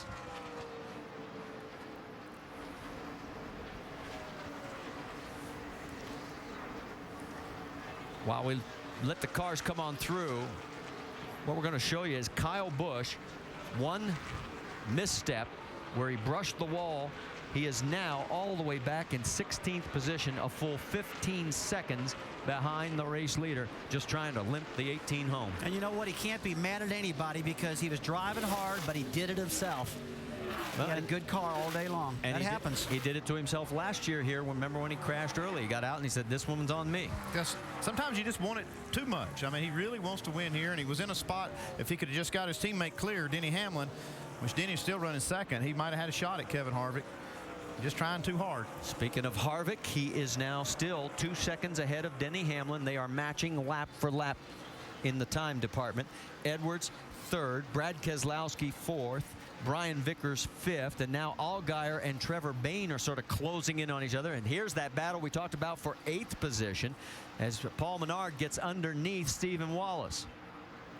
And here comes Steven right back on the high side. Remember, Steven going for his 5th straight top 10 finish dating back to last year. Yeah, Paul Menard's done a great job this year. Had to buy his way basically into the first race of the year when they didn't get to qualify at Daytona. But he's made the most of it. He's been one of the top cars. Well, and remember, he was a full lap down earlier in this race, but we've seen that before here at Las Vegas. Trevor Bayne and the 12 of Justin Allgaier. That is for 6th. Bayne's got it. Allgaier would like to get it back. Allgaier's tires are finally starting to show their age. Yeah, he got a bad break when that caution came out when he was running down Denny Hamlin, the leader at the time. Looked like he might have a shot at the win if it went green, but it hardly ever goes green those last 40 laps. Well, one thing Allgaier needs to remember, he needs to remember this setup. This was a great setup he's had here at this Las Vegas racetrack. He's been up front all day long, which is 4 laps to go right now. He's still up there in 7th position and looking good. I know he wants to win it, but this is a great performance out of this guy today. Looks like that battle has simmered down a little bit. Let's go back to our race leader. That is Denny Hamlin in 2nd place. There is Kevin Harvick, now 1.7 seconds, and next time by it'll be 2 laps. This will be, for Chevrolet, their 350th Nationwide Series win if Harvick can hold on. And Harvick's saying right now, don't anybody screw up. I don't need a caution flag. Everybody drives smart. And this pit crew's thinking, please win this thing so you can bail us out. Here's the other thing. Remember, he said, if I'm having fun, I may go for the championship. What do you think? Is he having fun? If he wins this race, he's going to be having a lot of fun. And if he wins a lot of races, I think he'll make that decision to run for the championship. Going around some lap traffic there. And now, next time by, it'll be the white flag lap. His last win in the Nationwide Series was Atlanta last September. White flag, one more time. 1.5 miles to go for Kevin Harvick. 2 horrendous pit stops, and he has fought his way back and still leads by 1.4 seconds over Denny Hamlin. Amazing job Kevin Harvick's done with his Nationwide team, his truck team. It's just incredible machines he's building. Great talent. As he gets through turns 3 and 4, it'll be his 2nd win here at Las Vegas and the 35th of his career as he comes across the stripe. Kevin Harvick comes back from near disaster on pit road and takes the win over Denny Hamlin by 1.3 seconds. Carl Edwards 3rd, Brad Keselowski 4th. Gotta work on pit road, but this thing's a bullet. And Brian Vickers 5th. And first thing out of his mouth, let's work on pit road. Yeah, we got to work on it, but I'll tell you, if he hadn't crossed that line first, it'd have been a different conversation. And that was a lot better attitude out of Harvick that time. That's Good great. run for him, boy. Great fast car today. Bailed his pit crew out. A total of 18 cars finish on the lead lap with Joe Nemechek rounding out that 18th car. And the congratulations going on in the pit crew as I didn't think we'd get this one in. And let's check in with Dave Burns. With Ernie Cope, and when we talked yesterday, you didn't want to give the crew too much credit for a good week last week, and boy, they struggled today. How do you resolve having the W over all that? Well, I mean, he passed more cars than anybody today. We had our worst day, I think, ever on pit road. He kept us cool pretty good for what we had going. The best that could be expected. I mean, the car was good, and he drove his butt off, and he just picked him off one at a time, and we got a clear air, and we're gone. You told me last year, after the disappointment of crashing and leading so much, you were just going to pick up where you left off. Kind of did that, didn't you? Yeah, we did. Last year, to the point where we crashed, we led the most laps, and we just come back with the same setup, brand new race car, and I think we got a pretty good Vegas setup. And a whole lot more smiles this year, Marty. Absolutely. As you see the victory celebration beginning, the checkered flag being dropped down to Kevin. While we pointed out the top 5, how about 6th place? Trevor Bayne came back last week after the crash at Daytona to finish 11th. Now he has a career best 6th at age 19. That's some good medicine for him. Yeah, and again, Stephen Wallace, he rounds out the top 10, so the streak stays alive. 5 races in a row in the top 10. And Paul Menard finishing in 8th. Another great run there. Remember, they were a lap down at one point after a penalty on pit road. Andy, what about this track? It just keeps getting better and better with age. It does. This track, since they've redone it, has been just phenomenal. The amount of grip and the amount of racing we've seen today is It's pretty neat. While we've got a moment, let's talk about your ticket to the race, because we have had 3 great runs so far, and here's where we're heading to next. Bristol Motor Speedway March 20th, then on to Nashville April 3rd, then Phoenix, Texas, Talladega April 24th, Richmond, Darlington, Dover, Charlotte, and back to Nashville. And that gets you all the way through June. All you got to do is NASCAR.com/tickets, and we'll see you at the track. What about that Bristol, though, man? New racetrack. It's going to be wild over there. And an unhappy Kyle Busch as he comes across the line in 16th position. And again, he's just going to look back at this one and say, well, some days are better than others. He had a great run last week, got a good break, got a win.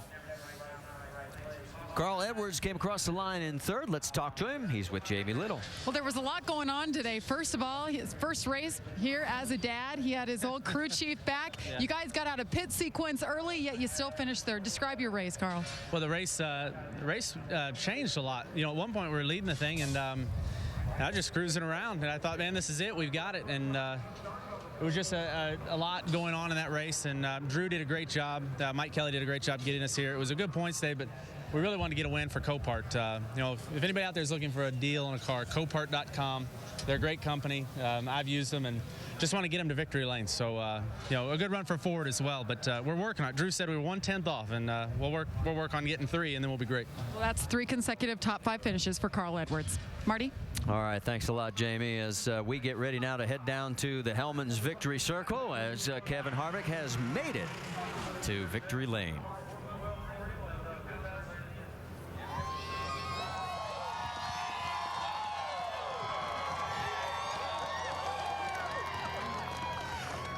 Twice before, Kevin Harvick has led the most laps here at Vegas and not won, but today leads the most laps and does win. How good was this race car to be able to make up for the spots that you lost in pit lane today? Yeah, just you know, the car was really fast. We definitely got some work to do on pit road. Luckily, the car was fast enough today, but I got to thank Ream. They've been with us for a long time, and they're the only sponsor that we hadn't taken to victory lane in everything that we've done. So, Ream, Chevrolet, Jimmy John's, all the fans for sticking with us and everything that we do. Armor, who am I missing? Longhorn, Charter, everybody that helps us out on this car. Now, we heard on the radio there was sometimes it was a little difficult to keep your composure after those miscues on pit road. But how did you regroup and get this thing to the front again and again and win this race? Well, I get mad.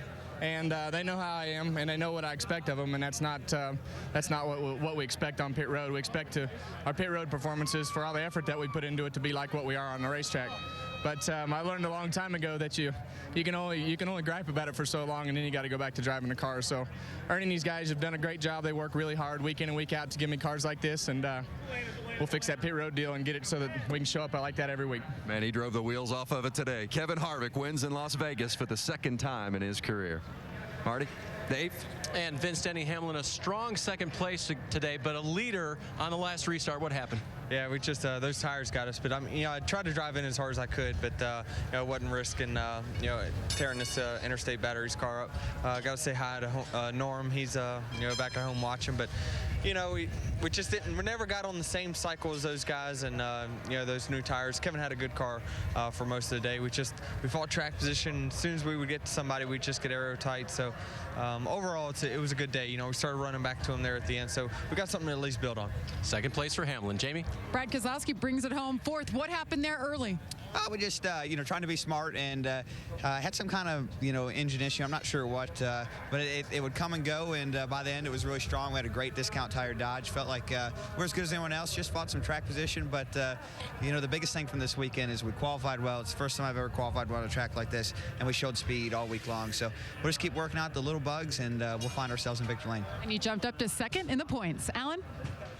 Okay, Jamie, thanks. And so we wrap it up here in Las Vegas momentarily with college basketball coming up next. It is Judgment Week presented by Miller Lite. Illinois State and Northern Iowa in progress. Hour and a half delayed by rain. Still had a good race. Oh, it was a super race. Kevin Harvick was just absolutely dominant. What a great race for him today. Justin Allgaier, good finish, as well as Bain. A couple of weeks off the NASCAR Nationwide Series. Saturday, March 20th. It's Thunder Valley, Bristol, Tennessee. That is coming up on ABC. That race, make note of that. This has been a presentation of ESPN, the worldwide leader in sports. On to hoops.